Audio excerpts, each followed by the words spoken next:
Good afternoon. Welcome to Keeneland Racecourse, where the main track is fast. The turf listed good. Temporary rail is down today. Time now for a look at the program changes beginning in the first race. Race 1 will start the first of the day's rolling doubles and pick threes. It's also the start of the early pick 5. Contrary to the program, however, there is no superfecta on that first race. No superfecta on race 1. Second race is where the early pick 4 begins. There's a carryover for the Jackpot Super High 5, $17,844. In that second race, scratch the 8, Chasing Artie. Scratch the 8, Chasing Artie. Third race, scratch the 2, Mr. Annoying. Scratch the 4, Curlin Lane. Also scratch the 12, Rustler, and the 13, Complicate. Again, scratch 2, Mr. Annoying, 4, Curlin Lane, 12, Rustler, and 13, Complicate. Jockey change for number 8, Priest. Jockey, Deshaun Parker. Number 8, Priest. The jockey has been changed to Deshaun Parker. Fourth race, scratch number 8, I Hear You. Scratch number 8, I Hear You. Please note number 13, Tootsie, draws into the race. Race 5 has no changes at this time. Race 6 is where the pick 6 gets underway. There is no carryover for the pick 6 and no changes in race 6. Seventh race, start of the $500,000 guaranteed all stakes pick 5. That seventh race has no changes. Race 8, start of the $500,000 guaranteed all stakes pick 4. Jockey for number 3, Chessmaster James Graham. Number 3, Chessmaster James Graham, the jockey. Race 9, Grade 1, Central Bank Ashland has no changes. 10th race, the Grade 1 Madison.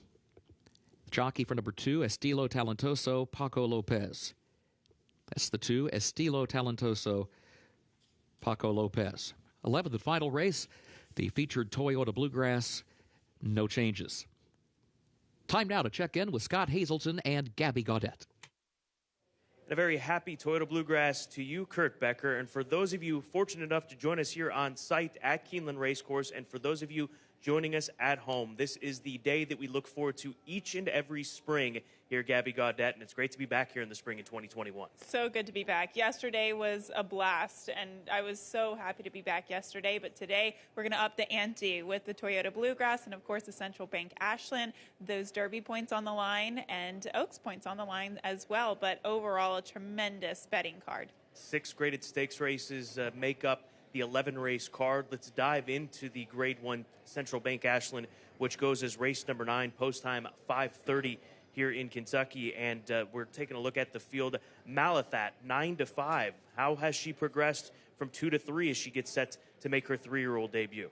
She's undefeated so far, but she is a filly that takes some time to get going, but she has been very impressive in all 3 of her career starts. She's shown some versatility in those races as well, but the 3 Simply Ravishing, she was a very impressive 2-year-old filly, so we'll see what she has in store in her 3-year-old debut today. Yeah, she is already a Grade 1 winner here at Keeneland, took the Darley Alcibiades as that key prep race for the Breeders' Cup Juvenile Fillies, where she was 4th, only beaten 2 lengths. So a very deep field in the Grade 1 Central Bank Ashland. The Grade 1 Madison is race number 10, just past 6 o'clock Eastern time. $300,000 on the line here, and this just might be the most difficult race of the afternoon. The key to the race is the 3 Monday call. And why do I say that? Because she's 8-1. Well, she could be the pace of the race. On paper, she looks like the controlling speed. Her race in the Audubon Oaks back in Ellis over the course of last summer was really impressive, but she hasn't been able to duplicate that. But she does hold the key to the race because Belle's the one who's the favorite. She's going to be the closer. She closed to take the Grade 1 Derby City Distaff back in September.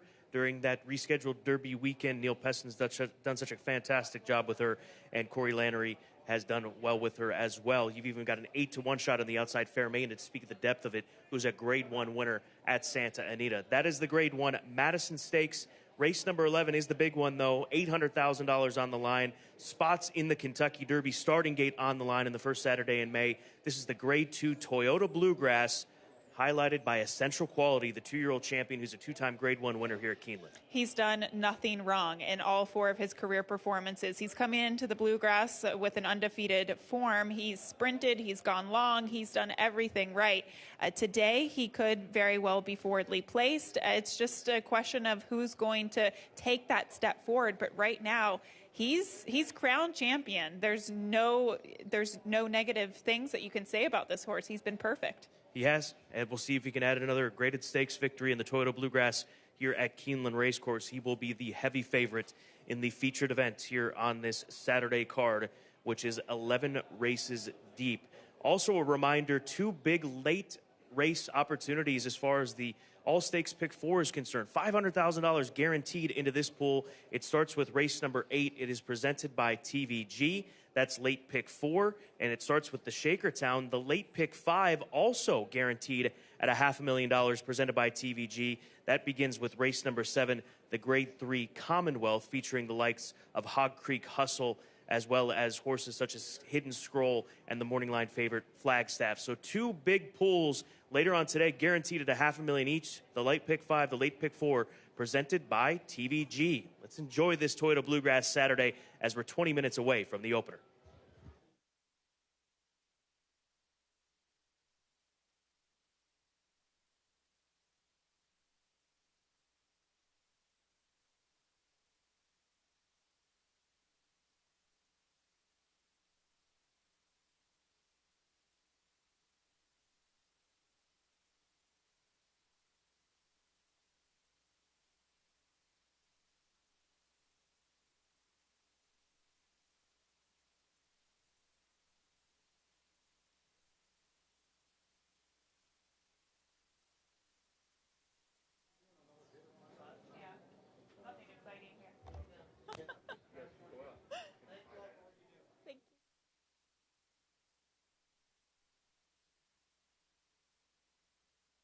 We are bookending the card here at Keeneland on this Saturday with 2 nice 3-year-old races. Obviously, the Grade 2 Toyota Bluegrass will close out the day. But, Gabby, these are some very nice colts that are just getting things going, 3-year-old colts that most certainly we could see jump on to the Triple Crown Trail in a race like the Preakness or the Belmont. These are some key runners here. Yeah, even talking about your favorite at 7-5, the number 1 Ghazali. Who did he run against in his first start? Prevalence. Where is Prevalence running today? In the Wood Memorial. So yes, there are some really nice horses in this upcoming race that could be a factor in those in the Triple Crown moving forward and even in late summer.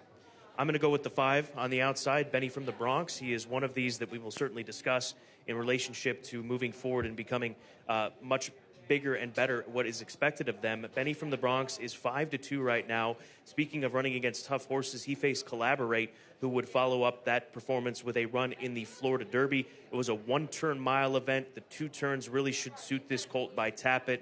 Out of Authenticity, a Keeneland graduate from the September sale of 2019. Peter Brandt, who holds such great bloodstock, paid $300,000 during that yearling sale for this colt. So I expect Benny from the Bronx to take a big step forward here today with Javier Castellano in the saddle. American Law, the number 4 horse, another one getting attention, sitting at 8-5 right now for Danny Gargan. He's a horse that should move forward as well with the added distance. He might be one that could be a speed threat in here. I know Ghazali will likely go from the inside, but don't be surprised if American Law and Joel Rosario are close to the inside runner and will be right there with him and have first jump on the rest of this group. And then finally, Ghazali, $1 million purchase, $1,050,000 to be exact, is what they paid for him. Shadwell Stable purchased from the breeders Hinkle Farms. Todd Pletcher conditions this colt. Faced Prevalence, who we'll see compete today in the Wood Memorial up in New York.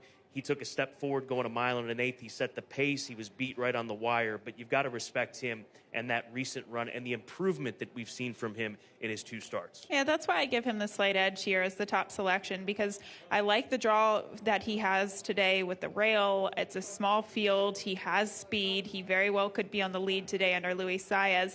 And another part to this, sometimes it can be difficult for some horses to stretch out to the 1 1/8. And I like the fact that he has a recent race at 9 furlongs, and he really had to fight hard for it. He was in the thick of it on the front end and unfortunately lost at 50 cents to the dollar, but that experience and that fitness might put him ahead the rest of the field here today. But I will say, when you're looking at this field, kind of a shorter field, but these are beautiful looking horses, just everything you want to see in a racehorse, and he included the 1 Ghazali. The 5 Benny from the Bronx, another one that's just stunning here for trainer Chad Brown. The son of Tappet, $300,000 Keeneland September sales graduate, and as Scott mentioned, he finished second to Collaborate, and Collaborate is just, in that race, he was just so fast. He was so much the best. It's hard to really compare any other horse in that field to Collaborate because he went on to win by over 12 lengths. Now, unfortunately, Collaborate did not show up in the Florida Derby, but it was a big test for him. I still think he's an extremely talented horse, and Benny from the Bronx certainly looks like he's going to benefit from the added distance. You just see how long he is and how strong he is, too. He definitely has the conformation and the composition of a 2-turn horse, especially a 1.8 miles. So the 1-turn in which he debuted, I definitely think he will improve at the 2-turn distance today. And then finally, the 4, American Law. I know I sound redundant, but these horses are just stunning in the paddock. You can see him, his shiny coat, his neck bowed, just really touting himself for Danny Gargan. And he's another one that at least he's slowly, gradually, and added distances. He debuted at the 1-turn mile, then he came back to stretch out to a 1.16 miles, and he was okay that day. I honestly think that this horse doesn't really have many gears. He probably needs to be forwardly placed and not do that much, and by virtue of the fact that this race is a small field, just a field of 5, he might find himself in that forward running position. It could be beneficial for him. He's 8-5 right now. A smaller field, but a very potent field. Some very attractive horses here for this maiden special weight coming up next. The favorite is the 1 Ghazali as we kick off Toyota Bluegrass Day.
Horses are entering the track for Keeneland's first race, the Ups and Downs, a maiden special weight for 3-year-olds at 1 mile and 1/8 over the fast main track.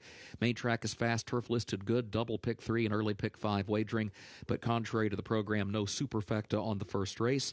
No scratches, no jockey changes in the opener. Post time at 8 minutes.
Hi.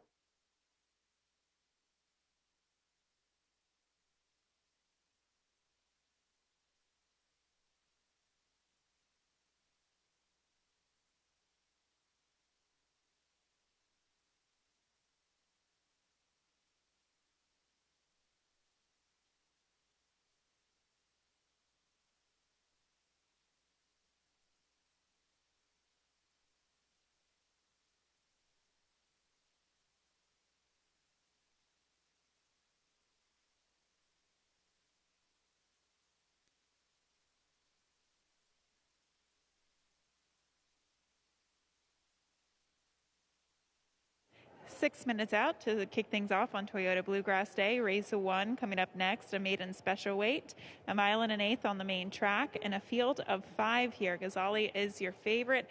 Wanted to check in with a couple other horses. I don't really have anything negative to say about Ghazali. He looks great. He's getting a good warm-up. But the 5, Benny from the Bronx, is really winning me over here. You can see him getting an aggressive warm-up under Javier Castellano, which I appreciate, I like, because in this small field, you really have to hit the ground running. You can't afford to be slow out of the starting gate. You can't afford to be too far off of the pace. But when you look at all 5 of the contenders in this race, I just preferred his demeanor, how he was conducting himself on trackside. He just seems very professional, a cool customer. Doesn't look so like that's the case right now, as he is kind of running off with Javier right now. But he was just a moment ago, I promise. He is just a really attractive-looking horse, and I really do think he's going to benefit from the added distance today, from the 1-turn mile at Gulfstream Park to the 2-turn mile and 1/8 today.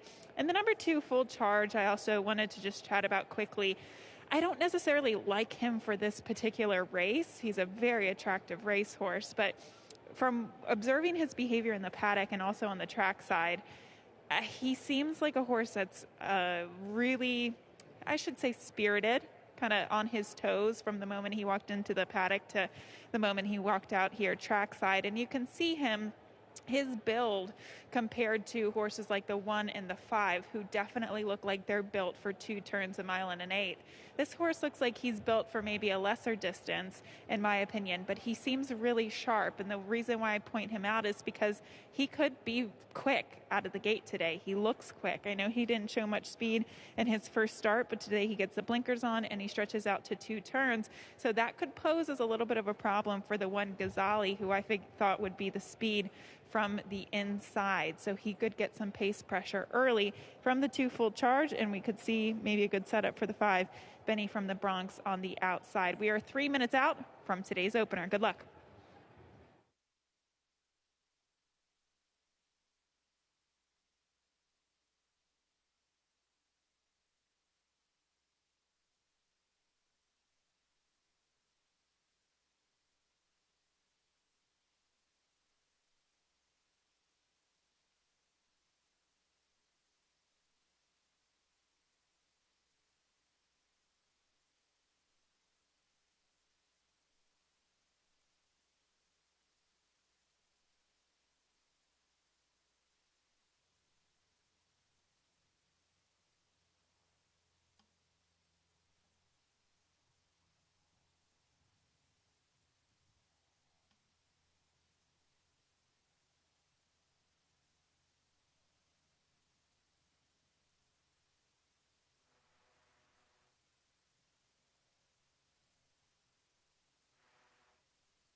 The horses have reached the starting gate for Keeneland's first race, the ups and downs, start of the early pick 5.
They are at the post.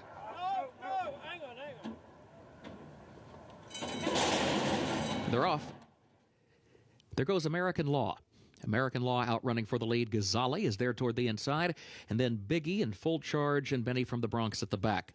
American Law to the front, though, for Joel Rosario here early on. American Law gets to the front, gets over next to the rail. American Law leads it by a length and a half. Will now work his way around the first turn, chased by Ghazali, who's a lane off the rail, in second by just a length. Biggie third by 2 lengths. Benny from the Bronx moves up fourth and next just outside of full charge, who is at the back of the pack, but right there with the rest against the rail after an opening quarter in 24.57 seconds. American Law has Ghazali drawing alongside now, and Biggie tries to join them on the far outside in third. Less than a length separate the top three. Ghazali right alongside of American Law, who still has a head in front. Biggie far outside is third, a length off the front pair. Gap of just over two more back to Benny from the Bronx, who's fourth the neck, and Full Charge is fifth to the inside of that one. The first half mile, 49.02 seconds. American Law, Ghazali, 1-2. A neck separates them into the far turn.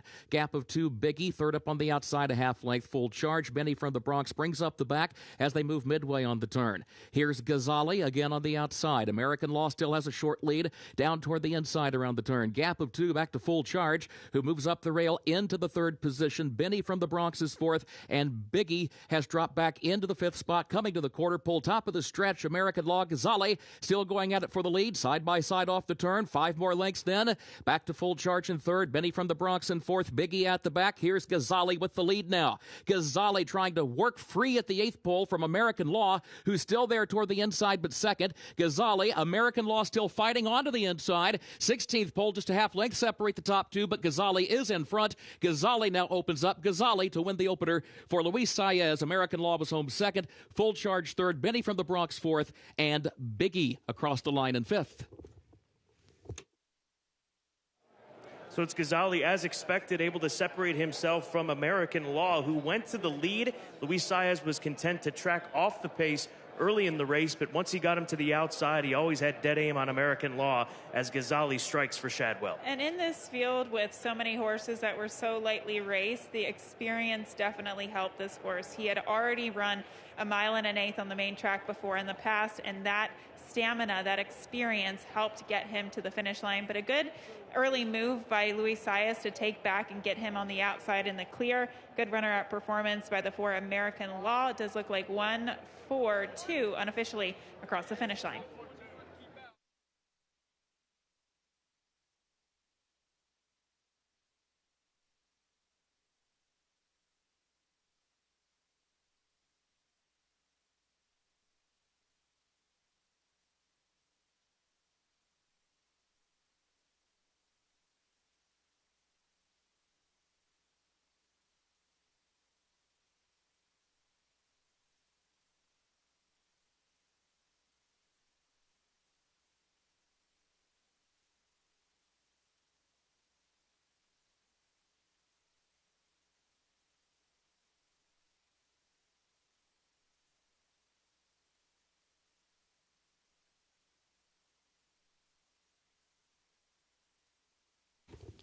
Unofficial results of Keeneland's first. Number 1, Ghazali finished first. 4, American Law second. 2, Full Charge was third. And 5, Benny from the Bronx fourth.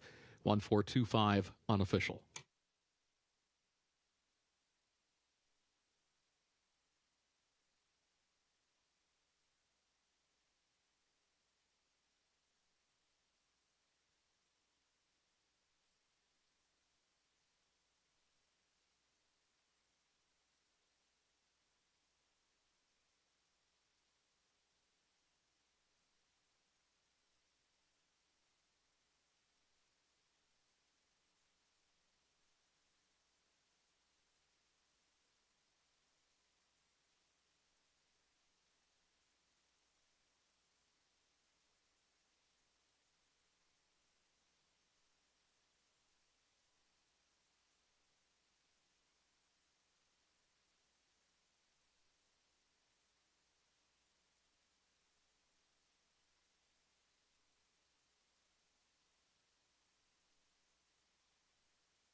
In the winner's circle for Keeneland's first, the ups and downs. 1, Ghazali, owned by the Shadwell stable of Rick Nichols, trained by Todd Pletcher. Luis Saez, the jockey. Ghazali, 3-year-old son of Curlin, out of transportation by Giants Causeway, bred in Kentucky by Hinkle Farms. Keeneland sales graduate gets 9 furlongs over the fast main track in 1 minute 50.5 4.49 seconds.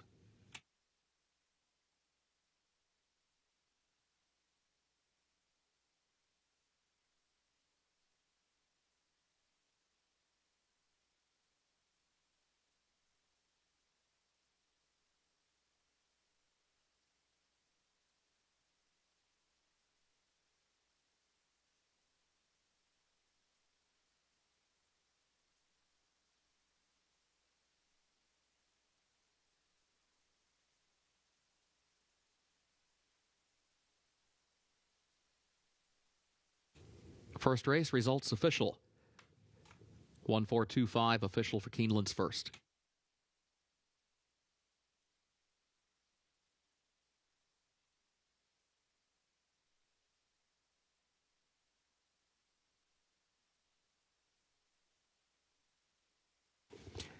Keeneland's second race upcoming. Double and pick 3 wagering. Early pick 4 wagering also. Carryover for the Jackpot Super High 5, $17,844. Main track is fast. Turf is good today. In the second race, scratch 8, Chasing Artie. Scratch the 8, Chasing Artie. Looking ahead to the third race. In the third, a reminder, scratch the 2, Mr. Annoying. Scratch the 4, Curlin Lane. Also scratch 12, Rustler. And scratch 13, Complicate. 2, Mr. Annoying, 4, Curlin Lane, 12, Rustler, and 13, Complicate scratched. Jockey for number 8, Priest, Deshaun Parker. Number 8, Priest, the jockey, Deshaun Parker. Fourth race, scratch the 8, I Hear You. That's the fourth race, scratch the 8, I Hear You. A reminder, 13, Tootsie, draws in and will run. Race 5, no changes at this time, the fifth race.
Race number 2, staying with the 3-year-old theme. In fact, the first 3 races on the card, 4 straight 3-year-olds, and the big 3-year-old races later, the Central Bank Ashland and Toyota Bluegrass will close out the card. But this second race, looking at Bourbon Thunder right now, as he's feeling good down in the saddling stalls. This is a son of Quality Road for Lake Star Stable and Bourbon Lane Stable that went to $340,000 back at the Keeneland November sale of 2018 to acquire this runner. And it took him some time to figure things out. And boy, did he figure it out last time. His last race at Gulfstream Park was very impressive. I know it was for maiden 35, but I do think that this horse taking a step forward off of that type of performance, or even staying with that kind of performance, is good enough to beat this group. He's going to have to show speed from the inside, going 7/8 of a mile. 4-1 is a great price on a horse that has run arguably the best race of any of these horses that broke their maiden, obviously dealing with a group that has only broken their maiden. So Bourbon Thunder, hoping to get that price, 4-1, looks very appealing on the tote board. The number 5 horse, Perfect Cut, for Kenny McPeak. This is a colt they debuted for maiden 50. That's how he's eligible for this starter 50. And last time out, he broke his maiden at 25-1. Not as quickly a runner race as we saw from Bourbon Thunder, but at least Kenny has done the right thing in getting this horse eligible off of that debut, letting him progress in those maiden special weight races, and now being eligible for this starter 50. 3-1 does make sense on the son of Gemologist with Robbie Alvarado in the saddle. And then finally, Gabby, AC Expressway on the outside, colt by Mineshaft for Garden State Derby Club. Bridgemahan gets the opportunity. The drop in class is significant. He comes out of a quickly run race at Fairgrounds. He should sit more tactical in here. Outside draw shouldn't be a bother. 7-2 makes sense on him as he gets class relief here today. Yeah, big scratch in this race with the number 8, Chasing Artie. That's who I originally picked, but of course he ran yesterday and was sensational and winning on yesterday's program. So I, in some ways, defaulted into the 7AC Expressway, but I really do like him. If you look at his form, he does have some dirtied up form, and I think that his poor performances have come when he's gone a distance of ground. To me, this is a horse who's just much better at one-turn distances, and he does come out of a much stronger race. In fact, his last 3 races are much stronger than what he faces here today, but his 2 standout races with last time out and when he broke his maiden at Churchill Downs for the $40,000 level. This just seems like a really good spot for him, and he's not slow either, so I think he could kind of let the pace develop and maybe sit a stalking trip with that advantageous outside post position. As we move along towards the inside, the number 2, Mahomes Money, this will be his 3rd start off of the layoff. His last 2 races, he's gone 3/4 on the main track at Gulfstream Park. And I just think, at least from looking at his last race, he looks like a horse that could benefit from 7 furlongs. Now, he did not get out of the gate that day. Prior to that, he's been okay going, being on the lead. So I'm just curious to see how he gets out of the gate and what those early decisions by Corey Lannery are, whether he decides to go or if he learned a thing or two from what happened last time out. Maybe a blessing in disguise that this horse can be effective off the pace, not necessarily on the lead. And then finally, the number 1, Bourbon Thunder. I think this horse just needed a drop in class all along. He didn't show up in his first 3 starts really, but ultimately I think he's just at the right level, on the right surface, I should say. So it came up to be a fast race. I know it was a maiden $35,000 race that he just won, but when you compare it to what he's facing here today, this just seems like a really good spot for this horse. I'm just not crazy about the real draw at 7 furlongs, especially because I don't think he's going to be as fast as others to his outside. He had a very nice trip last time. It was a 4-horse field. He pressed outside. Completely different dynamics, I think, for this horse. We'll see if he's good enough to overcome that. We're 15 minutes out from race 2. Coming up next.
Horses are entering the track for Keeneland's second race. Starter allowance for 3-year-olds going the Beard Course distance of about 7 furlongs over the fast main track. A reminder, scratch 8, Chasing Artie. Number 8 is scratched. Double and pick 3 wagering start of the early pick 4. Carryover for the jackpot super high 5, $17,844. Post time at 8 minutes.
Seven minutes out from the second race today, and we'll start with the 7 AC Expressway to the outside. Current odds at 5-2. I just love how this horse is behaving this afternoon. You can see him going through the post parade. He just really had his neck bowed and just really touting himself here today. He looks sharp as well, so I don't think that he's going to be too far off of the pace. So all good things with this 5-2 second choice right now. As we move towards the inside, there was one horse that I didn't necessarily use in my top 4, but I thought he looked really nice today, is the 4 Big in the City. Now, this is the second time for trainer Jason Barkley. He trained him to victory last time out on the drop-in class at the maiden $30,000 level. That last race came closing from off the pace at Oaklawn. And when you look at this horse, I definitely think 7 furlongs is going to be a perfect distance for him. The things that I look for at a 7/8 horse is just kind of that long frame, just some added distance between the withers and the top of their hind end. And I see that. He looks like a middle distance horse, so I actually think he's going to benefit now to the 7 furlongs. As I bring in Scott Hazelton. Scott, I know you just had the opportunity to speak to Ian Wilkes. What could you tell us about his runners, starting with the 6 Two Princes? He thinks this horse will close. That's the plan with the other speed in here. So that will be the game plan with Two Princes, the number 6 horse, in the fashion that he was able to break his maiden last time out with Corey Lannery. Julian gets the opportunity today. But he was also commenting on Bourbon Thunder and how fast he broke his maiden last time out. 136 flat is a legit time.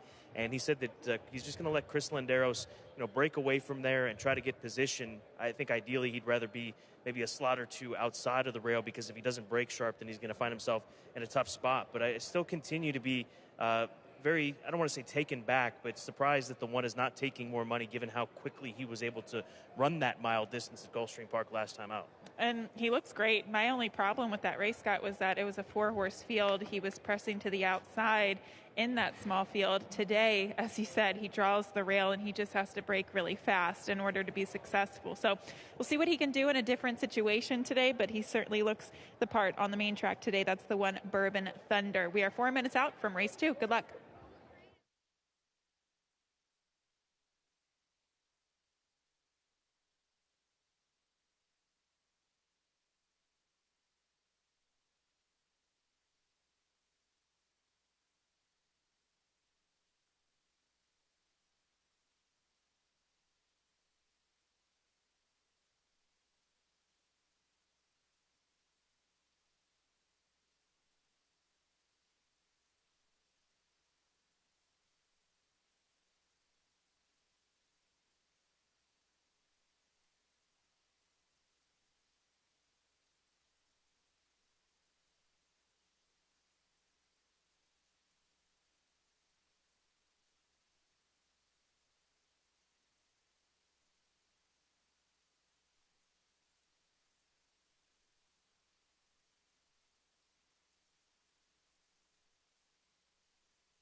The horses have reached the starting gate for Keeneland's second race, start of the early pick 4.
They are at the post.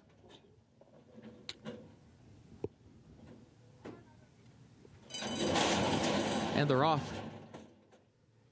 There goes Mahomes' Money being hustled up down toward the inside for the early lead. Big in the City comes out running fast between horses. Bourbon Thunder there to the inside. AC Expressway kicks in on the extreme outside and moves up. Perfect Cut tries to move up behind that one. AC Expressway has the lead far outside. Moves up, leads it by a neck. Mahomes' Money right there to the inside. Second by a length. Perfect Cut far outside. Bourbon Thunder down toward the rail. Big in the City is in between that pair as they head for the far turn, just a length and a half off the lead. CFV Red Nova is running along next to last, and Two Princes is the trailer. 23.32 seconds was the time for the opening quarter. AC Expressway outward from the rail leads it by a neck. Mahomes' Money right there to the inside, second a length and a half. Perfect Cut is third by 3/4 of a length. CFV Red Nova moves up a closer fourth on the far outside, still three from the front though. Bourbon Thunder is fifth down toward the inside, looks for some running room around the far turn. CFV Red Nova comes up to the far outside to challenge AC Expressway for the lead. Moving off the turn, Perfect Cut, then Mahomes' Money back toward the inside. Bourbon Thunder in behind horses fifth down toward the rail. CFV Red Nova to the lead, coming to the eighth pole. Mahomes' Money tries to find more. AC Expressway is in between that pair. Now Bourbon Thunder runs late, but is fourth on the outside. CFV Red Nova with Bourbon Thunder running late. AC Expressway to the inside. Bourbon Thunder coming from the outside. Down to the line. Bourbon Thunder rallies up to win for Chris Landeros. What a trip for Bourbon Thunder. He was down on the inside. He got shuffled back around the turn. But once Chris Landeros gets him out into the clear, he's able to run down the big-priced CFV Red Nova, who was looking to spring the upset at 11-1. Yeah, and even right here, it didn't look like he was going to be a factor, but he angles out into about the 4 path. He kind of taps the 5, I believe, for a quick second. But then rallies from off of the pace. And I thought it was a big run from AC Expressway, who was in the thick of it early and still somehow fought back on the inside, I think, to get back up for second. Photo on the board, but it does appear the son of Quality Road, Bourbon Thunder, goes back-to-back for Bourbon Lane Stable and Lake Star Stable.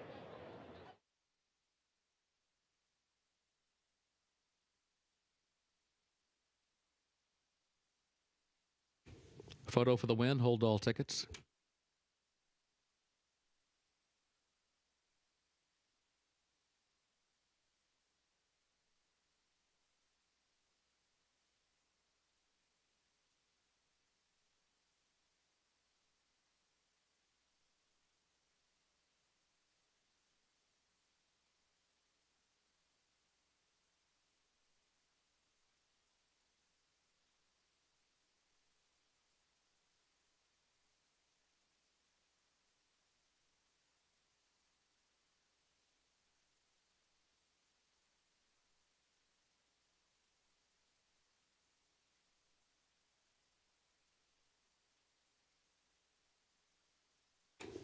Unofficial results of Keeneland's second race. 1 Bourbon Thunder finished first.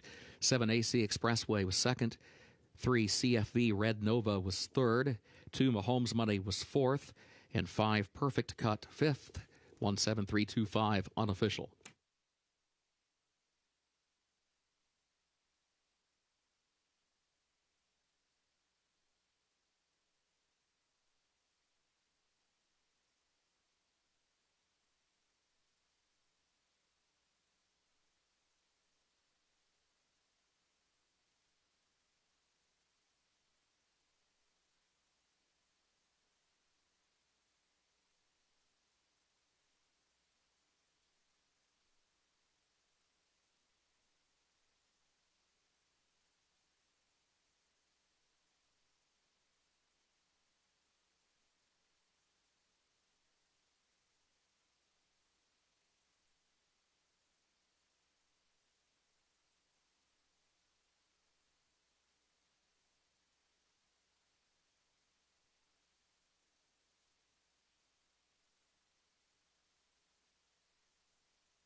In the winner's circle for Keeneland's second race, one Bourbon Thunder, owned by the Bourbon Lane Stable of Jamie Hill and Michael McMahon, owned also by Lake Star Stable of Gregory Burns, Ian Wilkes the trainer, and Chris Landeros the jockey.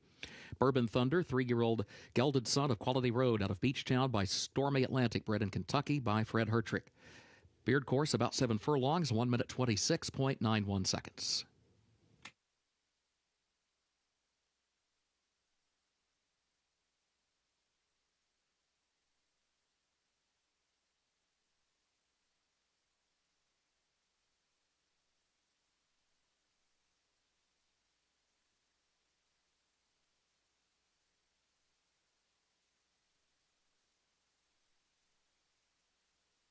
Race 2, results official, 17325, the official results.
Ladies and gentlemen, we direct your attention to the winner's circle at this time. Ms. Becca Self, Nourish Lexington committee member, is honored to accept a donation of $10,000 from Toyota Motor Manufacturing Kentucky, represented by President Ms. Susan Elkington, and from Keeneland, represented by Ms. Shannon Arvin, President and CEO. Nourish Lexington is a community of restaurants, caterers, farmers, nonprofit leaders, and invested neighbors working together to feed anyone in need nourishing meals while investing in the dignity of meal recipients and our local food system, which has been in crisis since the pandemic. Since the onset of the coronavirus, Nourish Lexington has provided over 260,000 meals. We thank this incredible team for the support they have provided to those in need in our community.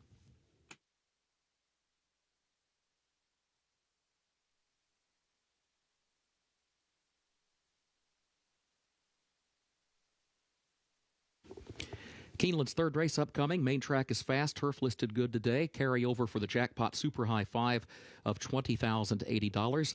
Double and pick 3 wagering also featured. Scratch the 2, Mr. Annoying. Scratch the 4, Curlin Lane. Also scratch the 12, Rustler. And scratch 13, Complicate. A reminder, the jockey for number 8, Priest, will be Deshaun Parker. Looking to the fourth race, scratch the 8, I Hear You. That's in the fourth race. Scratch 8, I Hear You. A reminder, number 13, Tootsie, draws into the race. No changes at this time in race 5.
This go-around, 3-year-olds will be asked to sprint 6.5 furlongs on the main track. Again, straight 3-year-old maiden special weight group.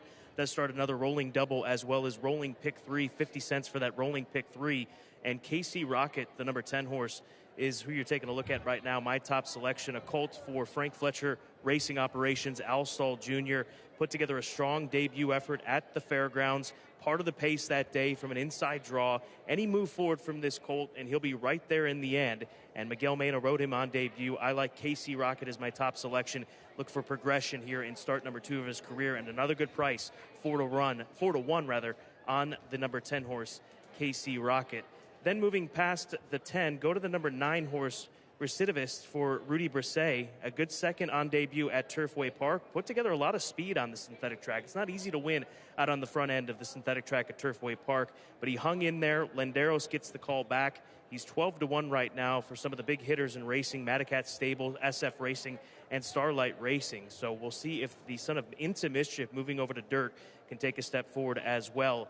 He is 12 to 1 right now on the tote board. And then finally, the number 5 horse, Shadow Matter for Dallas Stewart, the 2 to 1 current co-favorite with the 11 horse. This is a colt by Macho Uno, who also put together a strong effort on debut. He's positioned to next to a couple of first-time starters, Gabby. So there's a serious chance, especially with Luis Saez in the saddle, who's so good at getting horses away from the gate by just letting them float away from there and showing speed. There's a good chance that Shadow Matter might be the horse in front once they spring the latches on the starting gate. So it's a good group, another good group of 3-year-olds that we're seeing here in the early portion of the card. It certainly is, Scott. You and I landed on the same horse for slightly different reasons. So KC Rocket and Shadow Matter, they both exit the same race on the 4th of March, race 8 at the fairgrounds. And when you go back and you watch that race, clearly on that day, the Shadow Matter was the better horse, but KC Rocket just seemed extremely green. He was running in spots. He was pulling in the beginning part of the race. He seemed very rank for Miguel Mena, and I just simply think that he needed that race. When you look at statistics for trainer Al Stall, he's very good with his maidens coming back in dirt sprints, second out. In fact, he wins at 22%, and that's out of a sample size of almost 50 horses and a positive ROI. So this is just something that he's good at, and I do think with this outside post, with that race experience, he's going to take a step forward today. You still have to respect the 5 Shadow Matter. I, again, went back and forth because this horse ran really well. He ran the better race on that particular day in that race. He showed speed out of the gate. He somehow came back, fought back. It looked like he was going to fade to finish even farther back, but he showed a lot of heart to come back to still hang on for second. So expect him to be the speed and in many ways the horse to beat in here. And then the number 11 Primary Endpoint is taking a lot of money right now as well. And this is a first-time starter for trainer Brad Cox by Pioneer of the Nile out of Love the Chase, which makes him a half-brother to California Chrome. So obviously he's going to have a lot of attention on him here today, being a half-brother to Kentucky Derby and Preakness winner in California Chrome. But I did get the opportunity to speak to Brad Cox a little bit earlier today about expectations for this horse, and he said the way he trains in the morning, he really just looks like a 2-turn horse. Maybe he's good enough to overcome the distance at 6.5 furlongs. Maybe not. It's definitely food for thought, considering I think he will be a shorter price. But you can even see him as a physical. He's a very big horse, and he just looks like 2 turns will be beneficial. I think this is more so a race to get him started and get one race underneath of his belt to stretch him out to 2 turns in the future. But for me, it's 10, 5, 11 as horses are saddled in the paddock. Race 3 coming up next.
Horses have entered the track for Keeneland's third race, the Denali.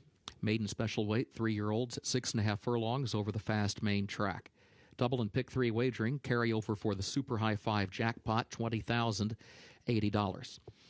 Scratch the 2, Mr. Annoying. Scratch the 4, Curlin Lane.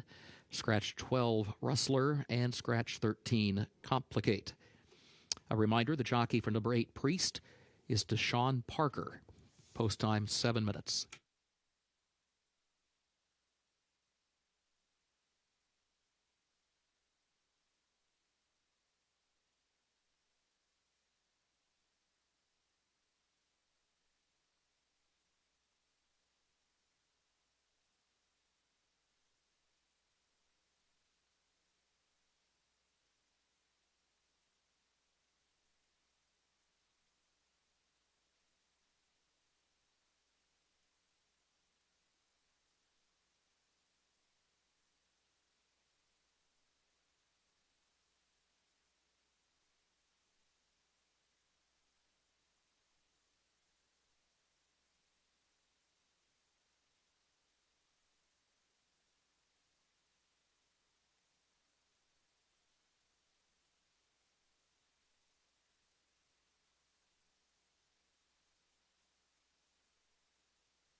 Six minutes away from race number 3. Wide open event here, early part of the card. And we're taking a look right now at the number 6 horse. That's Gunlap, a son of Run Happy, who's been gelded since his last race. Thought he looked nice coming out onto the track. One of the horses that didn't originally consider before getting a chance to see these runners. So I think he makes a nice appearance out there. He'll cut back in distance, Gabby. He's going to add blinkers. He's by the champion sprinter, Run Happy. So Gunlap, perhaps consider him at odds of 6-1. Looks like he might take a couple of laps there for a second. Ryan Hernandez having his work cut out for him, pulling this horse up after that brief warm-up. But yes, he does look good on track. He is a horse, so he's coming in off of a long layoff. I think the blinkers, I shouldn't say long layoff since January, but I do think that the blinkers on will help maybe get this horse to focus a little bit more today.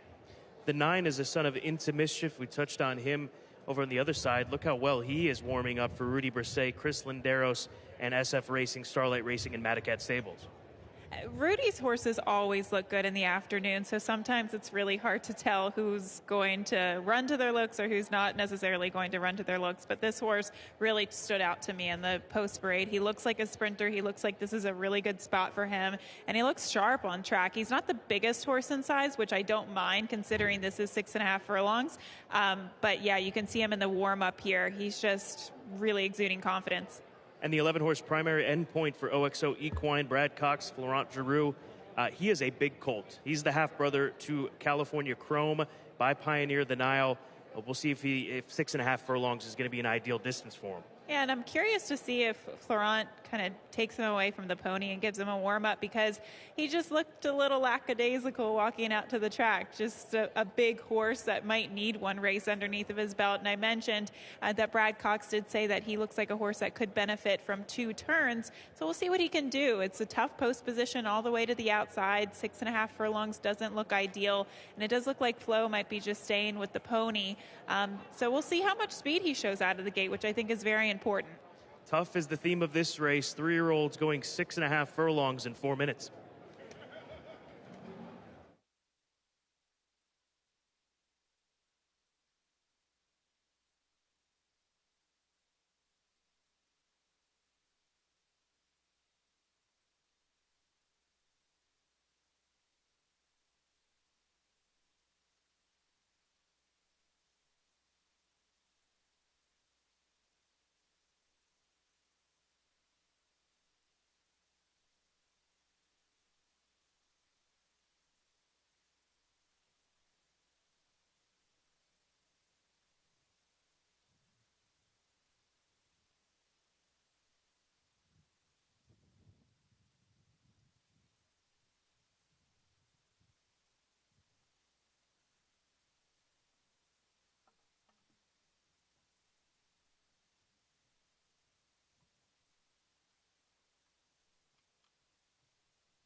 Horses have reached the starting gate for Keeneland's third race, the Denali.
They are at the post.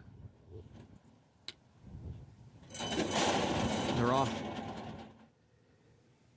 There goes KC Rocket out for the lead.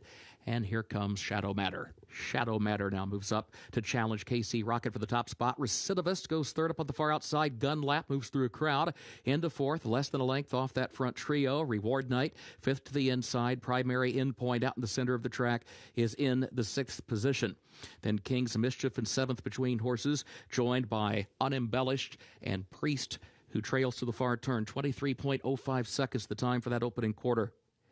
It is Shadow Matter who leads it by a half length. KC Rocket second a half length. Recidivist is third up on the far outside. Gun Lap is looking toward the inside in fourth against the rail, just a length and a half behind the leader, but looking for some more running room. Gap of two more. Reward Night comes next, then King's Mischief and Unembellished as they move off the far turn. Primary Endpoint is dropped out to the back alongside of Priest. They turn for home. KC Rocket, Shadow Matter with Gun Lap looking to move up toward the inside. A closer third coming by the eighth pole. Recidivist is still in fourth position. Shadow Matter has the lead in the final furlong.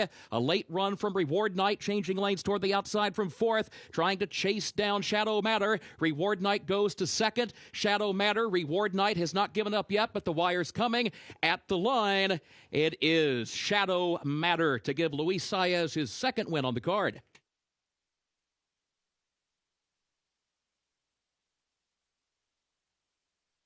Didn't take long for Luis Saez to pick up multiple victories here early in the card. Still big dates later on, highlighted by Essential Quality in the Toyota Bluegrass. But Shadow Matter makes the lead and keeps on going for West Point Thoroughbreds. And when Luis Saez starts to win, he never stops winning on a day like this, Scott. So looking forward to the second half of the card here for Luis Saez. But he took it to them early, went to the lead under Shadow Matter. This horse has a lot of natural speed, natural ability, and he had enough left. Luis Saez carrying this horse to the finish line to hold off the late charge of the one Reward Night for Ian Wilkes, who's having quite a day himself.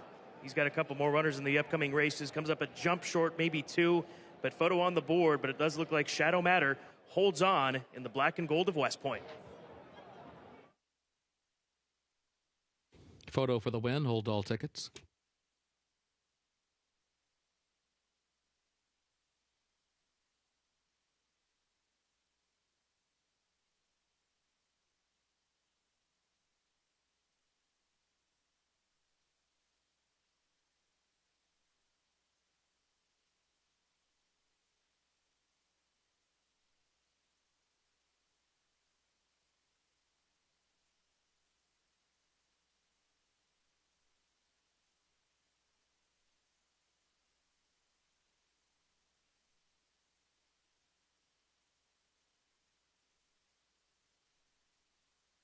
Unofficial results of Keeneland's third race: 5 Shadow Matter first, 1 Reward Night was second, 10 KC Rocket third, 6 Gunlap fourth, and 9 Recidivist fifth.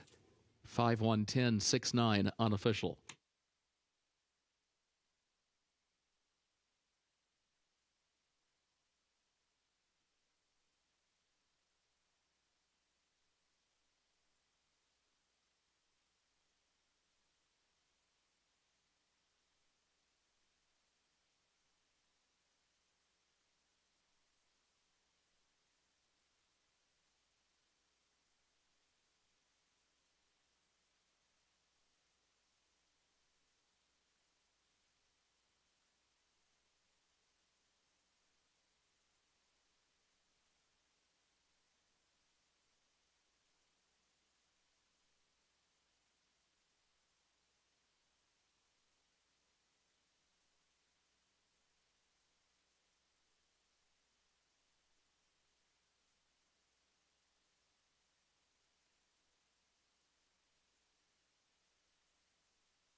In the winner's circle for Keeneland's third race, the Denali 5 Shadow Matter, owned by West Point Thoroughbreds LLC of Terry Finley, owned also by Pearl Racing of Jim Pearl, Dallas Stewart the trainer. 2 winners today for Luis Saez, the winning jockey. Shadow Matter, a 3-year-old son of Macho Uno, out of casting director by Bernardini. Winner bred in Kentucky by Bon Chance Farm LLC. 6.5 furlongs, 1 minute 16.62 seconds. Results of race 3 official. 5-1-10-6-9, the official results.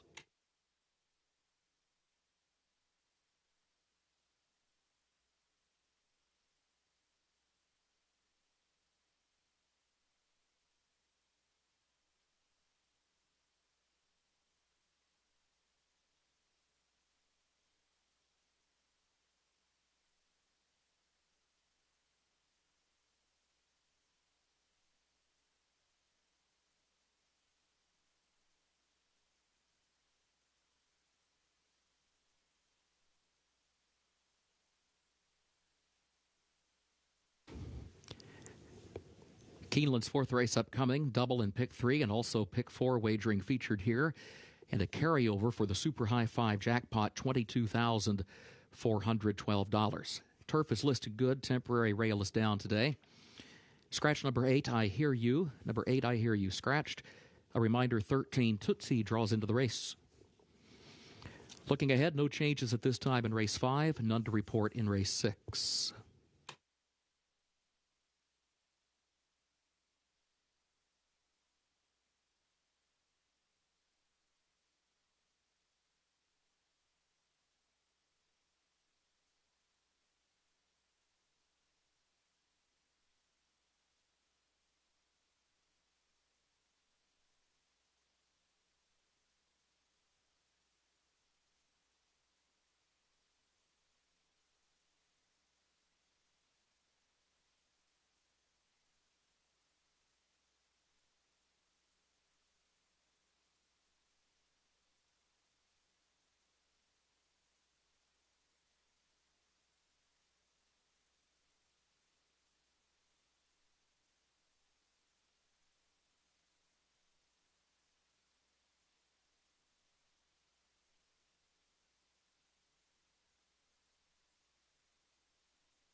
if you are a Pick 4 player, this is your day, not just because we have a $500,000 guaranteed late Pick 4, all stakes Pick 4 presented by TVG, but because you've got 3 opportunities today. This 4th race starts another Pick 4 on Toyota Bluegrass Saturday, 50-cent minimum wager. Races 4, 5, 6, and 7 make up this mid-card Pick 4.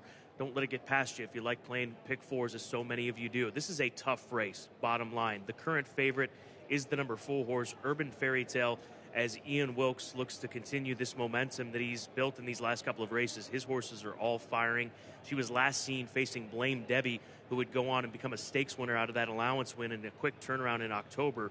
So getting attention is the number 4 horse, Vividly. That was the 3 Urban Fairy Tale I'm mentioning, but it's Vividly for Brendan Walsh, who comes off of strong efforts and is getting a lot of attention. I'm going to go to the outside, though, with the 11 horse, Enjoy It While We Can, for Mike Maker and 3 Diamonds Farm. They're going to add blinkers back to this mare. She's run 2 good races between a mile and 7/16 and a mile and a 16th. So it just goes to show how adaptable she is. Blinkers go back on. She's worn blinkers with previous trainers, Brendan Walsh and Kieran McLaughlin.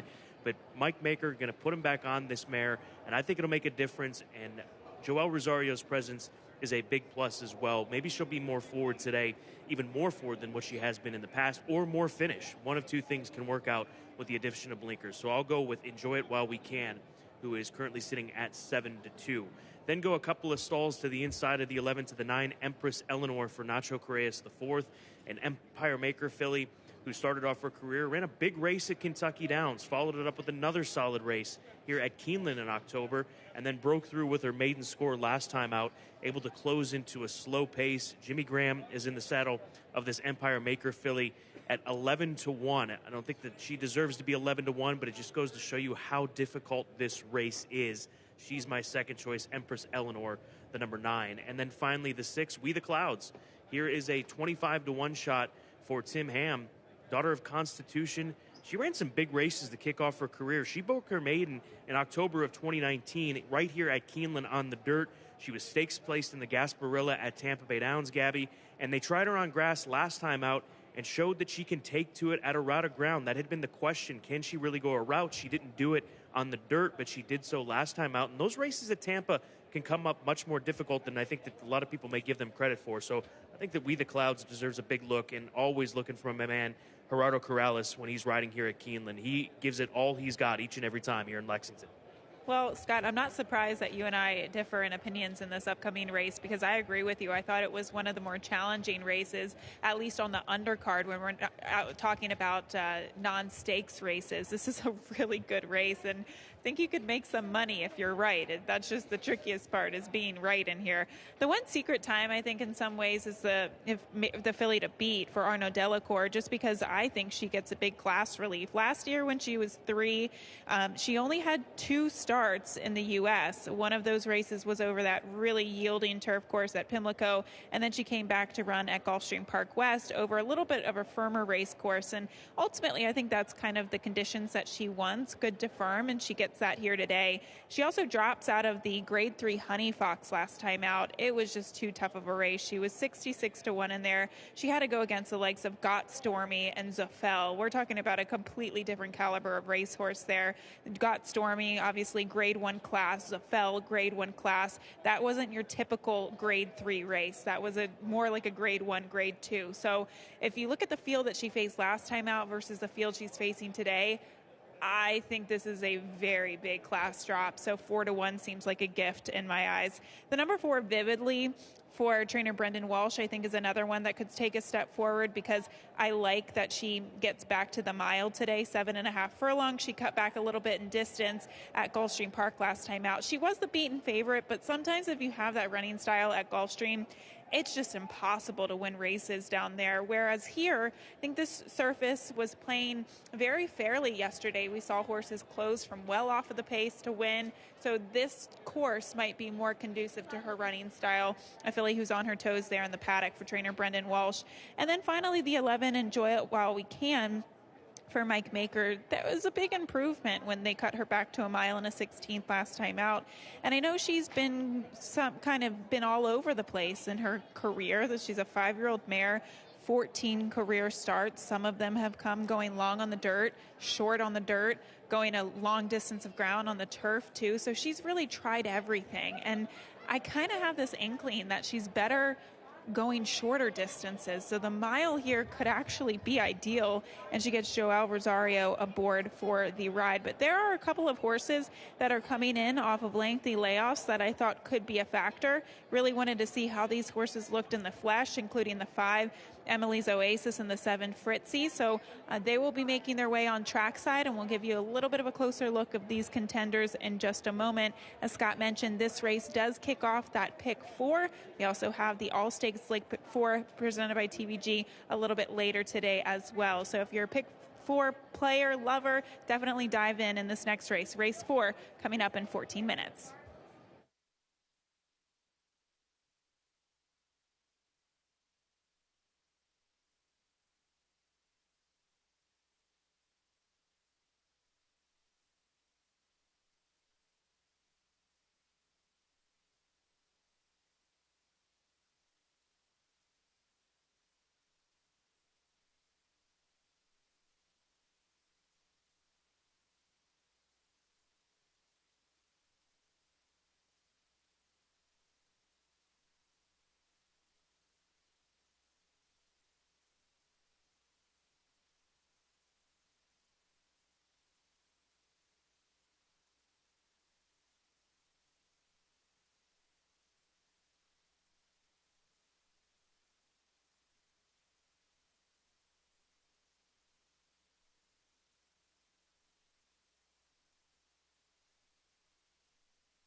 Horses are entering the track for Keeneland's fourth race. The bets, an allowance for fillies and mares age 4 and up. 1 mile over the turf, listed good. Rail is down today.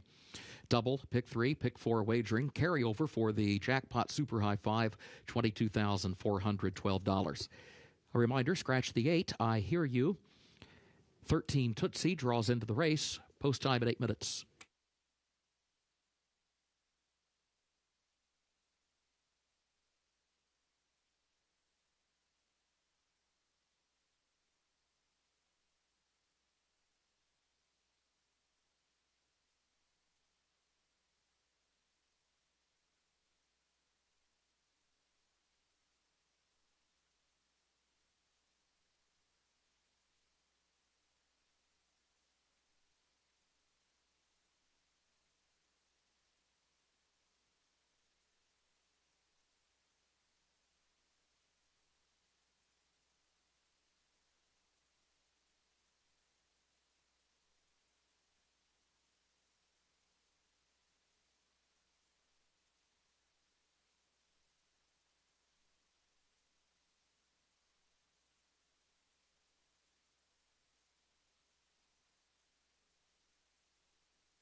Closing in on post time for race number 4. Again, start of the mid-card pick 4, the second of 3 pick 4 opportunities today at Keeneland on Toyota Bluegrass Stakes Saturday.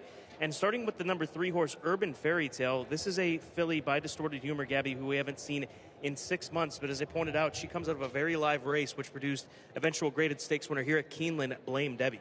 I like the progression that she made as a 3-year-old. She kind of started off, she was running okay, but her races kept on continuing to get faster as the competition got deeper. I know she's been sidelined since last fall. She hasn't raced since the beginning of October, but I love how she looks. She looks like a lightly framed filly who wouldn't look difficult to prepare off of a layoff.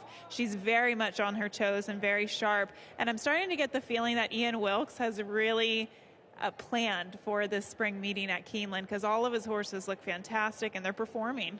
Let's move over to another Ian Wilkes runner, Emily's Oasis, another one that hasn't raced in some time. It's been over a year since this American Pharaoh filly competed. She looked very elegant out there, looks like a turf-type filly, and she's had 2 nice runs on the grass, including a third behind Finite, a top runner for Steve Asmussen. I love that you use the word elegant because that's exactly what I wrote down as well. She has a very elegant look to her, just a long, lanky type of filly. I don't mind her on the turf today.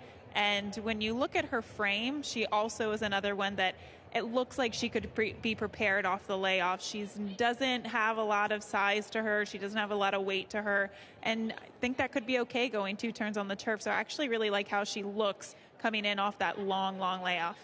The 6 is 22-1. This is a Constitution filly who is stakes placed on the dirt. She's recently placed on the turf at Tampa Bay Downs just under a month ago on March 6th. She's dappled out for days. That's the first thing that comes to mind in watching her. And once we get a chance to see her We the Clouds, if you saw her, if she wasn't covered up by the pony now, you'd see exactly what we're talking about. She is. She has got so many dapples, it would take you all day to count the dapples on her body. She looks fantastic. My concern with her is just class, Scott. Her last race at Tampa, she ran really, really well, and I think that was the right move to stretch her out to 2 turns on the turf. But this is a pretty deep field, and I just don't know if the quality is there yet. And then finally, the 7 horse is currently sitting at 10-1. Another one we haven't seen in a long time, over a year. March 22nd of 2020 is the last time that Graham Motion sent this now mare forward, and she gets Drayden Van Dyke in the saddle today. And she was very good prior to the layoff, but when you see her in the flesh, she's got some size to her. When you look at the 2 layoff horses between the 7 and the 5, I mentioned the 5 is a lightly framed filly, whereas this mare, she's got some size to her. So I just wonder if she is going to be able to be fit and ready first off the layoff, but she does have class. If she can go back to what we saw prior to the long layoff, she'll be an interesting one here. But this is a tough race. I know we talked about several horses. We didn't talk about the 1. I'm still sticking to the 1. I love the form that she has, and I like how she looks on track too, Scott. 3 minutes away, race 4. Once again, start of the second of 3 pick 4s today on Toyota Bluegrass Stakes Saturday.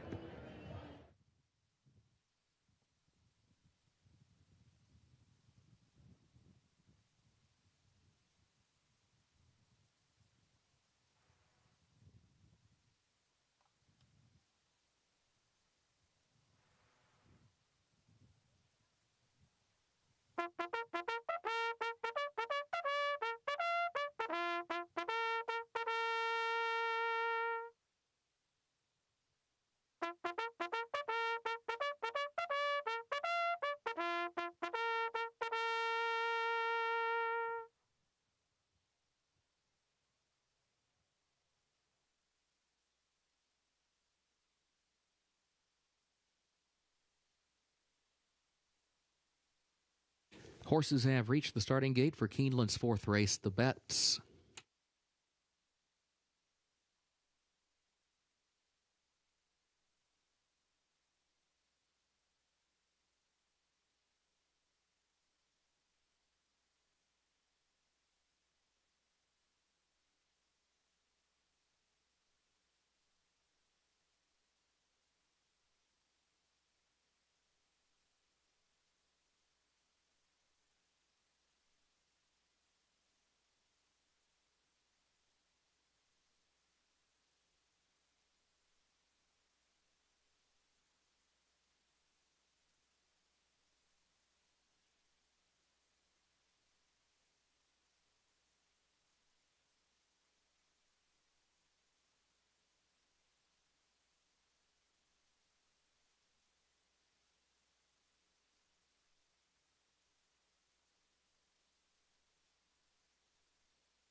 They are at the post. And they're off. There's Urban Fairy Tale with Osaka Girl to her inside. Those two come forward in the opening strides. We the Clouds moves up. Emily's Oasis right there as well, the 4th position as they head down to the first turn. We the Clouds, Osaka Girl back toward the rail, contest the lead. Urban Fairy Tale between that pair now goes second as We the Clouds went wide out toward the center of the course as they moved into the first turn. Now starts to regain a couple of spots, but still caught to the far outside, and third by just a head. And then Emily's Oasis, hard-held, wrestled back and forth between horses. Vividly moves up from 5th to her inside. Moral Reasoning hugs the rail in 6th. Fritzy is 7th. Tootsie is 8th. Hat Tip is in 9th. Secret Time is toward the back of the pack in the 10th position. Enjoy It While We Can is alongside her in 11th. Empress Eleanor, last of the 12. It was 22.79 seconds for the opening quarter. The first half mile in 47.01 seconds. Osaka Girl, the leader. Osaka Girl leads at a length and a half. Urban Fairy Tale second toward the outside into the far turn. Vividly third down toward the rail. We the Clouds fourth up on the outside. Emily's Oasis is fifth in between horses, still tossing her head about. Tootsie moves up on her outside. Moral Reasoning there down toward the rail. Enjoy It While We Can has to go toward the center of the course, running nearly 10 lengths off the lead. Secret Time still has a lot of running to do down toward the rail as they come to the final furlong. Osaka Girl is the leader, has it a length and a half. Enjoy It While We Can to the outside. Secret Time is trapped down toward the inside, trying to find an opening. Enjoy It While We Can comes forward. Empress Eleanor is running on behind her. Enjoy It While We Can has the lead. Can she hang on? Empress Eleanor is right there on the outside. Enjoy It While We Can. Empress Eleanor, head-bobbing photo for the win.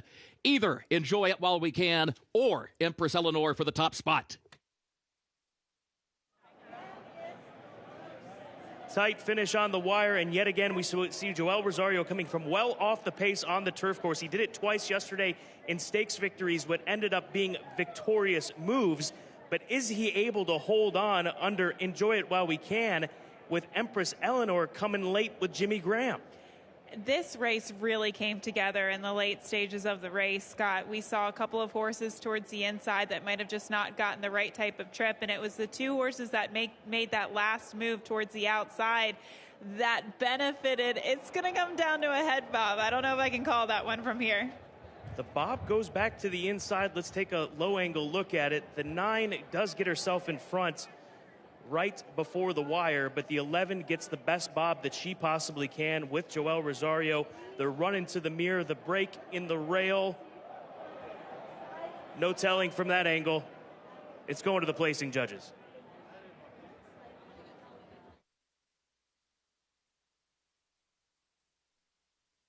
Photo for the win. Hold all tickets.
Dead Heat for the win.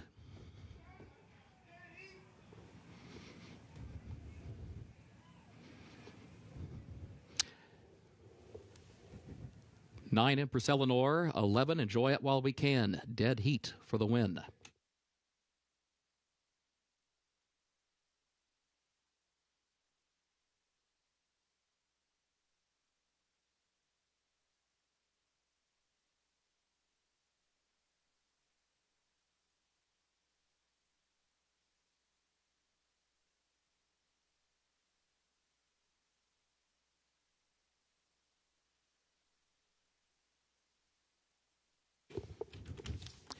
Into the winner's circle first comes number 9, Empress Eleanor, owned by Marybelle Stable, John Moores and Charles Knoll, trained by Ignacio Correas, James Graham, the jockey. Empress Eleanor, 4-year-old filly by Empire Maker out of Half AP by Pulpit.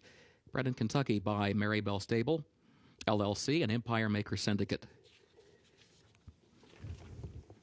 1 minute 36.1 for the 1 mile over the turf listed good.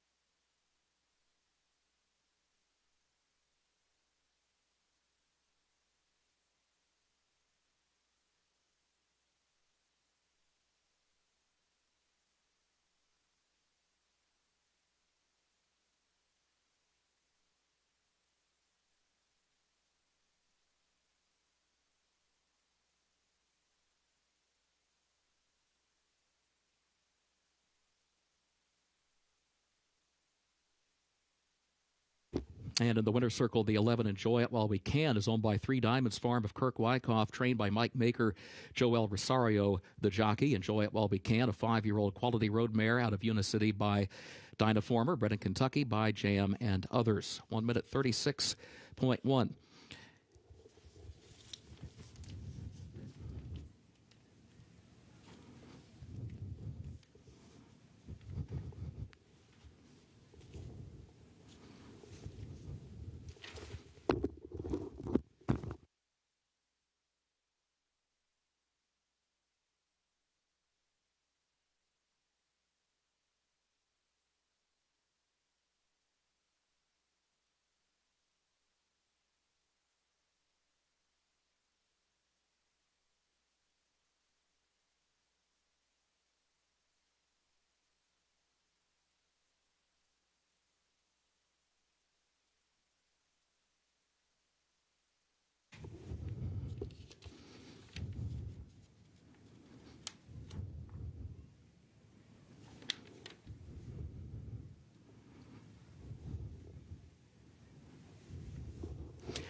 Further down the running order, there was also a dead heat further back between the 3 and the 12, Urban Fairy Tale and Hat Tip.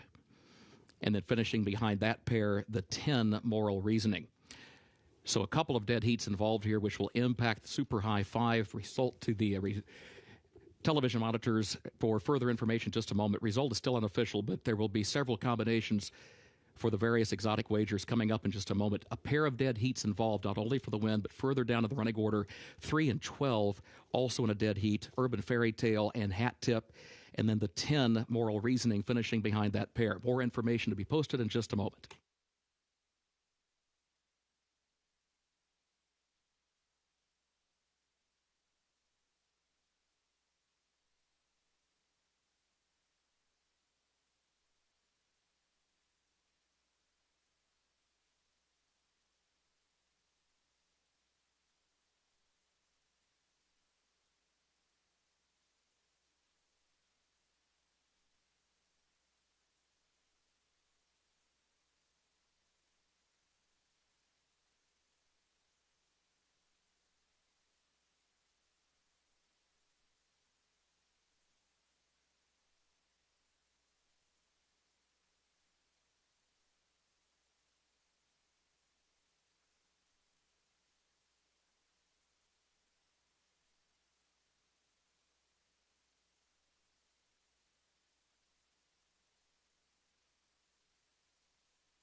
Race 4 at Keeneland official.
With the dead heats involved, 9-11 exacta and 11-9 exacta, 9-11 6 try, 11-9 6 try, 9-11 6-1 for the Super, also 11-9 6-1. Super High Five Jackpot, 11-9 6-1 12. That wager has been hit, so we will start anew with the Super High Five Jackpot in the next applicable race. Moving forward, race 5, double pick 3 wagering featured here. Super High Five Jackpot again. No carryover for that wager in race 5. Main track is fast. Back to the main track we go for the 5th race. No changes in the 5th. Looking ahead, 6th race. There are no changes in race 6 and none at this time in race 7. Main track is fast. Turf is good.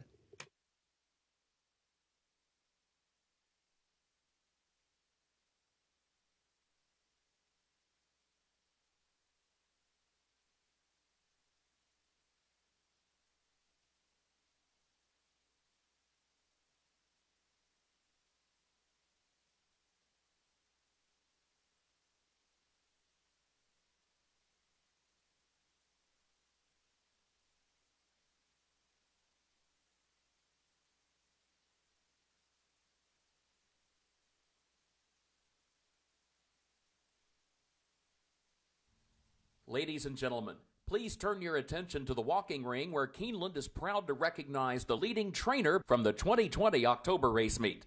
President of Racing Gatewood Bell presents to leading trainer Brad Cox. Cox recorded 15 wins in the fall, including the Claiborne Breeders' Futurity with future champion Essential Quality and the J.P. Morgan Chase Jessamine with Aunt Pearl. Both went on to victory in the Breeders' Cup at Keeneland following the October meet. This is the second leading trainer title for Brad Cox. Please join Keeneland in congratulating the leading connections of the 2020 October race meet.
just 15 minutes away from race number 5 as this group is saddled up down in the paddock. And we're looking at the number 7 horse right now, Warrant, my top selection. This is a colt by Constitution for Brad Cox, who is a half-brother to Miss Locust Point. He was a Grade 2 winner at 7 furlongs. He comes off of a victory going 3/4 of a mile at Fairgrounds. He's run 2 good races.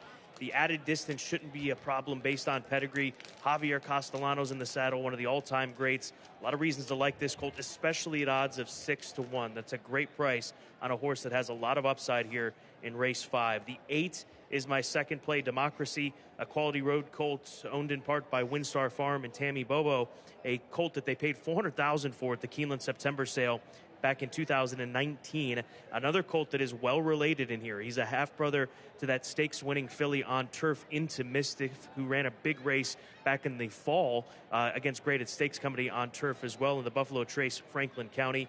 He's 1 for 1. He's coming in with good workouts at Palm Beach Downs. And you get Luis Saez, who's already got a couple of wins on the card, 4-1. Another very nice price here in race number 5. And then finally, the 9-horse Founder for Chad Brown, an upstart colt who hasn't raced in 4 months, Scabby, but he has found some tough company. He debuted, actually beat Highly Motivated, the expected second choice in today's Toyota Bluegrass. Then he hooked Essential Quality in the Claiborne Breeders' Futurity and ran into eventual Graded Stakes winner in New Orleans at Fairgrounds in Mandolin. So you've got to respect the company that he's kept, as he has kept the best of this group.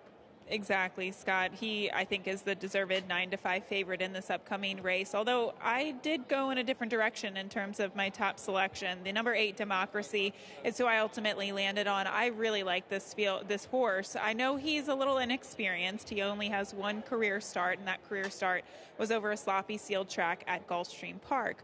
But that race was absolutely loaded in hindsight. He actually beat a horse by the name of Bears Watching. That horse is trained by Shug McGahee, who went on to win Next Out. He got an 83 Beyer speed figure for that maiden special weight win, and he's a half-brother to Code of Honor. We also saw in that field Collaborate. So some serious horses that he beat in that race, and I just think he might be talented enough in order to win back-to-back races here. And he also looks physically like a horse that should benefit from 7 furlongs. 3/4 even seem to be a little bit too short for him. So really like how he's coming into this race today off of that maiden score. And then the number 9, Founder, is the second selection for me. You mentioned, Scott, all of the horses that he's been competing against, some of those top 3-year-olds that we've seen this season, although Founder is making his 3-year-old debut. But Essential Quality, keep me in mind. That Grade 1 Breeders' Futurity here was a very nice race, and I just don't think that this is a horse that wants to go 2 turns. So the fact that he's coming back at 7 furlongs seems ideal for him.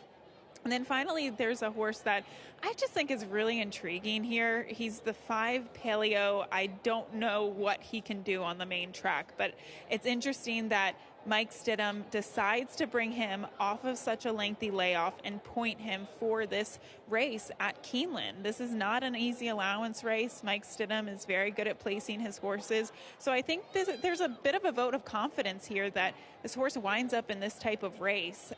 And he is by Twirling Candy. On the bottom side, the pedigree, the siblings of this horse have been good on both turf and dirt. So I think that's encouraging to see that maybe this horse can be good on both turf and dirt.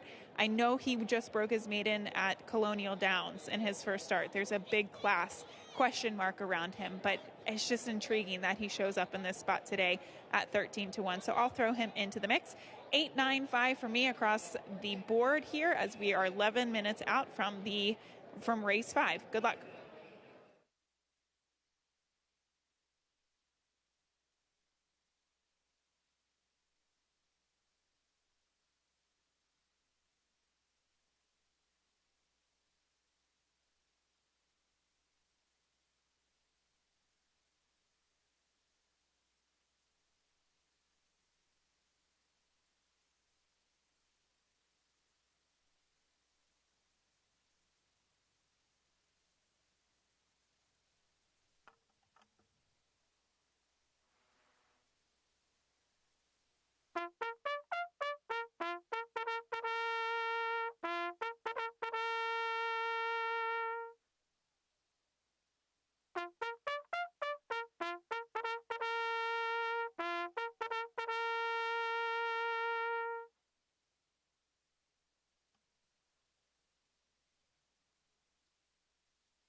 Horses are entering the track for Keeneland's 5th race, the Mill Ridge Allowance optional claiming race for 3-year-olds at 7 furlongs over the fast main track. Double and pick 3 wagering featured here. No carryover for the Jackpot Super High 5. No scratches, no jockey changes in the 5th race. Post time at 8 minutes.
Field is warming up on track here for the upcoming race, and we'll start things off with their favorite, the number 9 Founder.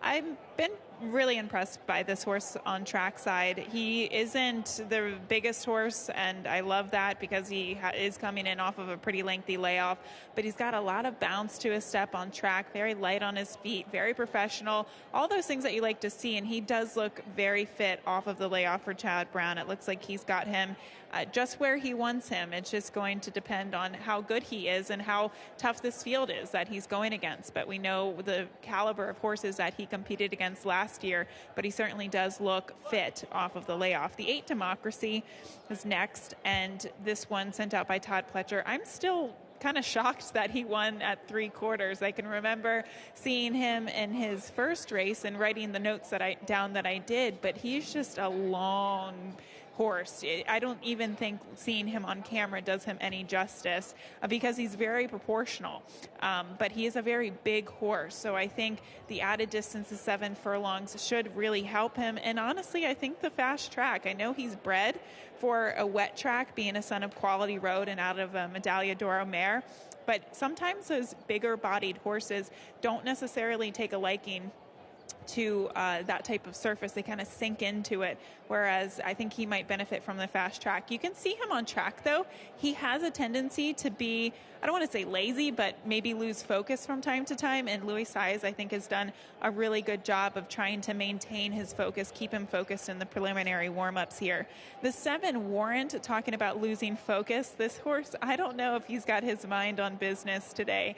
As he was walking out to the main track, he was whinnying, he was making all kinds of noises. He's got his head high in the air. He's looking at all the people, all the things here in Lexington, Kentucky. So I just hope that he can kind of shift his focus on the task at hand. He's a beautiful looking horse. It just doesn't seem like he is really focusing on running a race right now. We'll see what he can do, though, for trainer Brad Cox. And then finally, the 1A Santa Cruiser for Keith DeSormo, a horse I did not include because I just feel like he's fallen off in his 3-year-old season. Last year at 2, he seemed to be very good. He looked like he was progressing. He broke his maiden. And then when he came back at the fairgrounds in the LeCompte and the Risen Star and even in the Southwest at Oaklawn, he just has not been running. And he's lost some of that early speed that we saw him have in his 2-year-old season. I will say that he looks the part. Maybe he just, I don't know, maybe he is going to wake up today and show more speed than what we saw in his 2-year-old season. But he looks great on track. He's a horse that I think has had talent in the past. They just haven't been able to quite get back to that talent that we saw in his 2-year-old season. So he is on track there under James Graham for trainer Keith DeSormo. But this is a very interesting group coming up next. Nice group and beautiful looking group of 3-year-olds 2 minutes out from race 5.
Horses have reached the starting gate for Keeneland's 5th race, the Mill Ridge.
They are at the post. They're off. Manitowish broke alertly from the far outside. Democracy has early speed. Paleo, Joe Frazier. Here's Joe Frazier moving up now out of a crowd into second. Manitowish has the lead, though. From the outside, starts to angle down toward the inside. Has the lead by a length and a half. Joe Frazier goes second. Warrant, third up on the outside. Paleo is fourth against the rail. Democracy, fifth in the center of the track. Notable exception, sixth between horses. One Fast Cat, seventh down toward the inside. Then Medicine Tail, who travels eighth, one lane off the rail into the far turn. Surly Furious back at the back of the pack in the ninth position, joined by Santa Cruiser to the outside and Founder, who moves up one spot from last between that pair. 22.68 seconds, the time for the opening quarter. Joe Frazier, the leader. Joe Frazier leads at 3/4 of a length around the far turn. Warrant goes second by just over a length. And now Paleo taking third by a head to the inside of Manitowish, who's in the fourth position. And then Notable Exception is fifth. Democracy, a wide sixth. One Fast Cat looking for running room, changes lanes, comes out from behind the front pair, moves up to the outside, but still third, 2 lengths off the front pair. You've got Warrant and Joe Frazier going at it for the lead. One Fast Cat tries to join them from third. Medicine Tail is fourth down toward the inside. Joe Frazier and Warrant still going at it. Joe Frazier short lead, Warrant second, and then One Fast Cat in third. Joe Frazier and Warrant. Joe Frazier and Warrant down to the line. These two head-bobbing photo for the win. Either Joe Frazier or Warrant for the top spot in 122.31. Another tight finish here on Bluegrass Stakes Saturday, and it's between the 6 Joe Frazier down on the inside, Florent Giroux versus Warrant with Javier Castellano, the 7. Oh, we know one thing, that Brad Cox probably won this race as he sent out both of these horses, and it really is going to come down to the head, Bob. Scott, we have been gifted with some really exciting finishes as we take another look at the deep stretch run. At this point, Joe Frazier, the 6, definitely has the advantage. But the 7 is closing that gap very, very quickly. I almost wanted to think that maybe the 6 Joe Frazier got his head back down in time. 7 gets the best bob that he possibly can. Another look at it down to the wire. The 6 is in front. From there, it looks like the 6 holds, but the placing judges certainly have to take a closer look at the photo.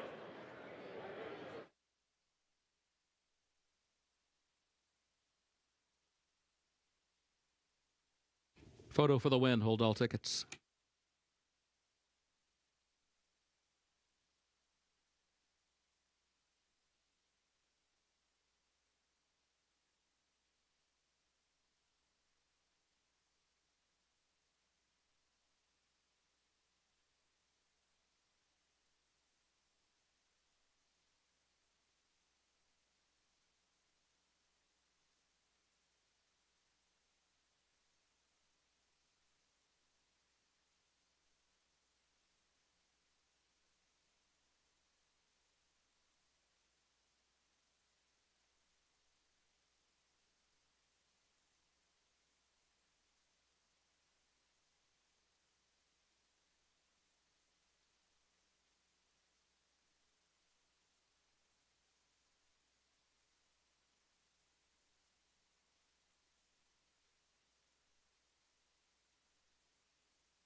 Unofficial results of Keeneland's 5th race. 6 Joe Frazier finished first. 7 Warrant was second. 2 One Fast Cat was third. 3 Medicine Tail fourth. 10 Manitowish fifth. 6, 7, 2, 310 unofficial.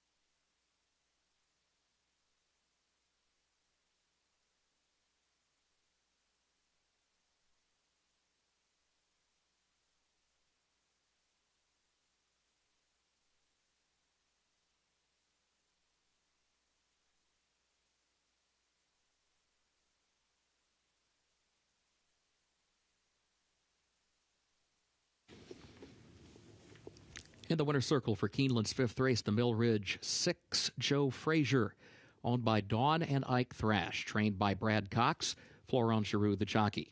Joe Frazier, 3-year-old son of Distorted Humor, out of Third Dawn by Sky Mesa, bred in Kentucky by Ike Thrash. 7 furlongs, 1 minute 22.31 seconds.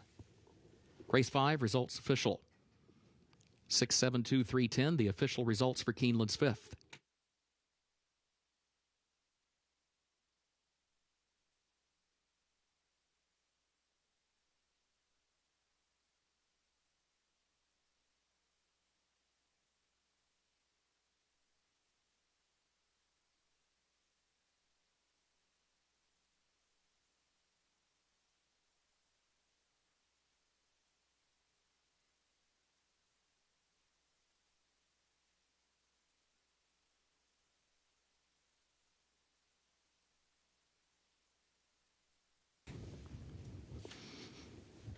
Early pick 5 at Keeneland pays on 5 of 5 with a consolation 4 of 5. Carryover for the next applicable race for the Super High 5 jackpot of $5,147. Keeneland's sixth race is on the way. Race 6, double and pick 3 wagering. Start of the pick 6, no carryover. Turf is listed good. Rail is down today. In that sixth race, no changes to report at this time. Seventh race also is clear. Again, the turf is good. The main track is fast. Looking ahead to race 8, a reminder in the 8th race, the Shakertown, the jockey for number 3, Chessmaster James Graham. It'll be James Graham on number 3, Chessmaster. 9th race, the Central Bank Ashland has no changes. 10th race, the Madison. Jockey for the 2, Estilo Talentoso, Paco Lopez. That's the 10th race, number 2, Estilo Talentoso, Paco Lopez, the jockey. 11th and featured race, the Toyota Bluegrass has no changes.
16 minutes away from the first of 6 stakes races, ending with the Toyota Bluegrass, and that means an all-stakes pick 6 begins in just 16 minutes. And we're looking right now at Spanish Love Affair, who was installed at 2-1 on the morning line, and I thought that she would be the favorite, but she's not right now. 7-2 on this Caraconte filly that was purchased for just $35,000 at the Keeneland September sale in 2019. She's made over $100,000. She's a stakes winner. She's graded stakes placed. She actually crossed the line in front of the Here Comes the Bride Grade 3 event at Gulfstream in her most recent start, but was placed 4th via disqualification. Tough one to swallow given the margin in which she won that race by 2 3/4 of a length. She'll be sitting just off of the favorite Jouster for sure if everything goes as planned. Chris Landeros gets the opportunity to ride this filly. This is a wonderful price on this stakes-winning filly, owned in part by Eclipse Thoroughbred Partners, Gary Barber, and Michael Hernan. She's my top play. Loving the price we're getting right now. Mark Casse looking for his 3rd win in the Appalachian Stakes presented by Japan Racing Association. The rail filly, Jouster for Starlight Racing, Todd Pletcher. He's another conditioner that's had success in this race. He's won the Appalachian twice before. She's a speedster. She's got to the lead in each of her races. And since they moved her over to grass and started routing this filly, she's been much different than those sprint races and the one-turn mile race at Belmont Park in her second start. She comes in with strong workouts. She's the one to catch. Saez should be able to get her to relax out on the front end. The key is, what can Landeros do with Spanish Love Affair? How close can he be to Jouster, the 3-2 favorite? The number 4 horse, Plum Ali, is my 3rd choice. She's coming off of a 4-month layoff for Christophe Clement. Rosario looking to dazzle again on the turf course, as we've seen from him in the first 2 days of racing here at Keeneland Spring. She was beaten on the square to Aunt Pearl in the Breeders' Cup Juvenile Filly Turf in her last race. A lot of very good horses get beat in that fashion on Breeders' Cup days. That's why they're such important races. But this is a filly, Gabby, that started off her career 3 for 3, Grade 2 winner of the Miss Grillo. She has to be respected, especially with the way that Rosario is riding the turf course here at Keeneland. Yeah, in the Breeders' Cup Juvenile Fillies Turf, Aunt Pearl absolutely ran the field off their feet, and she was just too far back to be a factor in there. So looking forward to the return of Plum Ali. As I landed on the one Jouster, I'm not surprised that she's taking so much money, because she looks like the clear-cut speed. This filly is fast. And last time out, the Grade 3 Florida Oaks at Tampa, she unfortunately just went too fast. 22-4, 47-3. She couldn't sustain the fractions that she was putting down. And that actually turned out to be a pretty decent group of fillies that day, especially when you compare them against what she's facing here today. So the cutback in distance, it will be suitable for her. I think Saez is going to be aggressive with her. Hopefully he opens up on the field by a couple of lengths, gets her to relax a bit in the middle part of the race, catch a breather, and then have enough to hold off the number 2 Spanish Love Affair, because I just don't think Spanish Love Affair is as fast as Jouster, and I don't know if that's going to be beneficial for her to run with a filly like that has so much natural speed. But Spanish Love Affair, she was much the best last time out. It was very unfortunate what happened, and that she was disqualified and placed 4th. Now, what had happened was that Tyler Gaffleone came over, made it a little bit tight for a horse by the name of I Get It, checked back, lost a couple of lengths, and ultimately it just kind of ran around the racetrack. What's interesting about that race is that I Get It would come back to return on the Florida Derby undercard, and she won that race easily. She won the Sanibel Island. So it was a tough call, but the fact that filly did come back to win a stakes race might have been the right call. Regardless, this filly was much the best in her last race, and she's got a lot of talent. I just don't know if she's going to be able to run down the likes of Jouster. And then finally, the number 4, Plum Ali, as Scott mentioned, her last race was in the Breeders' Cup Juvenile Fillies Turf.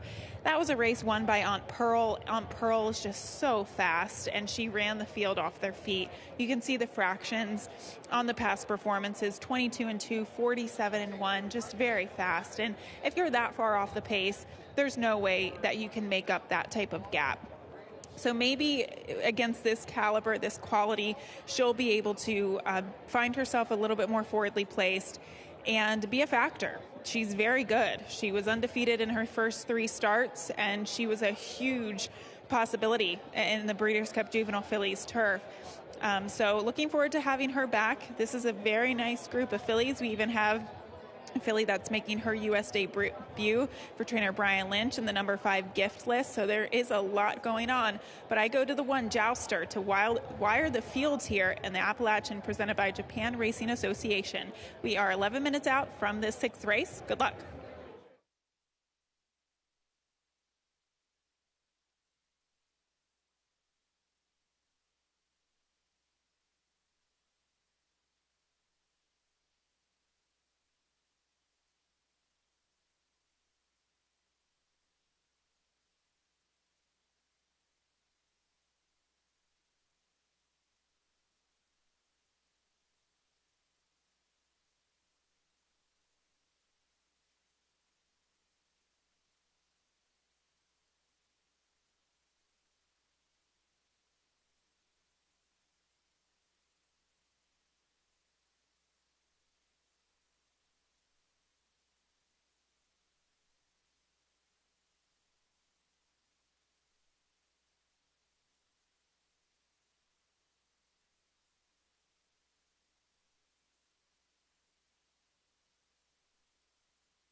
Horses are entering the track for Keeneland's 6th race, 33rd running of the Appalachian, presented by Japan Racing Association. Grade 2 stakes for 3-year-old fillies, a mile on the turf listed good today. Rail is down. Double pick 3 and also pick 6 wagering. No carryover for the pick 6. No changes in the 6th race. Post time at 7 minutes.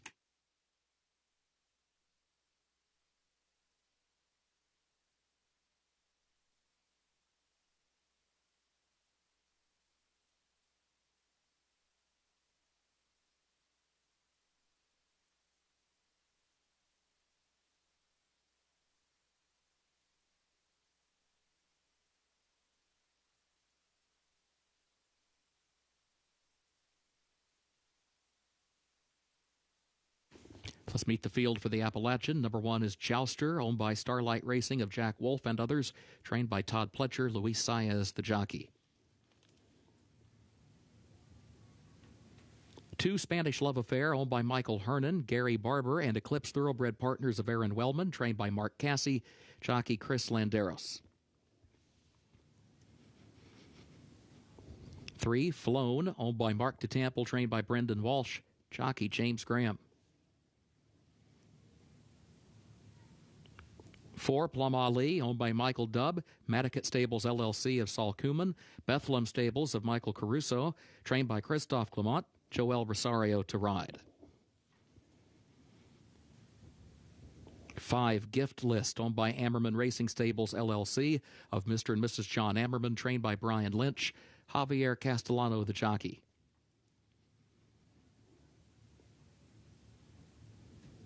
And 6, Saranya, owned by Peachtree Stable of John Fort, the trainer Brad Cox, the jockey Florent Giroux.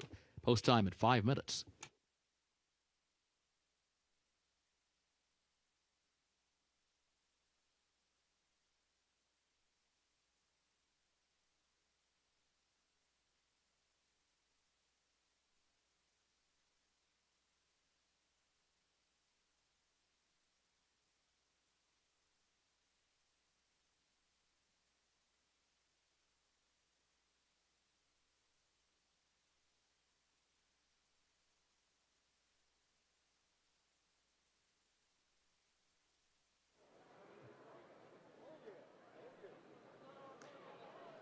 closing in on post time for the Appalachian presented by the Japan Racing Association. And this field deserves to be gone through again following that post parade and just give comments on all of them, because it is a good looking group of fillies getting set to be tested against grade 3 company, which is made up by this group of 6. Jouster is a filly that will be the one to catch. She's on her toes. Luis Saez, we'll see how he warms her up. So far, keeping her pretty mellow right now as they break off or get set to go the wrong way just in front of the winner's circle. But Jouster, a very nice-looking filly, trained by Todd Pletcher, 2-time Appalachian Stakes winner here at Keeneland Racecourse. So 8-5 right now on Jouster. The number 2 horse, Spanish Love Affair, a little bit longer filly than that of Jouster, looking at her from a physical standpoint. But Mark Cassidy's done a great job with her since he arrived in her barn, winner of her first 2 starts to kick off her career. As Gabby pointed out, that tough disqualification in the grade 3. Here comes the bride. We'll see if she can bounce back from that. Still getting a really nice price at odds of 3-1. Flown is a Kitten's Joy filly for Mark DeTample. Brendan Walsh, the conditioner. She's done very little wrong in her 3 starts. She was second behind Plum Ali in her second start in the Juvenile Fillies Stakes at Kentucky Downs when $500,000 was on the line. So you've got to respect Flown every step of the way in here, even at that kind of a price. Plum Ali, 4 months. We have yet to see her race since the Breeders' Cup. There she is in the background in the silks of Michael Dubb. Best of luck to he and his partners with this Madacat Stables, as well as others. A Keeneland graduate who's made close to $450,000 from just 4 starts. She's 2-1 right now as the clear second choice. Gift List is a European import for the Ammerman Racing Stables. Brian Lynch, the conditioner.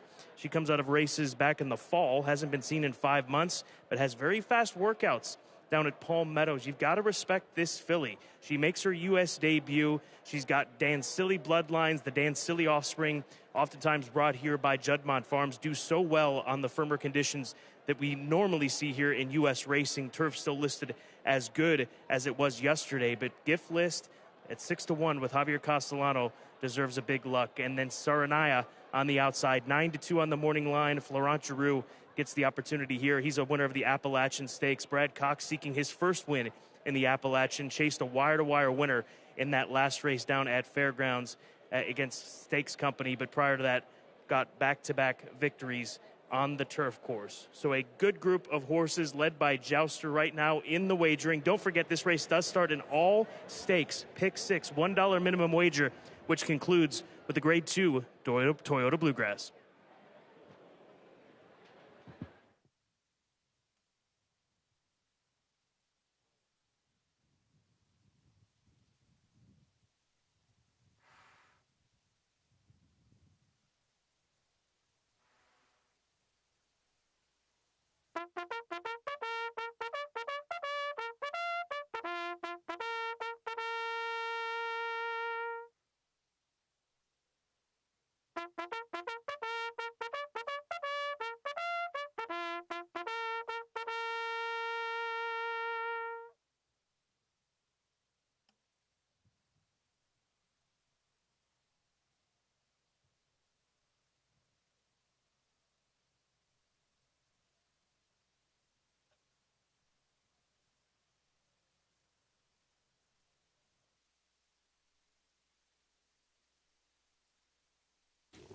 Horses have reached the starting gate for Keeneland's 6th race, 33rd running of the Appalachian, presented by Japan Racing Association, Grade 2.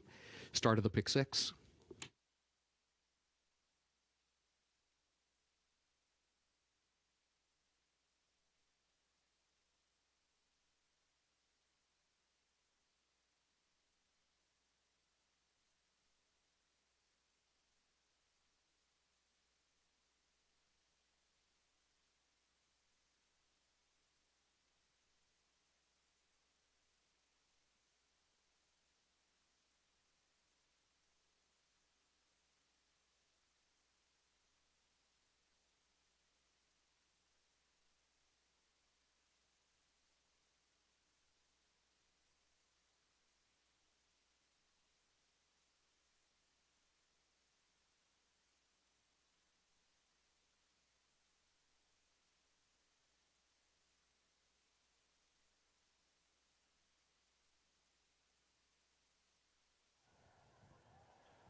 at the post.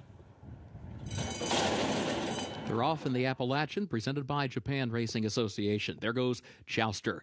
Jouster right out for the early lead. Saranya comes away running in the second position. And then Gift List is third as they head down to the first turn. Plum Ali moves up from fourth down to her inside. And then further back, the two trailers as they swing around the turn. Flown, who's next to the rail. Spanish Love Affair, who's alongside her in the last spot, running nearly 5 lengths off the lead here early on as the field swings over to the backstretch. Jouster sets the tempo, and Jouster leads it by a length and a half. Opening quarter went in 24.82 seconds. And then it is Saranya in second by a length and a half, followed by Gift List. Now, Gift List in third position, still running some 3 to 4 lengths off the lead. Just settles down there in that spot and stalks the pace from that third position, although Plum Ali is moving up closer fourth, down toward her inside. And then further back, Spanish Love Affair and Flown at the back. The first half mile went in 49.87 seconds. Over to the far turn they go. Jouster is the leader. Jouster leads it by 2.5 lengths. Saranya second by nearly the same margin. Back to Gift List in third. Plum Ali is in fourth. Spanish Love Affair fifth on the outside is 7 lengths from the front, and Flown is at the back as the field turns for home. Quarter mile to come for Jouster. Jouster, the lead, out to 5 lengths now. Gift List goes to second up on the outside of Saranya, who's back to third. Plum Ali is fourth. Final furlong of the Appalachian. Jouster in front. Luis Saez, a quick peek over the shoulder to keep an eye on Gift List and Plum Ali. It is Jouster by 3 lengths. It is Jouster to win the Appalachian. 3 wins for Saez today. And then across the line, it was Gift List in second, followed by Plum Ali in third.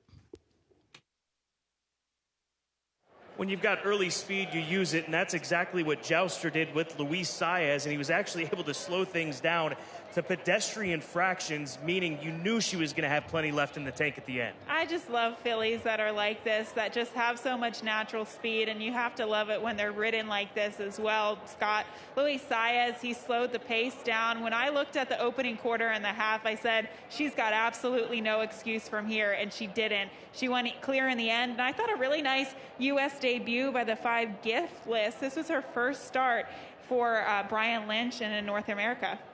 But a graded stakes victory and an important one at that for Jouster, for Starlight Racing, Luis Saez, and Todd Pletcher, who's now won the Appalachian 3 times.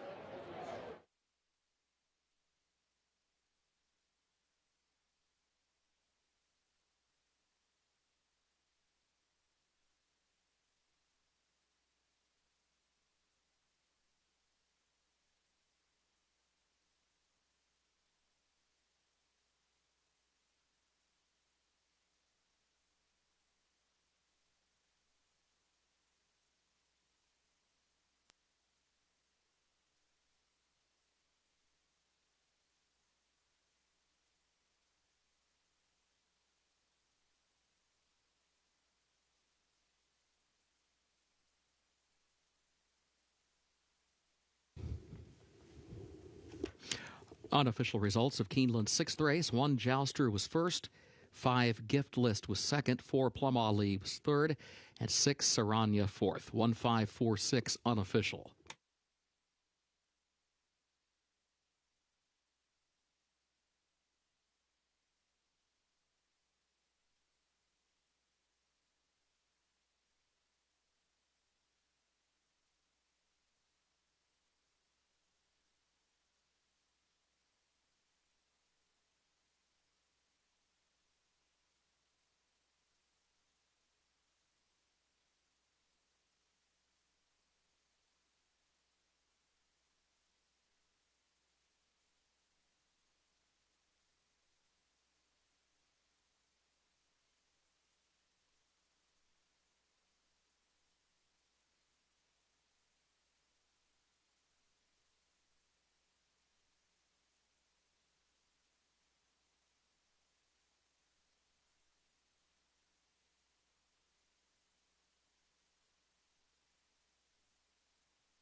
Results of race 6 official, 1546.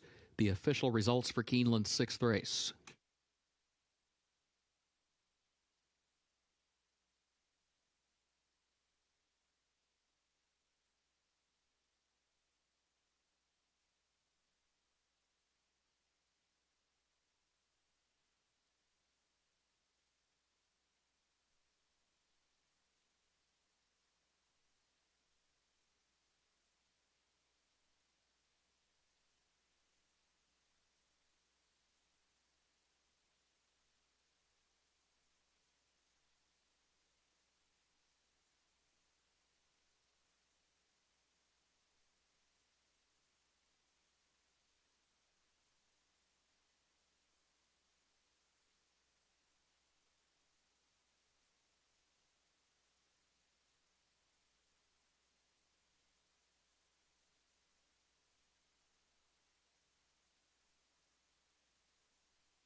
The official winner of Keeneland's 6th race, 33rd running of the Appalachian, presented by Japan Racing Association, won Jouster, owned by Starlight Racing of Jack Wolf and others, trained by Todd Pletcher.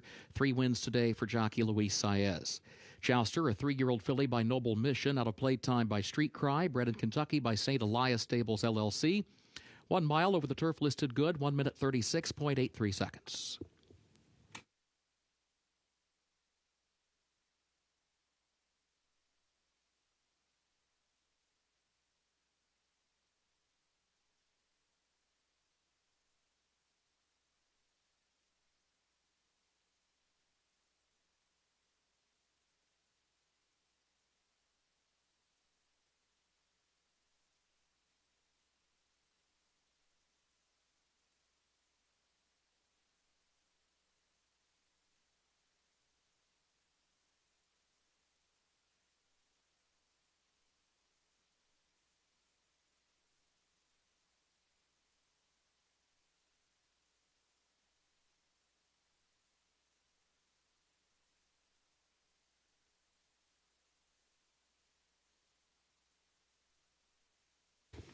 Now the trophy presentation for the Appalachian, presenting on behalf of the Japan Racing Association, Mr. Chip McGahee, Keeneland Acting Director of Racing Administration and Sales Associate. Chip presents to the connections of Jouster.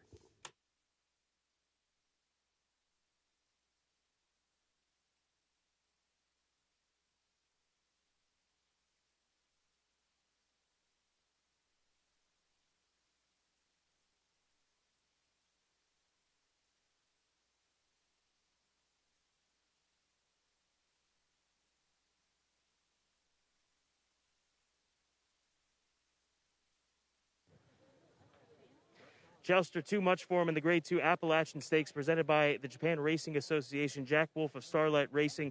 To my right, Luis Saez, the man that was aboard.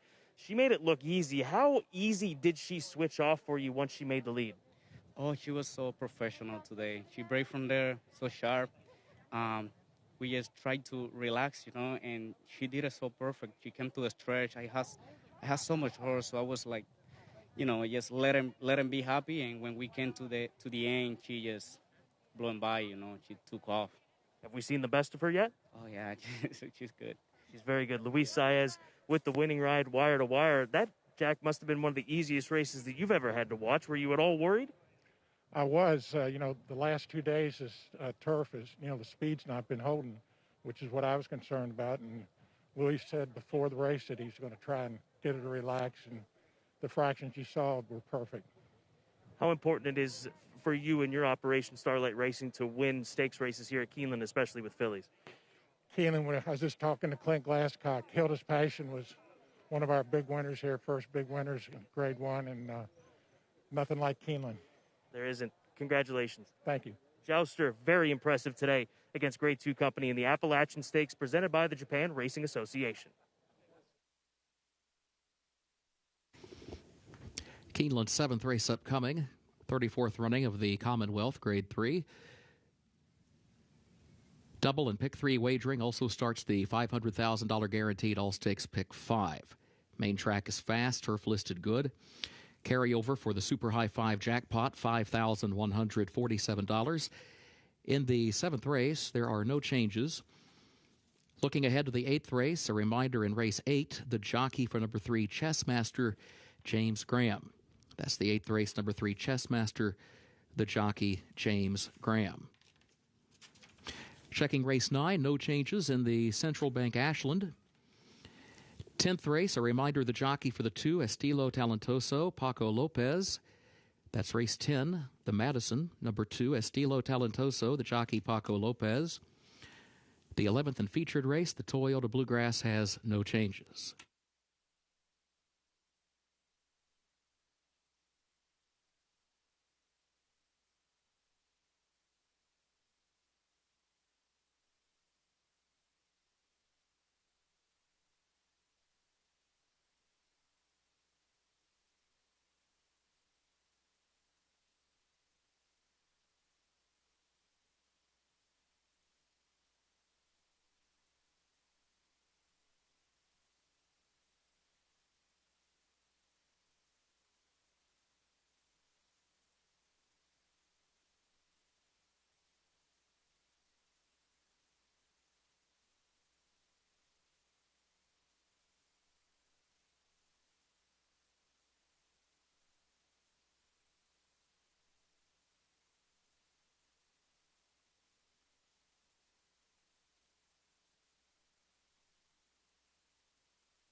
Race number 7, the Grade 3 Commonwealth Stakes, starts a late pick 5 for 50 cents, $500,000 guarantee presented by TVG. And right now, it's Flagstaff who's taking a majority of the money, and not surprising there, coming off of that third behind two of the top sprinters in North America, CZ Rocket and Whitmore in the Hot Springs Stakes at Oaklawn Park. I'm going to go to the outside, though, with Hog Creek Hustle, a 5-year-old who's made 22 starts. He's made nearly $750,000 over the course of his career, on only a 4-time winner, but he comes off of a victory going a 1-turn mile at Churchill Downs. He did so by a half of a length. He's yet to win at Keeneland, but I think that this is the right type of group for him to do so. He's got a lot of class. He'll be coming from off the pace with Corey Lannery, who has grown accustomed to riding him as he has in his last 3 starts, and even going back to starts in 2020. Give me Hog Creek Hustle on the top, the Keeneland graduate for Vicky Foley and Something Special Racing LLC, and I'll take 7-2 all day long on a past graded stakes winner. Then go down to the inside. That's Flagstaff, a consistent sort, lightly raced 7-year-old, making just his 18th career start. Blinkers come off this 7-year-old gelding when they added him to run in the Hot Springs Stakes last time out. His last victory, you have to go back to the San Carlos at Santa Anita when he was beating the likes of the Grade 1 winner, Santa Anita Derby winner, Roadster, who's certainly not come on since that race, but Roadster was a nice horse back at that point in time of that kind of class level, and also beating Roadster in the Damascus Stakes back in 2019, part of the Breeders' Cup weekend. So Flagstaff, the worry I have for him, honestly, is the rail. The last time he drew the rail was going 7/8 of a mile in the Grade 2 Triple Bend. He was beaten by a very classy horse in McKenzie, but this is going to be a tough spot for him to win, but he's got the right guy in the saddle to do it. Joel Rosario, his pilot, has won the Commonwealth Stakes 2 times in the past. And then the third choice for me is Hidden Scroll. Mark DeTample purchased this horse out of the Keeneland November sale just last year for $525,000. Here's a horse that broke his maiden on debut by 14 lengths. He set the pace in the Fountain of Youth, a race that was taken by Code of Honor. This is all the way back in 2019. And we've seen flashes of brilliance from him, Gabby, and we expected to see him on the front end just about every single time, but they changed things up last time out, took him from off the pace, did Florent Giroux, and it worked out. This is obviously a big step up in class, but this is a litmus test for him as to what they can expect from him moving forward here in 2021.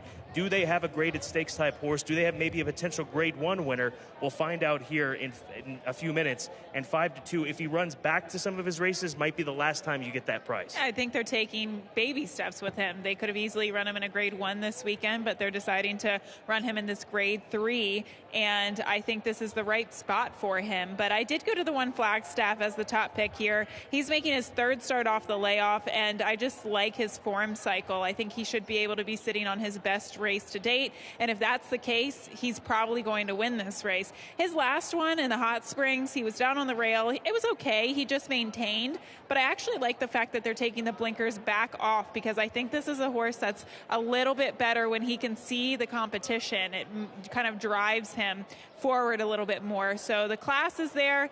The rail, I don't think he's going to be the fastest. It really does depend on what happens with Hidden Scroll. He could be the fastest if Hidden Scroll decides not to go.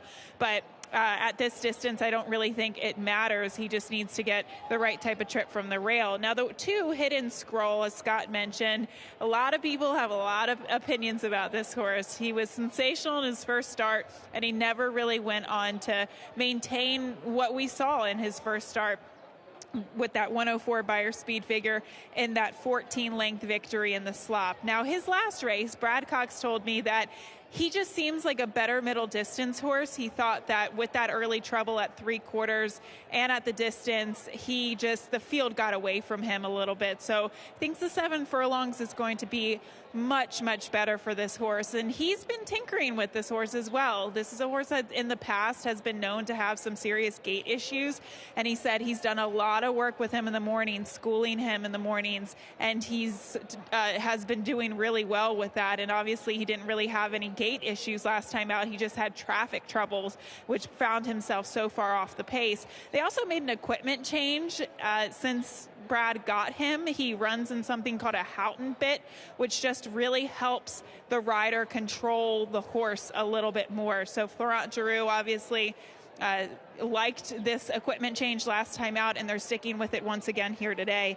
And then finally, the number 7, Hog Creek Hustle. You have to love this horse. He just tries almost each and every single time. Things did not go his way in the Breeders' Cup Sprint, but he came back to stretch out to the one-turn mile at Churchill Downs and get that victory in his subsequent start. This seems like a good field for him, good outside post, and his class, I think, will make him hit the board alone. He's just such a cool customer. You can see him in the paddock. He knows what he needs to do each and every time, and he likes this track, likes this distance. I'm happy he's returning at 7 furlongs and not necessarily 3/4, because I do think he's a better horse at 7 furlongs and or the mile distance if it's a one-turn mile. So Hog Creek Hustle and his return for the first time since last November at Churchill Downs. Right now, your favorite is the number 1 Flagstaff at 9-5. Second choice at 5-2 is the 2 Hidden Scroll, making his second start for the Brad Cox barn. See what happens here. The Grade 3 Commonwealth up next.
Horses are entering the track for Keeneland's 7th race, 34th running of the Commonwealth, Grade 3 stakes for 4-year-olds and up, 7 furlongs over the fast main track. Double and pick 3 wagering, start of the $500,000 guaranteed all stakes pick 5. Carryover for the jackpot super high 5, $5,147. No changes in race 7, post time in less than 5 minutes.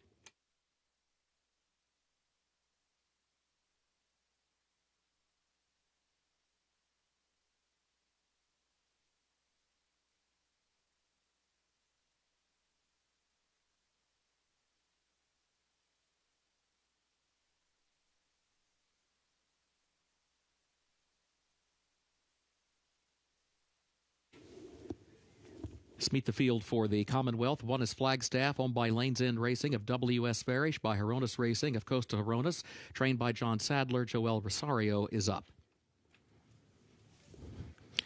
2 Hidden Scroll, owned by Mark DeTample, trained by Brad Cox, Florent Giroux, the jockey. 3 Bango, owned by Tamarok Partners LLC of Fred and Debbie Schwartz, trained by Greg Foley, Rafael Bejarano to ride. 4 Special Reserve, owned by Paradise Farms Corporation of Peter Procia, owned also by David Stodiker, trained by Mike Maker. Gerardo Corrales is up.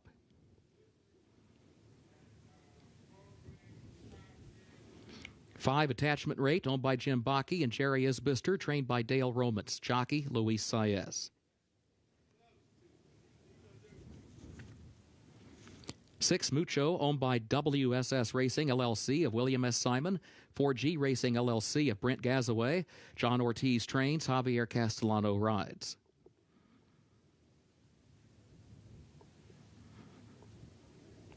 And 7 Hog Creek Hustle, owned by Something Special Racing LLC of Patty Tipton, trained by Vicky Foley, jockey Corey Lannery. Post time in less than 3 minutes.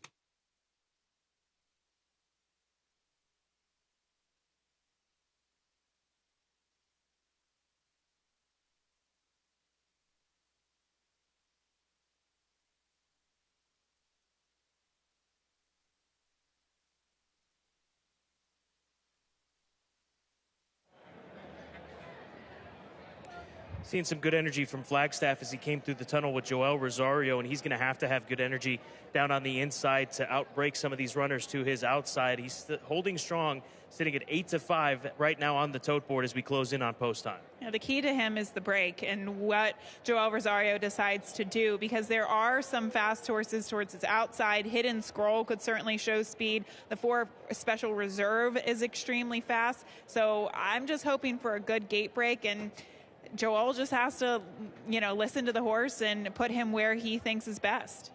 Pick 5 pull, all stakes pick 5, well over the guarantee of $500,000 presented by TVG. We're closing in on $800,000. We might be talking about $1 million pick 5 pool once the dust settles here for the Commonwealth Stakes and these horses are loaded into the starting gate. Let's go on to Hidden Scroll, the 2. He was as calm as a horse could be when he came through the tunnel as they pick up the energy a bit here in his warm-up with Florent Giroux. Which has not always been the case, Scott. Usually this horse is fine, but when he gets to behind the starting gate, he can unravel. I know they've done a lot of work with him in the morning to get him to be a cool customer in the afternoon. It worked last time out. Unfortunately, he had traffic troubles, but he got out of the gate well. So this is everything you want to see with this horse whose quirks are well documented. The 6 is good looking. He's a big price. He's 15-1. Johnny Ortiz is a very good conditioner, and they get Javier Castellano in this situation. If he runs to his looks, he might be able to outrun 15-1, which he sits at on the tote board right now. I think he's stakes caliber. I don't think his last race is indicative of the quality and the talent that this horse has. Personally, I don't think he handled the track that day, and he won't have that excuse. It's a fast main track. It seems like it could really set up for him as he looks to be a stalker and a race that has a decent amount of pace. So look for this horse to maybe perform as we saw 2 back. I just still don't know if his best is good enough to win this race if all the other horses in here deliver their A game. We know that Hog Creek Hustle's best is certainly good enough, and he was all class coming out. He's moved away from the pony, and there he is right now on the screen, making a great appearance with Corey Lannery for Something Special Racing. He looks like a painting, doesn't he? He just is so classy. I love this horse. You just have to love the heart that he has, and he just is a trier. He tries every time in the afternoon, and this, again, seems like a good spot. Looks like he's got good flesh today. You wouldn't think that he's coming in off of a layoff. Just really checks all the boxes, Scott. The pool is now over $1 million in this late pick 5. Make sure you get those plays in. We are at post time, but they still have to get back to the starting gate for this upcoming stakes race. Well over $1 million in the late pick 5 presented by TVG. Best of luck.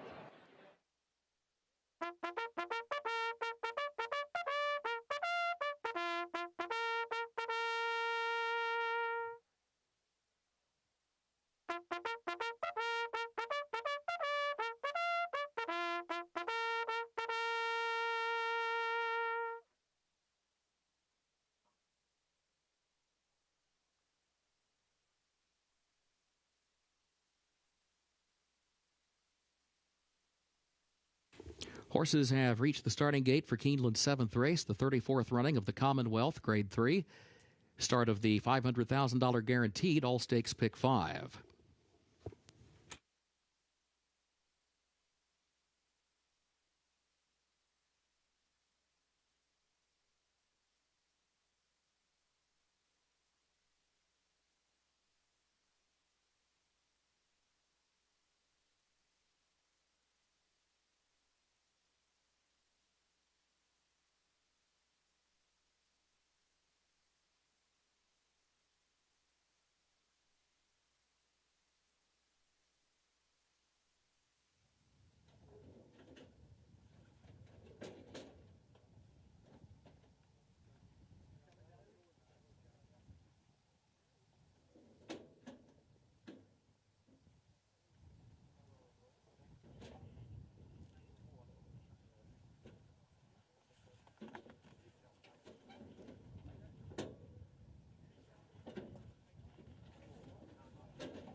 They are at the post.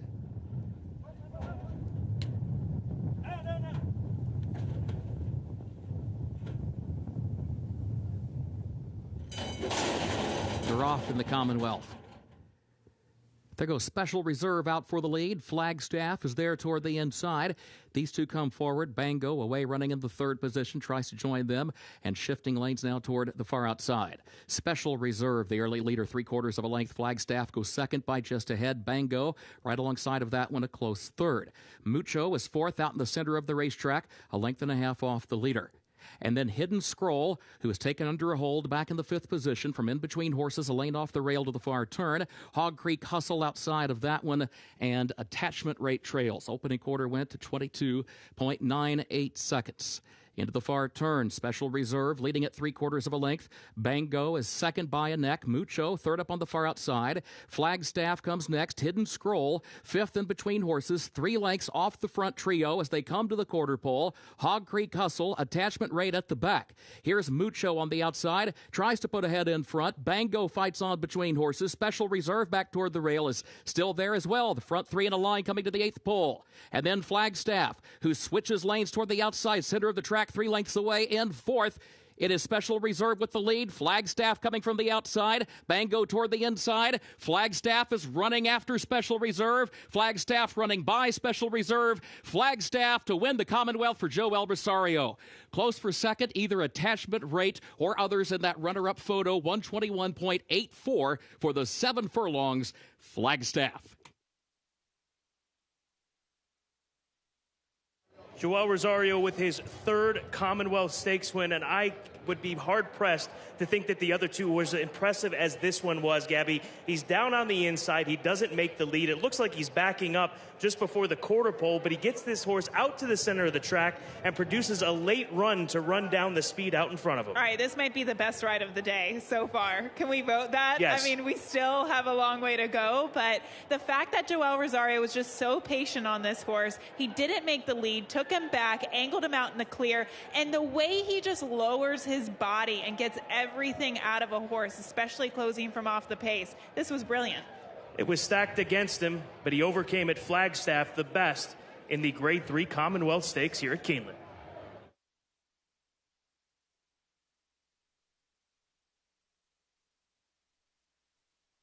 Photo for play, sold all tickets.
Unofficial results in Keeneland's 7th race. 1 Flagstaff was first, 4 Special Reserve second, 5 Attachment Rate third, 3 Bango was fourth, and 6 Mucho was fifth. 1, 4, 5, 3, 6 unofficial.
Keeneland's 7th race, 34th running of the Commonwealth Grade 3. 1 Flagstaff, owned by Lanes End Racing of W.S. Farish and by Horonis Racing LLC of Costa Horonis.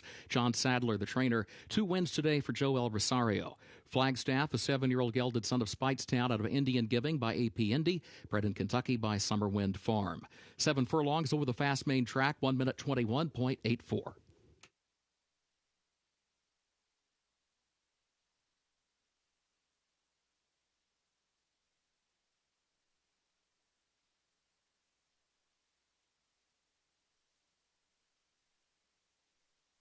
Race 7, results official, 14536. The official results for Keeneland's 7th race.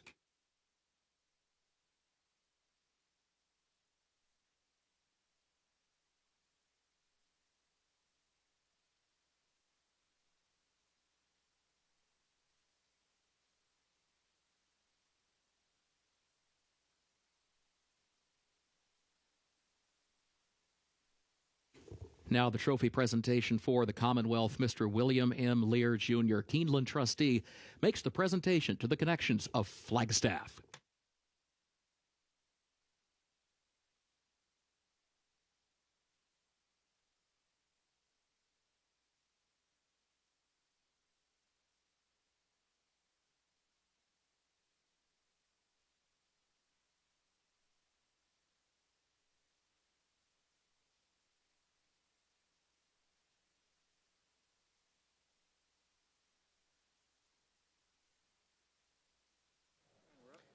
Flagstaff, the best by far in the Commonwealth Stakes here on Saturday at Keeneland Racecourse. And Bill Farish of Lanes End Racing, Joel Rosario aboard for the winning ride. Joel, you're down on the inside. The speed got out in front of you, but somehow you managed to work your way to the outside. What were you thinking down the backstretch once they were out in front of you?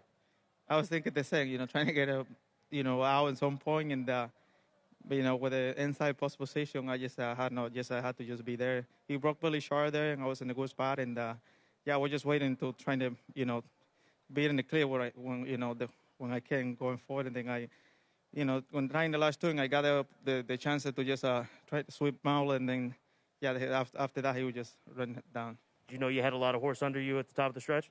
I mean, he was running for me, but sometimes you know how much you have, and then you start moving. But then I start moving, he would start moving forward, so I feel really good about that after that. Job well done, Joel. Thank you so much.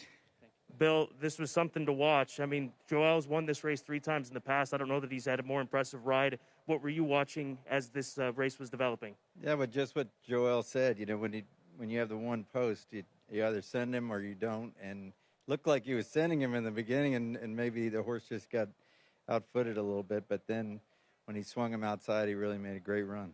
How much of a warrior has this horse been for you and Mr. Ronas? It's really fun to have an older gelding like him. He just keeps coming, on big days and winning big races, and it's just it's a lot of fun for everybody involved.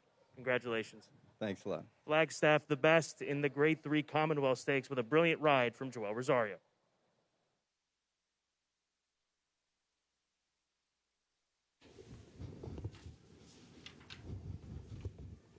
Keeneland's 8th race upcoming, double and pick 3 wagering. Also, the start of the $500,000 guaranteed all stakes pick 4. Carryover for the Super High 5 jackpot, $7,228. In this 8th race, jockey for the 3 Chessmaster James Graham. 3 Chessmaster James Graham, the jockey, the turf listed good. Looking ahead to the 9th race, the Grade 1 Central Bank Ashland has no changes. 10th race, the Grade 1 Madison, jockey for the 2 Estilo Talentoso Paco Lopez. That's the 2 Estilo Talentoso Paco Lopez, the jockey. No changes in the featured 11th, the Toyota Bluegrass.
race number 8, $500,000 guaranteed all stakes. Pick 4 presented by TVG begins with this, the Grade 2 Shakertown Stakes, $200,000, 5.5 furlongs. The distance these horses will be asked to sprint. And there's a look at Imprimis, a 7-year-old gelding who's won 9 of 18, so he's batting 500 in his career. He won this race back in 2019, overcoming a very bad start with Paco Lopez. Paco ships up from Florida to take this call here today. He's not going to let this horse get past him. He looks great in the flesh as we get him a chance to see him down in the sun here today. It's really tough to overlook his consistency. Imprimis, for me, is the one to beat, and most agree as he sits at odds of 8-5. I'll go to the outside to Just Might, the 9, as my second choice right now. This is a 5-year-old son of Justin Phillip, who recently picked up a win in the Colonel Power Stakes at Fairgrounds, beating Extravagant Kid, albeit it was on dirt, but Extravagant Kid would come out of that race and win the Al Quoz Sprint, becoming the first North American-based runner to win on World Cup night on the grass. So a significant win there. You've got to respect that form. And here's a horse that has shown up time and time again in his turf sprints. He has run in graded stakes company here at Keeneland in the past. In fact, last summer, he was part of the pace of the Shakertown, the rescheduled Shakertown, which was taken by Leinster. But the recent form is what I'm banking on in being able to beat Extravagant Kid and what he was able to do on World Cup night in the Al Quoz Sprint. And then finally in here, I'll go to the number 13 horse, one of the most beloved horses, no doubt, for Wesley Ward. That is Bound for Nowhere, the son of the Factor, Keeneland September sales graduate all the way back in 2015. Lightly raced, a 6-time winner. Winner of this race back in 2018 when he beat Bucaro, a top turf sprinter. And this is a horse, Gabby, that he's taken to Royal Ascot, running big Group 1 races. He was only beaten 3/4 of a length in the Diamond Jubilee behind Merchant Navy back in 2018. We haven't seen him in 8 months, but Wesley's going to have this horse ready. He's so good at keeping these older turf sprinters going. Undrafted would be a prime example of that. Bound for Nowhere, the latest rendition of that out of the Wesley Ward barn. Exactly. He's a horse that definitely needs to be respected in here. The 11 High Crime was the horse I wanted to go with. Scott, I thought this race was so tough, so challenging to start off that late pick 4 sequence. So I wanted to go with a price, and overall I think you need to have coverage in this first leg of the sequence. The 11 High Crime, he has recency. He's in form. His last race at Gulfstream was very good. He was second to Leinster, who's one of the top turf sprinters in the country, who's had success here even at Keeneland. And I think that one race is a good stepping stone to a big performance today. He's only raced twice before in the past here at Keeneland. One was sprinting on the turf. One was going a distance of ground, going the mile, and the Maker's Mark mile. He's not a miler. He's a turf sprinter. And the only other turf sprint that he was in here at Keeneland, he won. So maybe some people might think he's not fast enough, but I think he might be fast enough under Julien Leparoux, who had a milestone type of day yesterday afternoon. And then the 13, I just think this horse is he's got class. He hasn't been seen in quite some time, but Wesley Ward he's been able to manage this horse wonderfully throughout his career. He is a lightly raced 7-year-old, but he knows when to run him, knows when to scale back, knows how to get him fit off the layoff. So if he can deliver even close to his best, he's going to be a main threat in here. And then finally, the 2 Imprimis. I went back and forth with using this horse because he was so good kind of towards the end of last year, and I just don't know if we have seen the same type of Imprimis in his last 2 races. Yes, he won that turf sprint stake 2 starts back at Gulfstream, but it turned out to be, not that fast of a race, and then he came back to lose as the favorite at Tampa. I think maybe the key is coming back here to Keeneland, a place that we know he likes, and he's a classy horse, and he always delivers his best. I just wonder if he is the same horse as we saw in some of his races last year. But he is the worthy favorite here at 8-5. Overall, a very, very tough race, as this race does kick off the pick 4 sequence. And we do have a late scratch of the 1, Smart Remark. So definitely take note if you are handicapping the late pick 4 sequences. The 1 Smart Remark is out of this race. So make sure you take note of that. So this race does kick off that late pick 4, presented by TVG. Best of luck if you're playing the sequence today.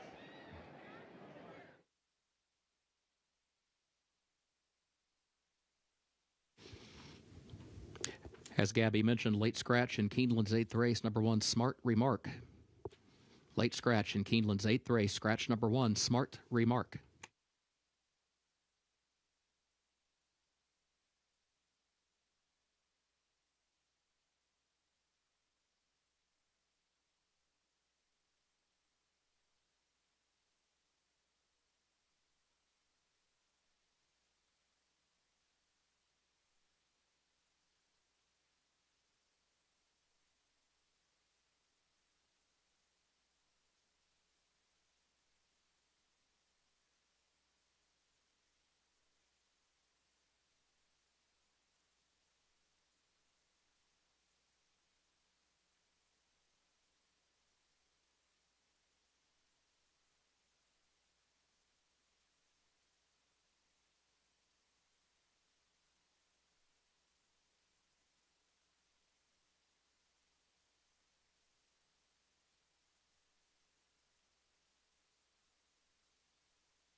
Horses are entering the track for Keeneland's 8th race, 25th running of the Shakertown Grade 2. 3-year-olds and up, 5.5 furlongs over the turf, listed good. Scratch the 1, Smart Remark, number 1 is scratched. Jockey for the 3, Chessmaster, will be James Graham. Double and pick 3 wagering, start of the $500,000 guaranteed all stakes pick 4. Carryover for the jackpot super high 5, $7,228. Post time in 5 minutes. Let's meet the starters. Number 1 is Scratch. Number 2 is Imprimis, owned by Breeze Easy LLC of Mike Hall, trained by Joe Orsino. Paco Lopez is up. 3, Chessmaster, owned and trained by Kerry Raven. The jockey, James Graham. 4, Hollis, owned by WSS Racing LLC of William S. Simon. 4G Racing LLC of Brent Gazaway, trained by John Ortiz, jockey Gabriel Saez. 5, Turned Aside, owned by DJ Stable LLC of Leonard Green, by West Point Thoroughbreds of Terry Finley, trained by Mark Cassie, Chris Landeros to ride. 6, Ready for Prime Time, owned by Robert Marzilli, trained by Eric Heitzman, jockey Mitchell Merle. 7, Cantaka, owned by West Point Thoroughbreds of Terry Finley, trained by Graham Motion, Javier Castellano is up. 8, American Butterfly, owned by Les Wagner, trained by D. Wayne Lucas, Drayden Van Dyke to ride. 9, Just Might, owned by Griffin Farms of Robert Griffin, by Michelle Lovell, trained by Michelle Lovell, the jockey Colby Hernandez. 10, Johnny Unleashed, owned by Foster Family Racing of Brooklyn Foster, by Lonnie Reynolds, by H&H Horses LLC of Chris Phelps, and by Joseph Mills, trained by Eric Foster, Gerardo Corrales, the jockey. 11, High Crime, owned by Silverton Hill LLC of Bonnie and Tommy Hamilton, trained by Darren Miller, jockey Julian Leperoux. 12, The Critical Way, owned by Monster Racing Stables of Randall Gindy, trained by Jose Delgado, Luis Saez, the jockey. And 13, Bound for Nowhere, owned and trained by Wesley Ward, the jockey Joel Rosario. 3 minutes to post.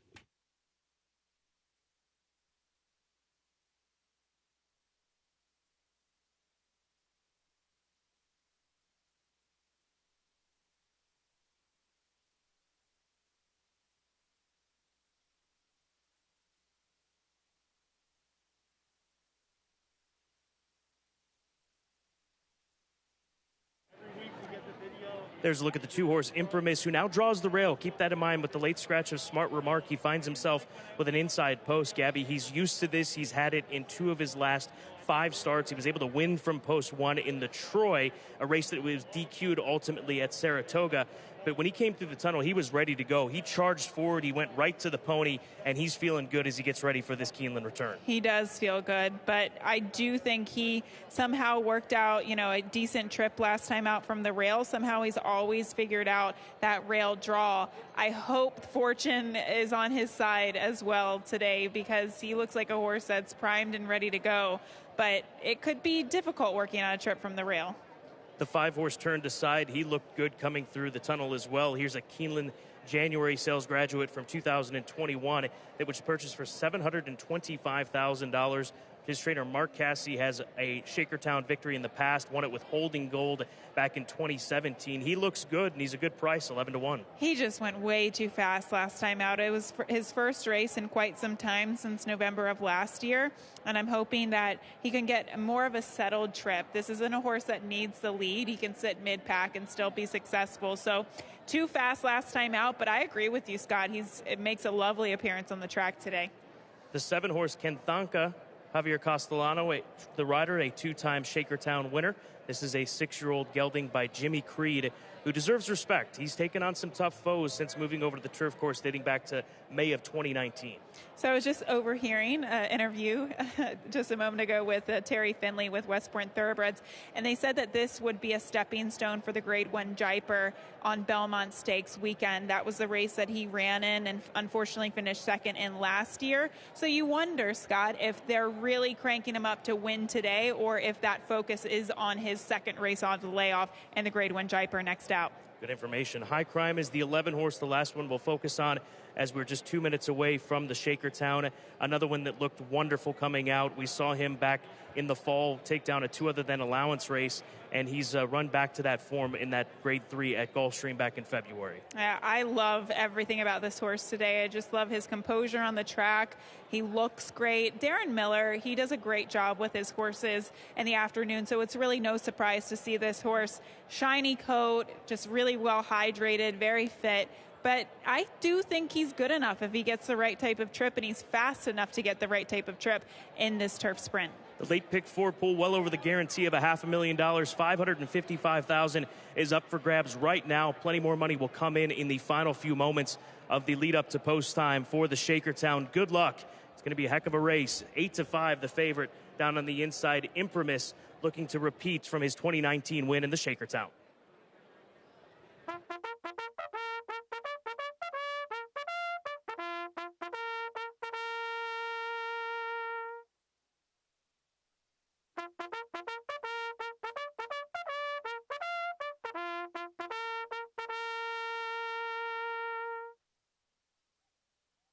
Horses have reached the starting gate and are moving into line for Keeneland's 8th race, 25th running of the Shakertown Grade 2, start of the $500,000 guaranteed all-stakes pick 4.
Imprimis comes through the gate doors. Will be examined just a moment.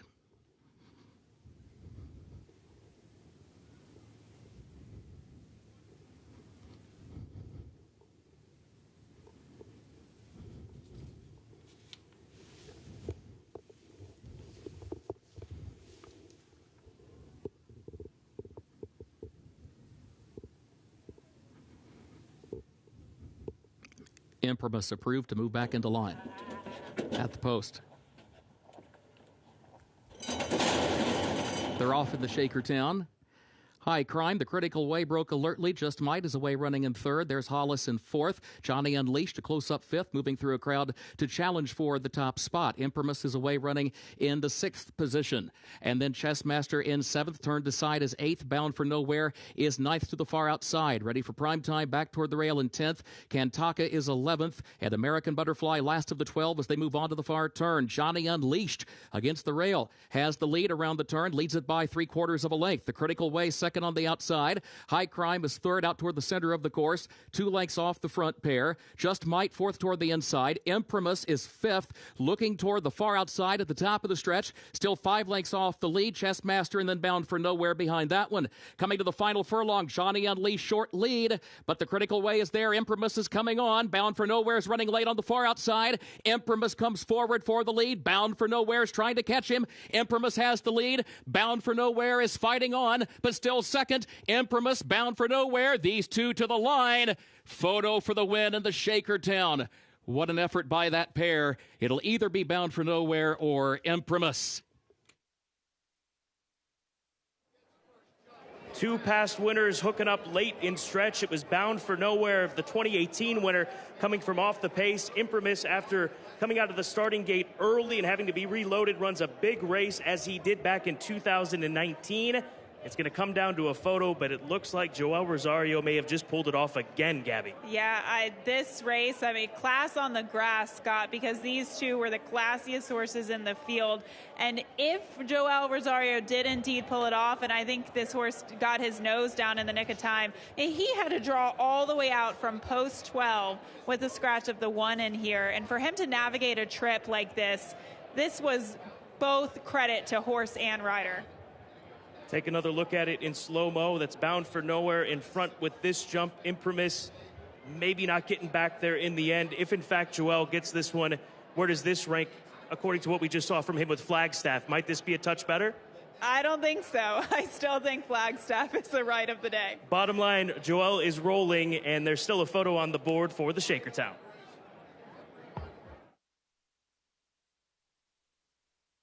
Photo for the win. Hold all tickets.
Unofficial results of Keeneland's 8th race. 13, Bound for Nowhere was first.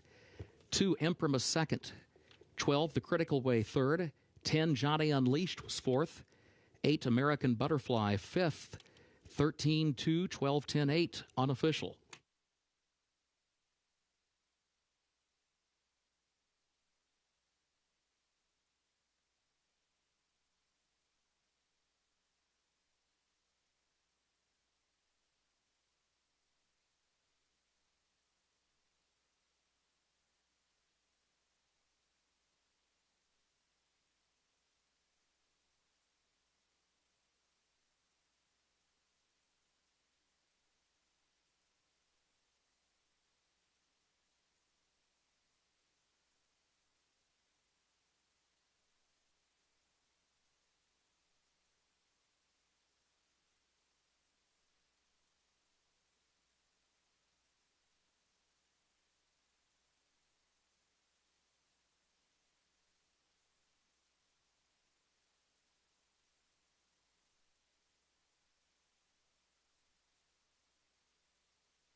Keeneland's 8th race, 25th running of the Shakertown Grade 2. Number 13, Bound for Nowhere. Owned and trained by Wesley Ward, the jockey Joel Rosario, his third winning ride of the day. Bound for Nowhere, 7-year-old son of the Factor, out of Fancy Deed by Allie Deed, bred in Kentucky by Wayne Lister, Gray Lister, and Brian Lister. Keeneland sales graduate gets the 5.5 furlongs over the turf, listed good, 1 minute, 2.19 seconds. Results of race 8 official, 13, 2, 12, 10, 8. Official results for Keeneland's 8th race.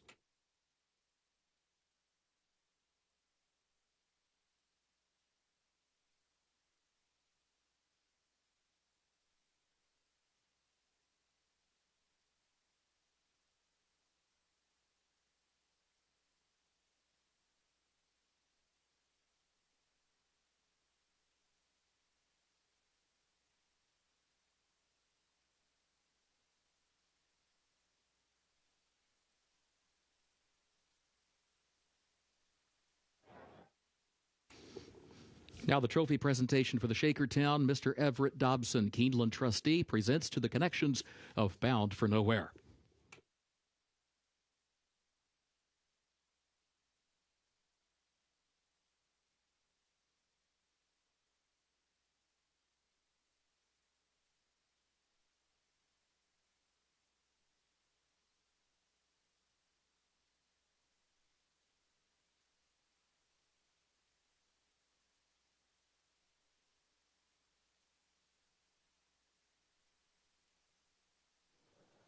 2 years removed from his win in the Shakertown in 2018. Bound for Nowhere comes back at 7 and dazzles us with a late stretch run for Wesley Ward and Joel Rosario.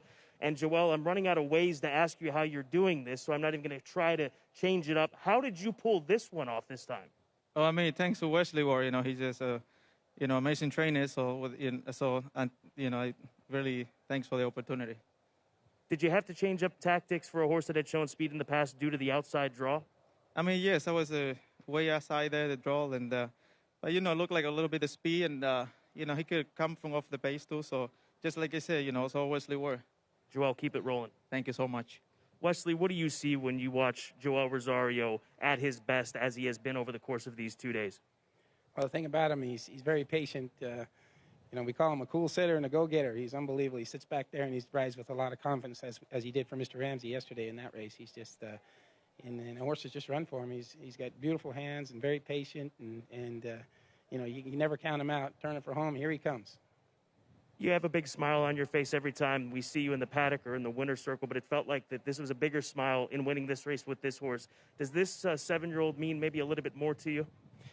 Yeah, he's a really hard horse to train. He's got a lot of issues. He's overcome just minor deals, but major setbacks when you're trying to keep him at this level. I got to give all the credit to his rider every day who rides him, Julio Garcia, who's rode him the majority of his career. He's supposed to ride him today, and we couldn't. He said, "No, Wesley, I'm officially retired." But he's on him every day for all these years, and I can't thank that little fella enough. Great stuff to watch here. Congratulations to you, Julio, and the team. Well done. Bound for Nowhere. Now a 2-time winner, 3 years removed from his previous win in the Shakertown.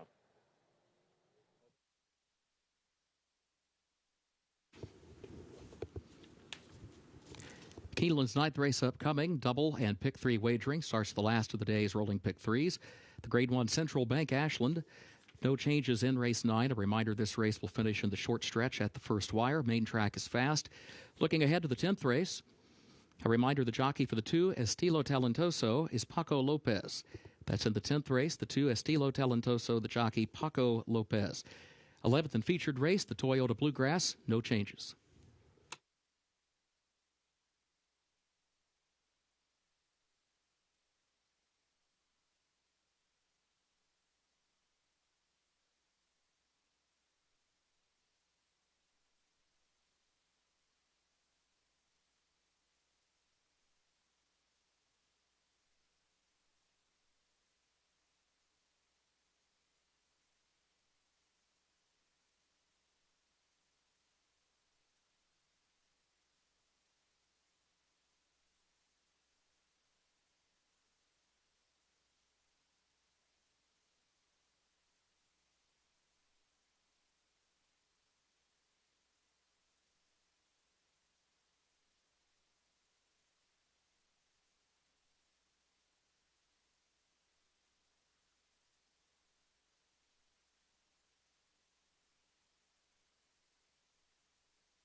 With roots dating back to 1946, Central Bank remains a community bank dedicated to serving the people and businesses of Kentucky.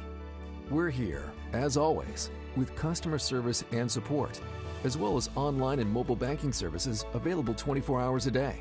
For the latest information about your options for banking services and resources, visit us at centralbank.com. Central Bank, central to you. Member FDIC.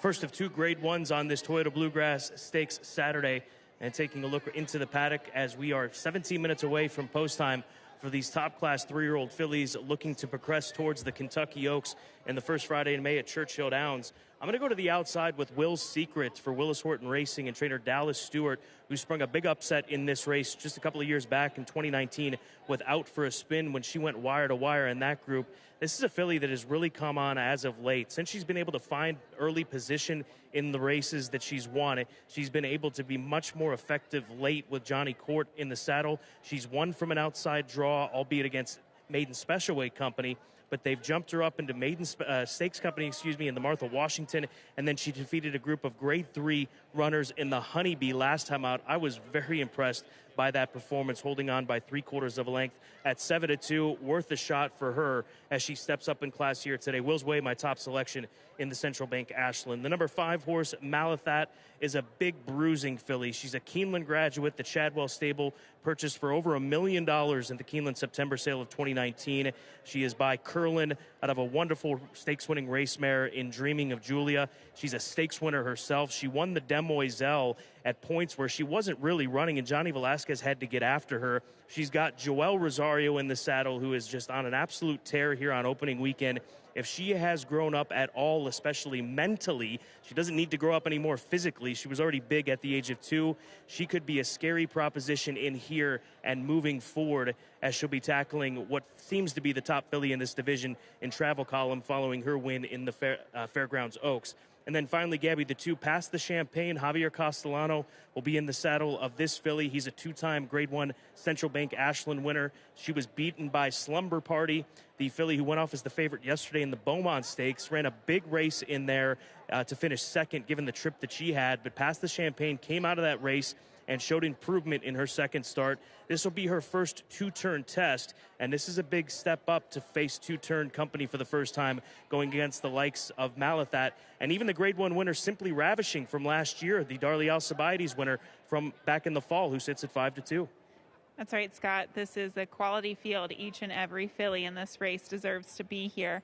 The number 5, Malathat, is who I ultimately landed on for trainer Todd Pletcher. And you mentioned just how big she is, but she's not really, it's not so much that she's a burly type of horse or wide. She's just long and lanky. She's got such a long stride to her walk. Even when you watch her in the afternoon in her races, she covers so much ground. She's long in the back, long in her neck, long in her legs, everything about her. She's got elongated features. And sometimes we see with those types of fillies, it can take them a little bit of time to get going, to really figure themselves out.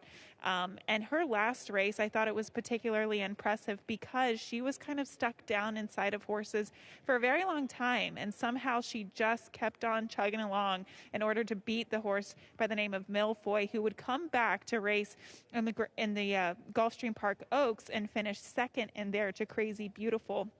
So I hope that the plan here for Joel Rosario is to be aggressive with her when the gates open, because I don't want to say that she's not dimensional, but I do think she might have an easier go of it if she's forwardly placed or on the lead today.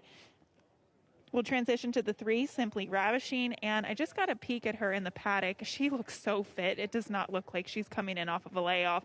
Looks like she's been working really well in the morning. She's a filly that never really holds too much weight, but I would say that that's probably easier for Kenny McPeak to kind of maintain her off of this type of layoff. And some people are giving her a hard time for her last 2 races. I thought she had a legitimate excuse in the Breeders' Cup Juvenile Fillies, because when you were looking at that race, she figured to be the pace of the race.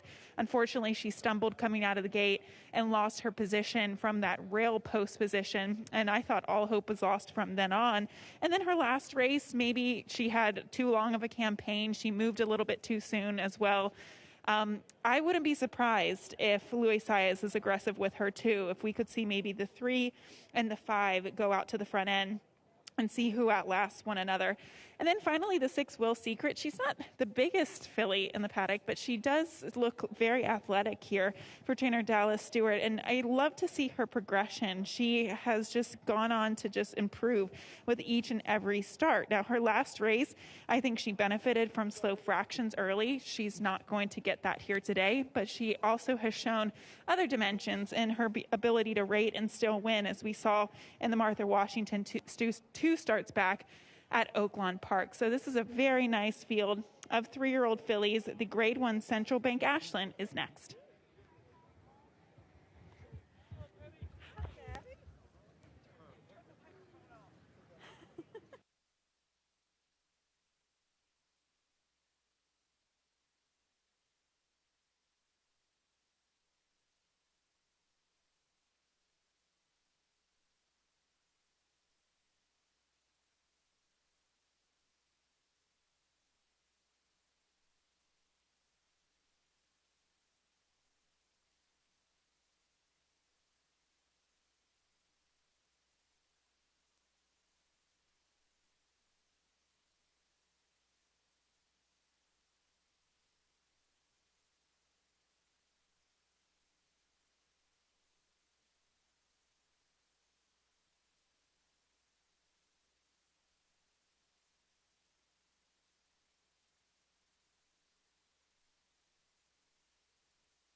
The horses are entering the track for Keeneland's ninth race, 84th running of the Central Bank Ashland, Grade 1.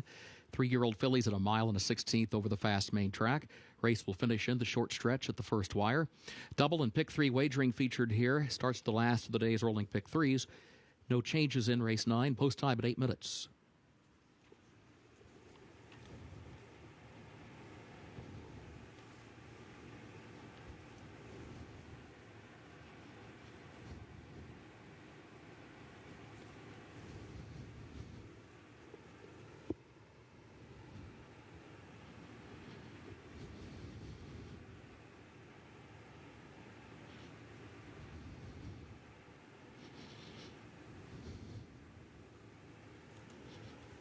They parade to the post for the Central Bank Ashland. 1 Curlin's Catch, owned by Breeze Easy LLC of Mike Hall, trained by Mark Cassie.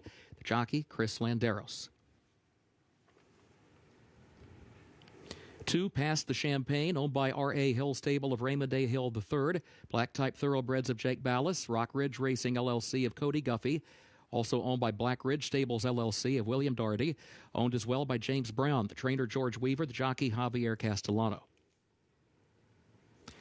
3 Simply Ravishing, owned by Harold Lerner LLC of Harold Lerner, by Magdalena Racing of Sherry McPeak and others, by Neehawk Stables of Dale Cohen, trained by Kenny McPeak, the jockey Luis Saez. 4 Moonswag, owned by Brad King, Jim Cohn, Scott Bryant, and Stan and Suzanne Kirby. The trainer is Brendan Walsh, the jockey Adam Beschitza. 5 Malathat races for Shadwell Stable of Rick Nichols, trained by Todd Pletcher, Joel Rosario to ride.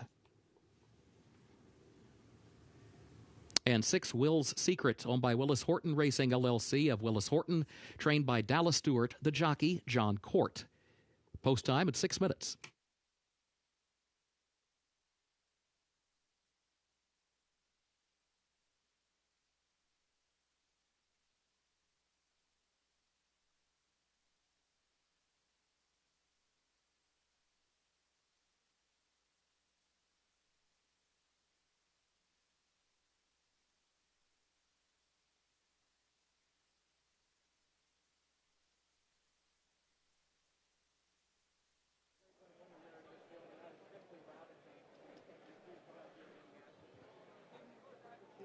Filly's just about set to warm up for this Grade 1 Central Bank Ashland Stakes as they continue down the path towards the far turn. Going to turn back around and start their warm-up. And we'll start the conversation with Past the Champagne, a filly by Flatter. Nice-looking filly. Almost looks like she's got champagne bubbles as markings on her, as she's got little white marking dots all over her body. She is a very lovely-looking filly.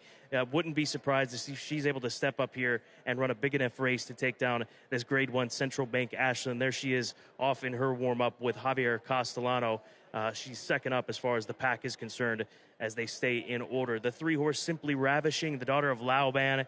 Kenny McPeak, winner of this race back in 2002 with one of the most important fillies of his career and of the breed, Take Charge Lady, who turned into such a wonderful broodmare. But Simply Ravishing, she looks fantastic. Based on looks, it looks as though she should be able to return to that Grade 1 form we saw from her in the Darley Alcibiades. Malathat, she came out as mellow as any of these fillies came out here, and you can see the size that we're talking about and the big stride that we're talking about. We'll see what Joel Rosario has to do with this filly, who is the 6-5 favorite to pull off this Grade 1 success. She is a big filly, and maybe she gets outrun early on in here, and if she does, she's really going to have to pick it up late. But Joel is the right man to do so in the saddle. And Will's Secret for Dallas Stewart, a homebred for Willis Horton Racing, a filly by Willis Horton's Will Take Charge. She made quite the appearance when she came through the tunnel as well. There she is, very even in her warm-up at odds of 7-2. This is a fantastic renewal of the Grade 1 Central Bank Ashland, and these 3-year-old fillies have 4 minutes to warm up. You've got 4 minutes to get your wagers in for the Grade 1 Central Bank Ashland.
Horses have reached the starting gate for Keeneland's 9th race, 84th running of the Central Bank Ashland, Grade 1.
First wire. They are at the post.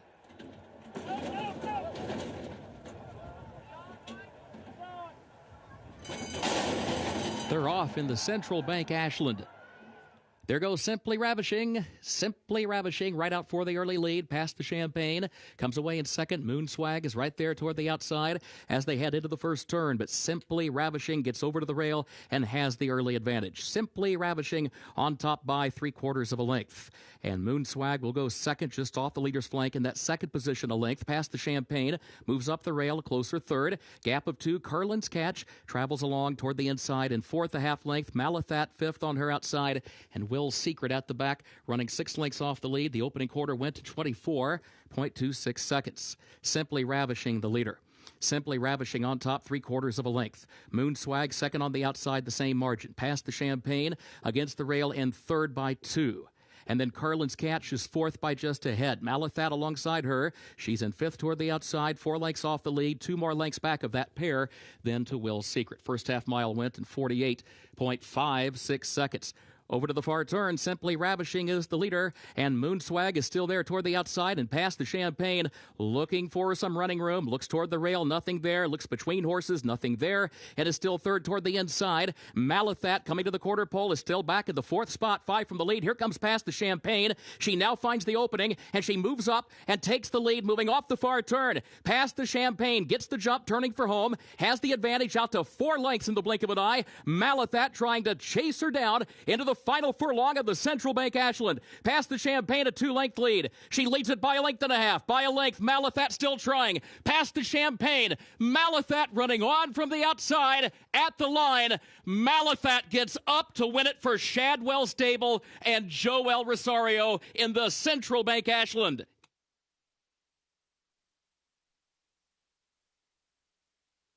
It was just a matter of time before those big strides were able to run down past the Champagne, who ran a cracker here today in the Grade 1 Central Bank Ashland. But this filly by Keeneland, the Keeneland September sales graduate, is just so good, and she's yet to figure it out, I truly believe, Gabby Gaudet. I agree with you, Scott, because I said before the race, she is all leg. This filly just is so big. She just needs time to grow into herself. This is a nice filly, and she's going to have a good 3-year-old campaign. Scott, are you going to ask Joel Rosario how he did that one too? I'm running out of questions, Gabby. He just keeps getting it done, this time in the Grade 1 Central Bank Ashland with Malathat in the shadow of the wire.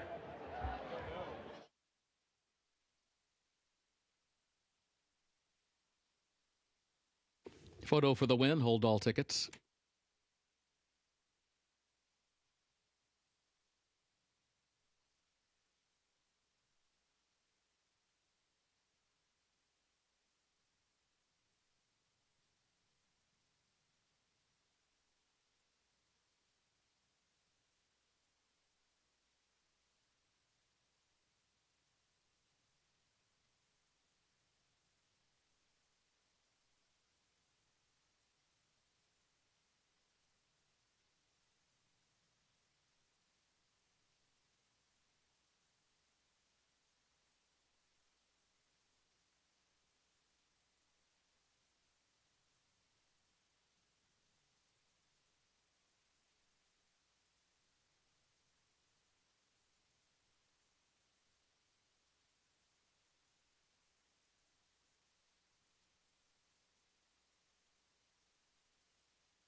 Unofficial results of Keeneland's ninth race. 5 Malathat first, 2 Past the Champagne was second, 6 Will Secret third, and 4 Moonswag fourth. 5-2-6-4 unofficial.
Keeneland's ninth race, 84th running of the Central Bank Ashland Grade 1.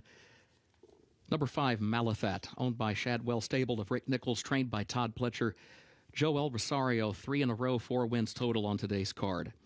Malathat, 3-year-old filly by Keeneland, out of Dreaming of Julia by AP Indy.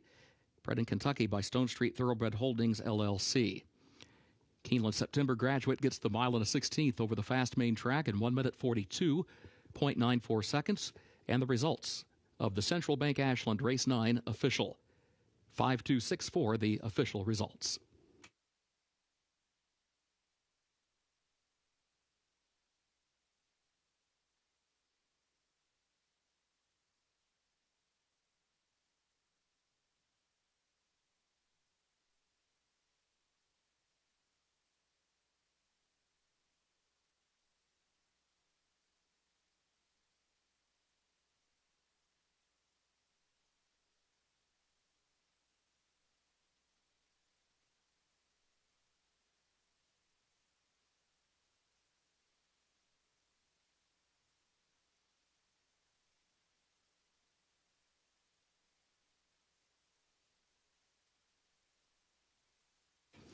Now the trophy presentation, Mr. William W. Thomason Jr., former Keeneland president, recently retired from the post, joins us today to make the presentation of the Central Bank Ashland Trophy to the connections of Malathat.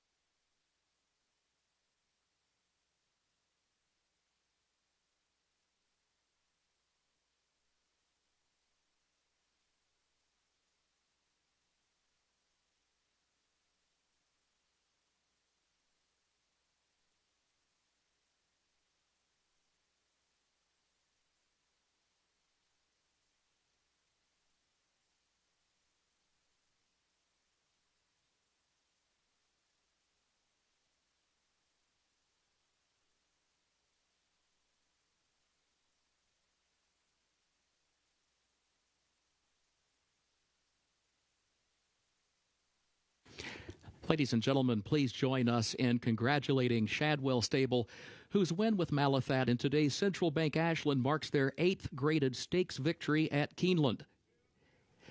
In honor of this historic milestone, Shadwell receives a Keeneland tray as part of Keeneland's signature Milestone Trophy program. Only 20 other owners in Keeneland's history have achieved this accomplishment. Congratulations, Shadwell Stable.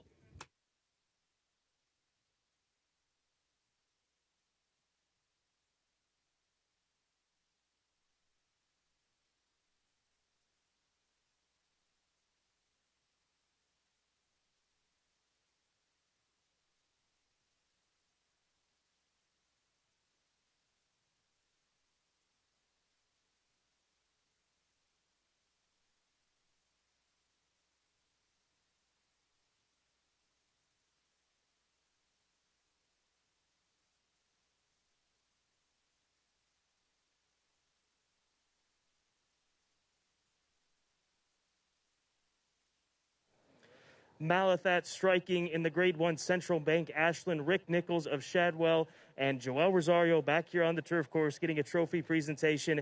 And Joel, it's the first time you rode this filly. How would you describe the stride that she has on her? Oh, she have a beautiful stride. This morning, just talking with Top, he just told me exactly, how to shoot, how to ride him, and the trip worked out perfect. So thanks to Sean Will and Rick, for the opportunity. When you ride a filly with a stride like hers, as big as it is, at what point do you have to decide, all right, it's time to go, we need to go because they might be getting away from us? Yeah, it looked like the horse should get away from, for me, like getting to the last turn. And but I was never concerned. I was just riding him, and then I know she was there for me. And hopefully, the last part, I would catch up with the other one. And then she did, so that was perfect. Joel, nice to see you back out here. It's been a long time since we visited. Thank you. Rick, you've been there since day one at Shadwell. You've seen Nashwan, now you see this. And on the heels of the passing of Sheikh Hamdan, what does this mean to you and your team at Shadwell? Means a whole lot. I can't put it into words. I'm sure he's up there with that big smile he always has on his face, looking down on us. And we really needed this. How special do you think this filly can be, Rick?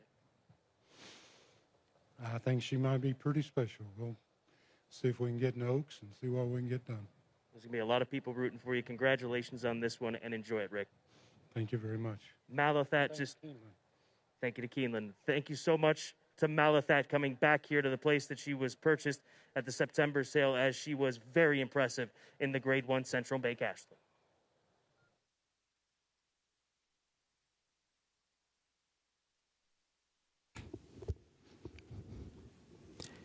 Keeneland's 10th race upcoming starts the last of the day's rolling doubles, 20th running of the Madison Grade 1. Main track is fast. Carryover for the jackpot Super High 5, $12,729. Paco Lopez, the jockey for the 2, Estilo Talentoso. 2, Estilo Talentoso, Paco Lopez, the jockey. 11th and final race, the featured Toyota Bluegrass has no changes.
Grade 1 Madison, 7 furlongs for these top-class female sprinters.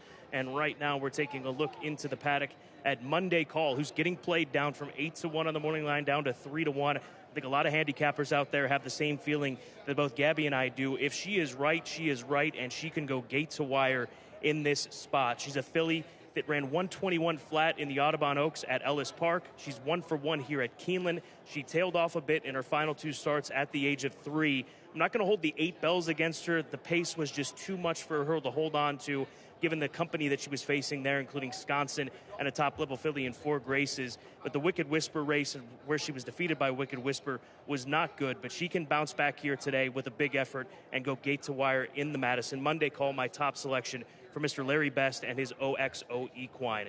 The number 5 horse is my second choice. That's Kamari. Wesley Ward won this race back in 2014 with another great from his barn in Judy the Beauty. This is a Munnings filly who broke her maiden by 15 lengths at Keeneland on debut. Even though she made the lead quickly in that, Wesley told us time and time again, she is not the best away from the starting gate, but she's got the best rider in the world that can overcome any sort of a trip right now in Joel Rosario. So that is a big plus. He rode her to victory last time out in the slop in the Spring Fever down at Oaklawn Park. She certainly deserves a lot of respect, and she's getting it at odds of 6-5, Gabby. And then finally, the 4, Bell's the One. Grade 1 winner for Neil Pessin, winner of the Derby City Distaff back in September at Churchill Downs. She was 3rd behind Gamine in the Grade 1 Breeders' Cup Filly and Mare Sprint. She needs a setup. She needs pace to come back to her, but you've got to respect the consistency of this 5-year-old mare who's made over $880,000 for Lothenbach Stables. And she is all class in the paddock, one that you definitely have to consider in this race. Actually surprised that she is your 7-2 second choice right now. Also surprised that Sinanis, this filly, is 8-1 right now. I thought her last race was really, really good, and she seems like a filly that just keeps on getting better for trainer Michael McCarthy. When you go back and you watch her Grade 3 performance last time out at Santa Anita, her ears were forward. She did it easily in hand. Now, I know there was a 4-5 favorite in there that did not show up, so some people would think that someone had to win, but I think differently. I really think that this is a mare that's really going to start getting good this season as a 5-year-old. She's just going to have to work out the right type of trip under Javier Castellano on the rail. The number 4 horse, Bell's the One, speaking about working out the right type of trip, she is a closer, and there just doesn't seem to be much pace in this race outside of the number 3 Monday Call. Now, I will say that this track is playing extremely fairly today. When you look and you go back to the Breeders' Cup on the main track, the main track was fast. There were a couple of horses that could make up ground over the course of the 2-day championship weekend, but overall, no one was catching Gamine and Serengeti Empress. Those 2 fillies went 1-2 around the racetrack the entire way. And this is also a different caliber of class. There's no Gamines or Serengeti Empresses in here. So maybe she is a filly that can overcome the lack of overall pace. She is classy, and she's another one that I think will probably be at her best in her 5-year-old season this year. And then finally, the 3 Monday Call. She holds the key to this race. Can she duplicate the performance that we saw 3 starts back in the Audubon Oaks? I did speak to Brad Cox earlier about her and what happened to her kind of in her subsequent 2 races. He said they kind of underestimated how much the Audubon Oaks took out of her. And then she came back in the 8 bells and was part of a very fast pace that collapsed. He thought he would find an easy spot for her in the Grade 3 Mrs. Preakness, but unfortunately she just had too many tough races, and he did say she was just not the same horse at that time because of those prior 2 races. She did too much that season. So they gave her some time. He said that she's been working so well in the morning down at the fairgrounds that she seems like she's back to her old self. And if that's the case, well, the rest of the field is going to have to catch her on the front end because she is fast and she looks like she controls the race on the front end. A very nice group of fillies here. It's a typical Grade 1 right here at Keeneland during the spring meet. 7 furlongs on the main track for the Grade 1 Madison. Up next.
Horses are entering the track for Keeneland's 10th race, 20th running of the Madison Grade 1.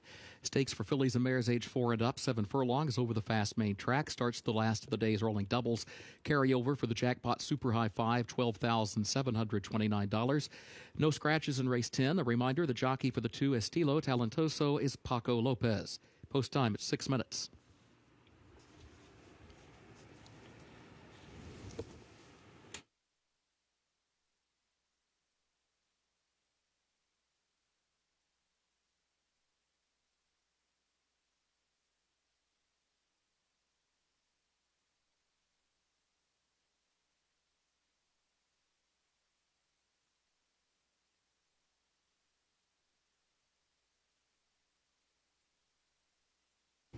Let's meet the field for the Madison Grade 1. Number 1, Sanenus. All by Matriarca of Felipe Sullivan, trained by Michael McCarthy. Javier Castellano is up. 2, Estilo Talentoso, owned and trained by Juan Arriagada. The jockey is Paco Lopez. 3, Monday Call, races for OXO Equine LLC of Larry Best. The trainer, Brad Cox. The jockey, Florent Giroux. 4, Bell's the One, owned by Lothenbach Stables Incorporated of Bob Lothenbach. The trainer, Neil Pessin. Corey Lannery to ride. 5, Camare, owned by Tenbrook Farm Incorporated of David Mowat, trained by Wesley Ward. Joel Rosario is the jockey. 6, Sconson, owned by Lloyd Madison Farms 4 LLC of Fred Schwartz, trained by Greg Foley. Jockey James Graham. And 7, Fair Maiden, owned by Godolphin LLC of Mohammed Al Maktoum and others, trained by Owen Hardy. Brian Hernandez Jr. to ride. Post time at 5 minutes.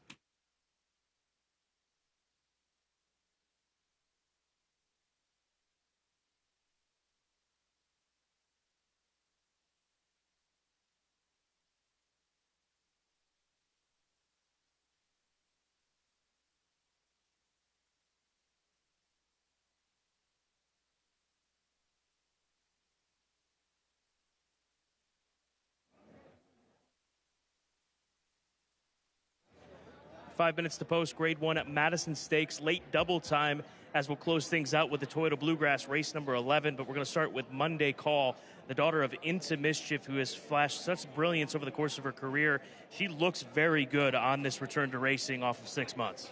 She does, and Brad said to me earlier today that they just did too much with her after that Audubon Oaks. They got a little bit impatient with her, and lesson learned. They gave her some time. They brought her back. He said that she's been training so well down at the fairgrounds, and you can see that. I can remember seeing this filly prior to the Audubon Oaks, and she looked so good, so fit, so strong, and I'm seeing that from her today. 3-1. She's getting plenty of attention from an 8-1 line. That is Monday Call for OXO Equine. Kamari, the daughter of Munnings, who we saw debut back in 2019, one of the most impressive 2-year-old winners that Wesley's turned loose here at Keeneland Racecourse. She was runner-up to Raffle Prize in the Group 2 Queen Mary Stakes at Royal Ascot in 2019. Came close to beating the boys in the Group 1 Commonwealth Cup back this past summer at Royal Ascot, and she's come back with a strong victory at Oaklawn Park, looking well with Joel Rosario. It's unusual that you find a horse be able to do well on every surface, or on multiple surfaces, I should say. She's just as good on the turf as she is on the dirt, and vice versa. And I'm regretting not picking her in the top 3, although I did hit the all button in the late pick 4, Scott, because I thought this was a tough race. But she is so strong. When you look at her physical build in comparison to the rest of the field, she's got such a strong hind end. You can't compare it to any other horse in the field. We know Bell's the One will come closing, but Sconson will do the same. They're going to have a similar trip. She was part of that 8 Bells race, in which 8 Bells Stakes, rather, in which the pace came from Monday Call, and she was able to pick up the pieces late. And looking back to her last race, she was only 4th in the Grade 1 Breeders' Cup Filly and Mare Sprint behind Gamine, Serengeti Empress, and Bell's the One. Yeah, she's got some pep to her step this afternoon, which you like to see. But when it comes down to it, Scott, you and I both think that Monday Call is the lone speed in here. And if you want a closer, do you want Sconson or do you want Bell's the One? I would prefer the latter. It is just about post time, 3 minutes away from the Grade 1 Madison late double time here on Toyota Bluegrass Stakes Saturday. Enjoy.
Horses have reached the starting gate for Keeneland's 10th race, 20th running of the Madison, Grade 1.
They are at the post. They're off in the Madison. There goes Monday Call out running for the early lead. Kamari comes away up close to the early pace as well. Now starts to back off just a bit as they join up onto the main track and head up the backstretch, but Kamari will go second. And then Sane Noose down to the inside. Estilo Talentoso between horses runs along in the fourth position, now third by just ahead. Another length and a half to Fair Maiden, far outside in fifth. Bell's the 1/6, Wisconsin last of the seven, and Monday Call the leader. Monday Call leads it by a length through the far turn. Sane Noose is second to the inside ahead. Kamari far outside is third. Estilo Talentoso fourth in between horses. Fair Maiden, Bell's the 1, Wisconsin at the back. Opening quarter went in 22.9 seconds. Monday Call, the leader around the far turn, leads Kamari by just a length. And then Sane Noose toward the inside in third, a length and a half off the lead. Estilo Talentoso is fourth on the outside, 3 lengths from the front. Gap of 2 more. Bell's the 1. Fair Maiden on her outside. Wisconsin is last. Monday Call to catch. Sane Noose looks to the inside. Kamari there to the outside. Estilo Talentoso is fourth. Sane Noose still looking for some running room. Bell's the 1's going to run late, but still fifth. Here's Kamari to strike the lead in the final furlong. Estilo Talentoso and Bell's the 1 between horses. Kamari has the lead. Bell's the 1. Estilo Talentoso. Kamari in front. Kamari trying to fend off the challenges. Kamari, would you believe it? Joel Rosario has done it again. Kamari winning the Madison for Joel. A Grade 1 victory for this daughter of Munnings for Tenbrock Farm, and Wesley Ward and Joel Rosario can literally do nothing wrong. It took them a while to get this filly to settle off the pace, which, as we expected, was set by Monday Call. He does, and that leads to this kind of a finish. I won't lie, Scott. I was really questioning what he was doing in the early stages of the race, but he had so much confidence with this filly today. The key was to get her to relax in the first stages. She fought him a little bit, but that's what gave him enough to get him to the finish line under Kamari. She looked good today, too. So credit to Wesley and the connections and Joel Rosario for another picture-perfect ride.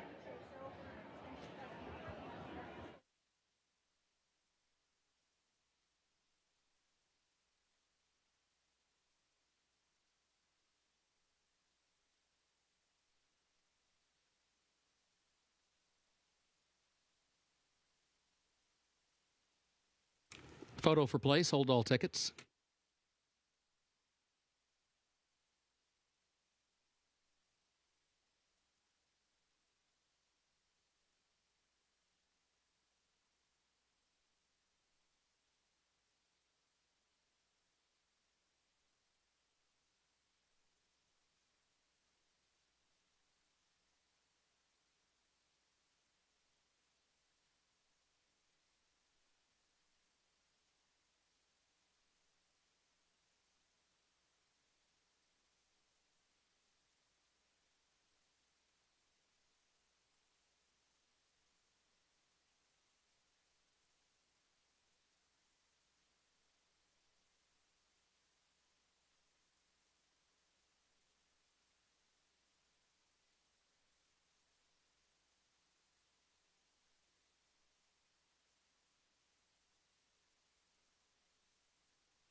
Keeneland's 10th race, 20th running of the Madison Grade 1, number 5, Kamari.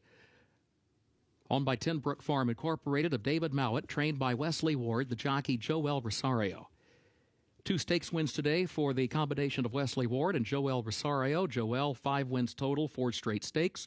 Kamari, a 4-year-old Munnings filly out of Cozy Up Lady by Cozine, bred in Kentucky by China Horse Club International Limited. 7 furlongs, 1 minute, 21.53 seconds. Photo for place. Hold all tickets.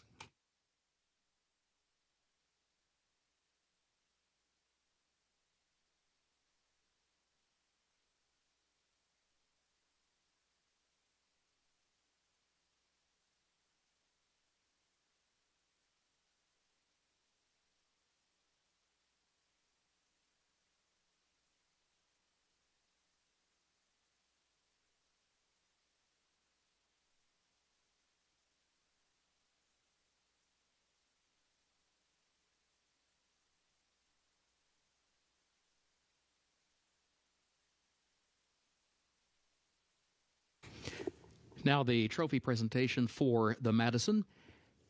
New Keeneland trustee, Mr. Bill Farish, presents to the connections of Kamari.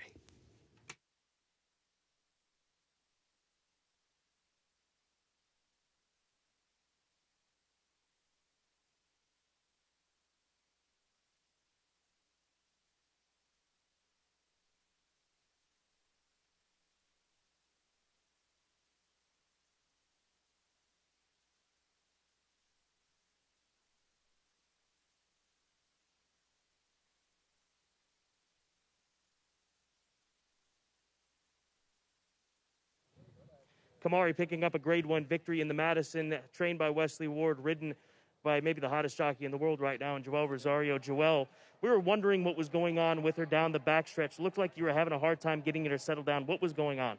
Yeah, she really worked really well, and also the horse in the inside, and then, she kind of have a little light mouth, and then, I just kind of just want to just sit a little bit behind the other horse for a little bit, and she would look like, after she threw the head one, and then when she was fine after that, and I would just play with her to trying to figure out what she wanted to do after that.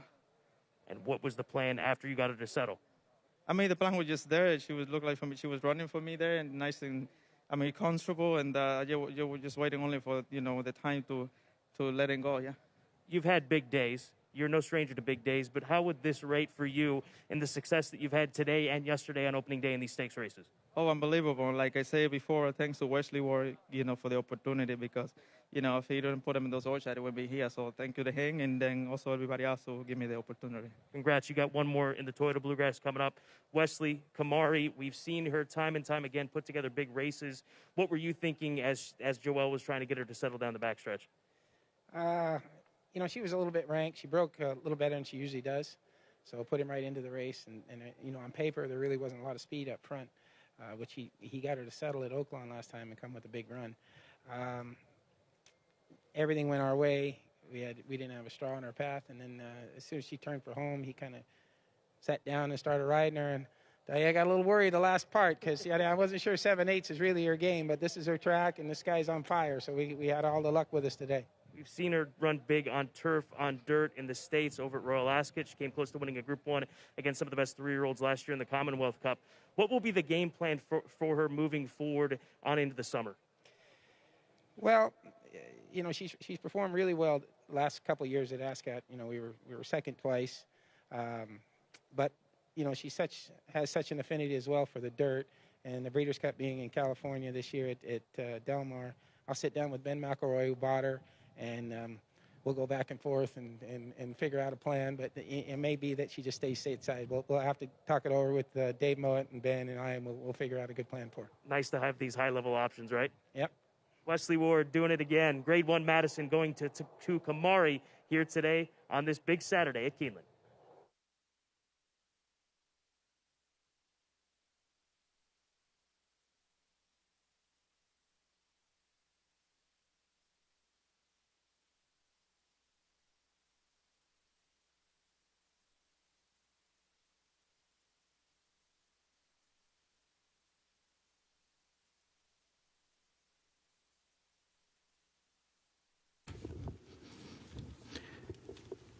Results official for Keeneland's 10th race. Dead heat for the runner-up spot, the 2 and the 4. Estilo Talentoso and the 4 Bells, the 1 dead heat for second.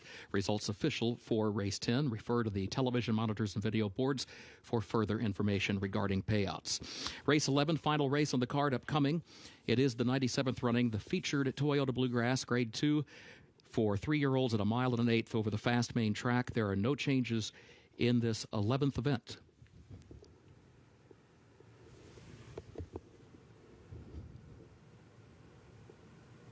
Carryover for the Super High 5 jackpot, $15,585.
When it comes to hybrid technology, nobody has more hybrid models than Toyota.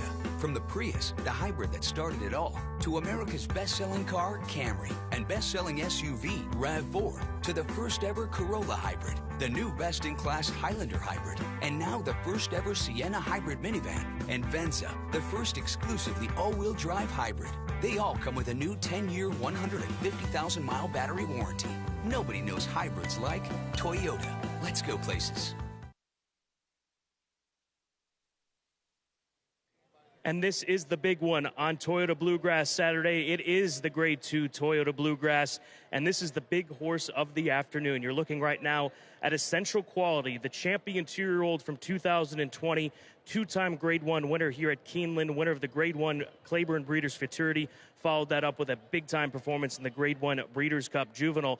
And I thought that his most recent start, his 3-year-old debut, was maybe a hair better than what we saw from him at the age of 2. It really looks as though he has grown up and figured things out for a horse that at times didn't quite have it figured out and was just winning easily anyways. Luis Saez is in the saddle. He won the Toyota Bluegrass back in 2016 with Brody's Cause. If we get the same Essential Quality here today in the Toyota Bluegrass, and there's no reason to think that we won't, they just may be running for second in this major prep race for the Kentucky Derby. Now, his main threat appears to be the 3-horse Highly Motivated, who's actually not a bad price right now with so much action going towards the 2 Untreated, who is 5-1 given the day that Joel Rosario is having. So money going towards Rosario on Untreated, allowing Highly Motivated to be 9-2.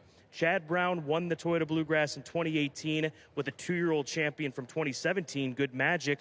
He's a colt by Into Mischief. He 2 turns for the first time, and he's run a big race here at Keeneland. He won the Nyquist Stakes on Breeders' Cup weekend, is 6.5 furlongs, stopping the clock in 1:14.4, winning by 4 1/4 lengths. It is go time for him if he is going to find himself in the starting gate in the Kentucky Derby, and we'll see if Chad Brown has him ready for that task here today, which certainly you've got to trust that a multiple champion trainer does. He's 9-2 right now, Highly Motivated.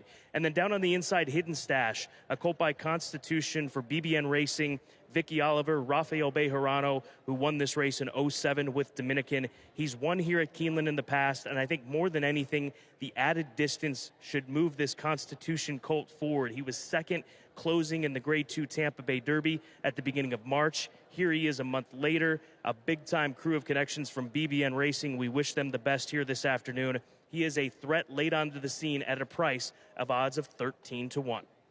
Scott, yes, he looks fantastic in the paddock today. He's always been a horse that looks like he needs more distance, and he finally gets the 9 furlong distance. I feel like Vicky Oliver has been pointing for the Bluegrass since this horse just got going in the beginning of the year. I did go to the 3 Highly Motivated here as the top pick because when you look, usually history can repeat itself sometimes. And Chad Brown, he usually does this with his top tier 3-year-olds. He really tries to get them to improve in their second start off the layoff, and then perhaps, if they're good enough, peak on the first Saturday of May in the Kentucky Derby. So there's high statistics with, his 3-year-olds going a distance of ground, second off the layoff on the dirt. Some that come to mind, Good Magic was one of them who participated in the Bluegrass and then went on to finish second in the Kentucky Derby to Justify. He did the same thing with Practical Joke as well. So this has just been something that Chad Brown has been good at. And the horse looks great. He looks like he's maintained really good flesh outside of his last race. And I don't think he got the right type of trip last time out. I think he's a horse that needs to be forwardly placed as the distances get longer. But we know he likes Keeneland. He set a new track record in the Nyquist Stakes on the undercard of Breeders' Cup weekend. The number 4 Essential Quality for Brad Cox. This horse is just, he continues to impress me.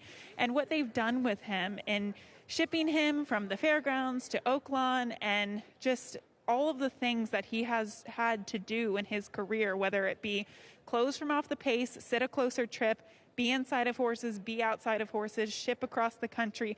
All of those things, I think, have conditioned him to be an absolute professional.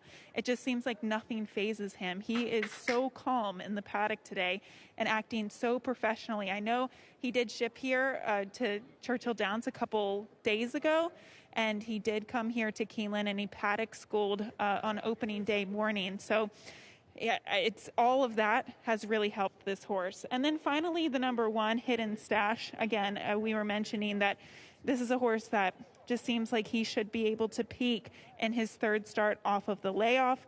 This distance should be suitable for him. It's just a question of whether or not he gets that pace to close into, and if that pace comes back to him, because I think the pace is going to come from, in my opinion, the 2 best horses in the race, and Essential Quality and Highly Motivated. The field is saddled up. We're almost set and ready to go. The Grade 2 Toyota Bluegrass next.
Horses are entering the track for Keeneland's 11th and final and featured race, 97th running of the Toyota Bluegrass.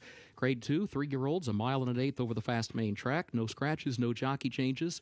Carryover for the jackpot super high 5 of over $15,000. Post time in 10 minutes.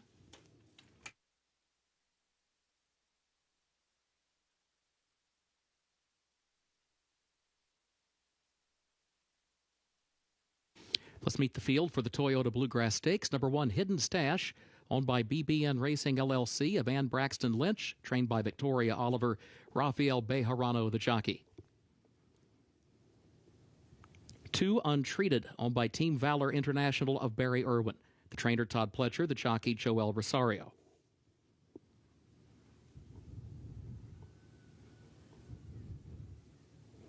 3, Highly Motivated, owned by Klarovich Stables Incorporated of Seth Klarman, trained by Chad Brown, the jockey, Javier Castellano. 4, Essential Quality, owned by Godolphin LLC of Mohammed Al Maktoum and others, trained by Brad Cox, the jockey, Luis Saez.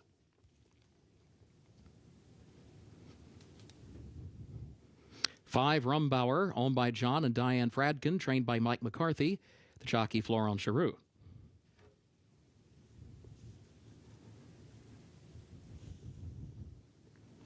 6, Leblin, owned by Bonchance Farm LLC of Alberto Figueredo. Paulo Lobo trains and Albin Jimenez is the rider.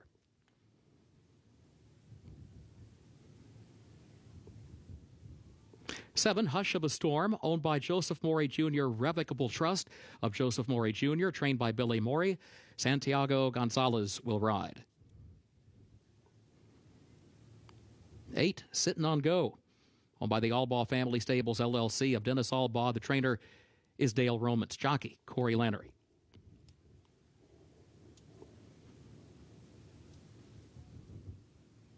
And 9, Keep Me in Mind, owned by Spendthrift Farm LLC of Eric Gustafson, by Cypress Creek Equine of Kevin Moody, and by Arnold Benowith, trained by Robertino Diodoro, the jockey David Cohen. The Toyota Bluegrass in less than 5 minutes.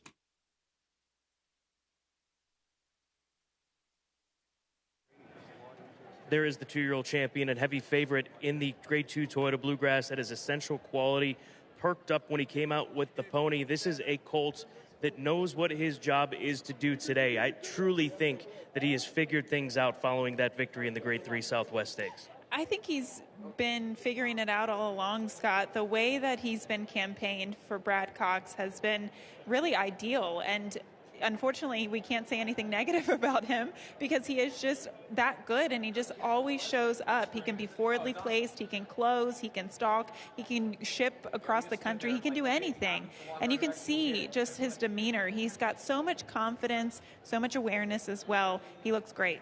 There's the 3, Highly Motivated, who is still a good price, 4-1 right now, with the action going towards the 2, a colt that has earned the right to try this 2-turn event. What I like about him physically is that he really holds his condition. He maintains weight no matter what. I mean, we saw it with his sprint races last year, and also today, him coming out of the Grade 3 Gotham last time out. It looked like he came out in good form, in good condition. I think he is going to take it to them early. Javier Castellano should hit the ground running. 4 minutes away from the Grade 2 Toyota Bluegrass Stakes. Enjoy.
Horses have reached the starting gate for Keeneland's 11th and featured race, 97th running of the Toyota Bluegrass Stakes.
They are at the post, and they're off in the Toyota Bluegrass Stakes. There goes Highly Motivated from the inside, right out for the early lead. Essential Quality comes away up close to the outside to challenge for the top spot as they head down to the first turn. Highly Motivated scoots over next to the rail. Essential Quality goes second up on the outside. Rumbauer hugs the rail behind the front pair in third. Hush of a Storm is up close in fourth. Keep Me in Mind toward the outside is in fifth. Sitting on Go is six back toward the inside. Hidden Stash seventh. Leblin eighth. Untreated ninth and last as they hit the backstretch. The opening quarter in 23.83 seconds. Highly Motivated, the leader. Highly Motivated in front, a half length. Essential Quality goes second by a length. Keep Me in Mind is toward the outside in the third position. Hush of a Storm far outside fourth. Rumbauer sneaks up the rail. Fifth to fourth to third. A length and a half off the lead. Sitting on Go. Sixth between horses. Hidden Stash. Leblin Untreated at the back. It was 48.21 seconds, the time for the opening half mile. Highly Motivated, the leader. Essential Quality is second. A half length. Separate the top two onto the far turn. Rumbauer is third. Keep Me in Mind fourth on the outside. Now taking third ahead, 2 lengths off the front pair. Hush of a Storm in fifth. Hidden Stash between horses. Down toward the inside in sixth. Is still 6 lengths off the lead. Highly Motivated has the lead coming toward the quarter pole. Essential Quality second on the outside. Still a half length separate the top two. And they've opened up by 7 lengths off the turn to Hidden Stash, who swings wide in third. Here comes Essential Quality now, taking aim once again at Highly Motivated, who still has the lead coming into the final furlong of the Toyota Bluegrass. Highly Motivated with the advantage. Essential Quality is still driving at him from the outside past the 16th pole. Highly Motivated. Essential Quality. What a finish. The champ remains unbeaten. Essential Quality to win it for Luis Saez.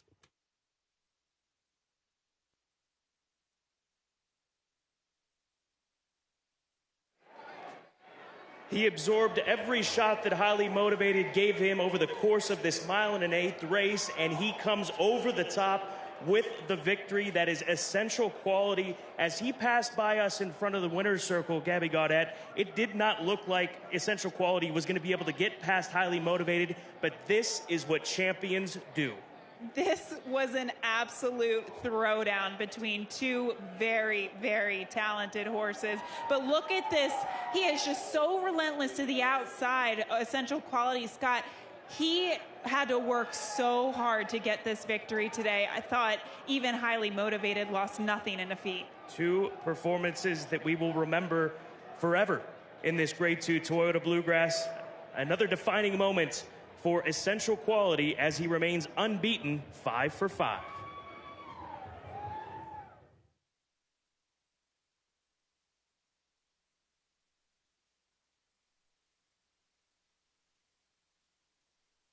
Photo for the win. Hold all tickets.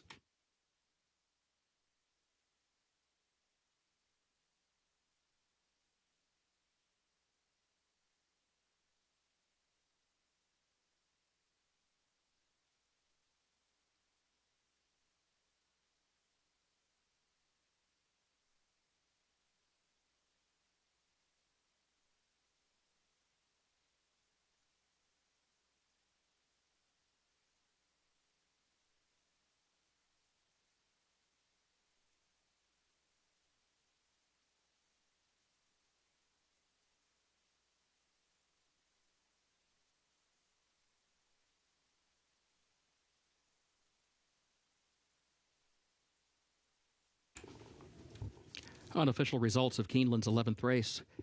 4 Essential Quality was first, 3 Highly Motivated second, 5 Rumbauer third, 1 Hidden Stash was fourth, 9 Keep Me in Mind fifth. 4-3-5-1-9 unofficial.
Keeneland's 11th and featured race, 97th running of the Toyota Bluegrass Stakes. The winner, number 4, Essential Quality. Owned by Godolphin LLC of Mohammed Al Maktoum and others, trained by Brad Cox for his second win on the card. 4 wins today for jockey Luis Saez. Essential Quality, a 3-year-old son of Tappet, out of Delightful Quality by Elusive Quality, bred in Kentucky by Godolphin. 1 1/8 over the fast main track, 1 minute 48.5 seconds, and the results of race 11 are official.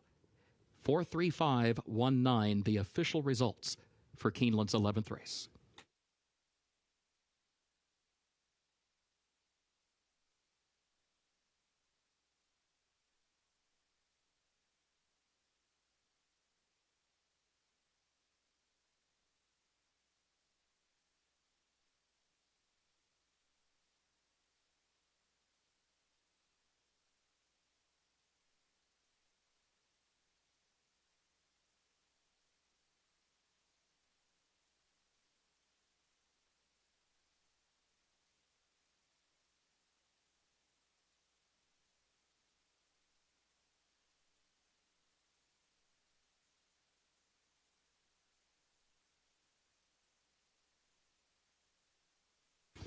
Now the trophy presentation for the Toyota Bluegrass.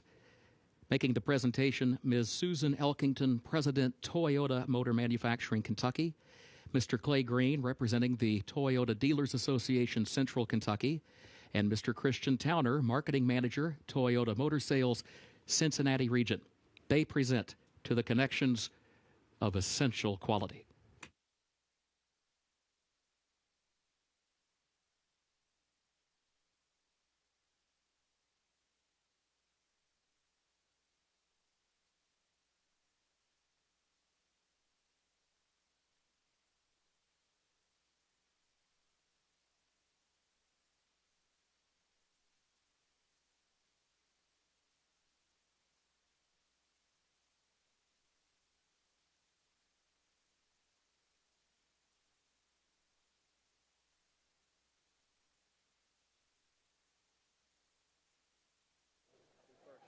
Essential Quality remains unbeaten, and he's 3 for 3 here at Keeneland Racecourse, following arguably his toughest test to date in trying to defeat and eventually defeating Highly Motivated in the Grade 2 Toyota Bluegrass.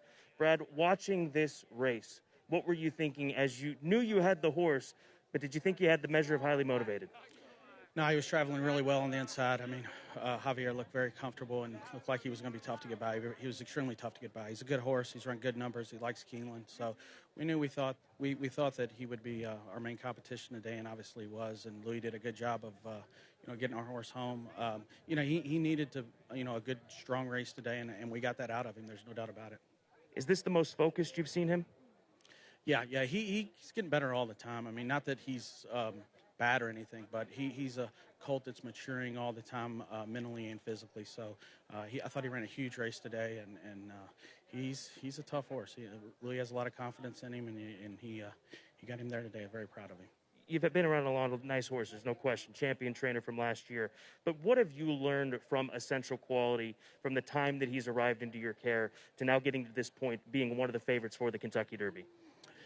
Yeah, he's just shown us an unbelievable amount of stamina. It's the one thing I keep going back to. I mean, he just never gets tired. When you breeze him, you can go in 59, and he just doesn't take a lot out of him. And Louis said, he was a monster today. Just really didn't feel like he ever really got to the bottom of him. And I think the further, the better. So, very, very optimistic about the opportunity we're going to have in 4 weeks, and I'm looking forward to the first Saturday in May. What's it like to be a Toyota Bluegrass winner? Amazing. It's my first run in it. Very proud of this colt. Means a lot winning here at Keeneland, and to first runner to be a winner means a lot. Congratulations, Brad. Thanks, Scott. Let's go to the man who has been with him in his recent successes, Luis Saez, who is with Gabby Gaudet. Scott, thank you. And just a moment ago, Louis, you were telling me off air, man, that was really tough to get by Highly Motivated coming down the stretch. How tough was it today? Well, when we came to the stretch, Javier's horse was really fighting. For a sec, I thought we're not going to get it, but I always have faith in Essential Quality. He's a nice horse, and no matter how fast or slow is the pace, he always want to be the first on the wire. So, he did it. He came to the stretch, he fight, and he get by. What a big heart this horse had. Yeah, how do you get more out of him? Because it did look like he was at his limit. It looked like he wasn't going to get past Javier's horse, and he just found one more gear. How did you do that? Well, in that kind of type of moment, we just try to do anything, just grabbing on the bridle. We just do something, and he finally gave me the last try, and he keep going. So he's a fighting horse. He's a battle. How much does this horse mean to you? I mean, you've been aboard him for multiple Grade 1 victories now. You seem to have a relationship with him. How much does he mean to you? Well, he means a lot. He's a kind of horse that you just have to let him do whatever he wants and just be with him right there. And he always want to win, He always want to be the first on the wire. So it's very special for me, that horse. Well done, and congratulations, Louis. Thank you so much. Back to you, Scott. Gabby, great stuff with Luis Saez, and Jimmy Bell of Godolphin joins me now to discuss this latest triumph with Essential Quality. And Jimmy, over the course of the running of this race that we just witnessed, did you ever lose faith that he was going to be coming with it late and trying throughout the mile and an eighth? Well, he's never shown that he couldn't try, and he's really, his tenacity, and he grew up a lot today. You know, when you go to these big races, these grade ones, especially where we think we're headed, you better have been tested. He got battle tested today. Great credit to Louis, his perseverance. Great credit to the runner-up. They just, they had a heck of a horse race down the lane. You need one of those very tight races, and he got that today, and he showed what champions are made of. He probably had to dig down and find a little something we hadn't seen before. So it was great to see that dimension that he really, when he got hooked, he kept coming. So that was a very, very positive sign. I don't think anybody in this game has tried as hard as Sheikh Mohammed and Godolphin to win a Kentucky Derby, going through different various aspects of approaching the Kentucky Derby, having horses in Dubai, coming here, buying them at the Keeneland September sale, what have you. What do you think Godolphin has learned in the process of developing and getting a top-quality horse like this to be one of the favorites for the Kentucky Derby? Patience and perseverance. I mean, this is no easy game. We all know it. That's why we all love it so much. But the greatest thing is His Highness Sheikh Mohammed puts no pressure on. He's such a horseman. He's been through all this, and he just says, keep trying, guys. Keep trying, and if it's meant to be, it'll happen in time. And I would like to say something, if I could, that hats off to the Maktoum family with Shadwell winning the Ashland, and, of course, Central Quality here, what the Maktoum family have met to Central Kentucky and the Bluegrass. Special day for Keeneland, special day for all these farms, both of them, and very happy for the Maktoum family. So thankful that they opted to bring these nice horses back here to Keeneland. Jimmy, all the best in the coming weeks of the first Saturday in May. Appreciate it. Thank you very much. Essential Quality, undoubtedly one of the favorites for this year's running of the Run for the Roses at Churchill following this impressive performance in the Toyota Bluegrass. And thank you, Scott and Gabby. Race 11 brings today's card to a close. We invite you to stay with us. Simulcasting will remain open in limited areas here at Keeneland through the running of the Santa Anita Derby. There will be a carryover for the Super High Five jackpot when live racing resumes at Keeneland on Wednesday. First post, 1:05 p.m. Eastern, $25,000. The carryover for that Super High Five jackpot. Pick 6 today pays on 6 of 6, consolation 5 of 6, late pick 5 on 5 of 5, consolation 4 of 5. We thank you for being with us. For now, on behalf of Keeneland, also for Toyota and for Central Bank, thank you and good evening.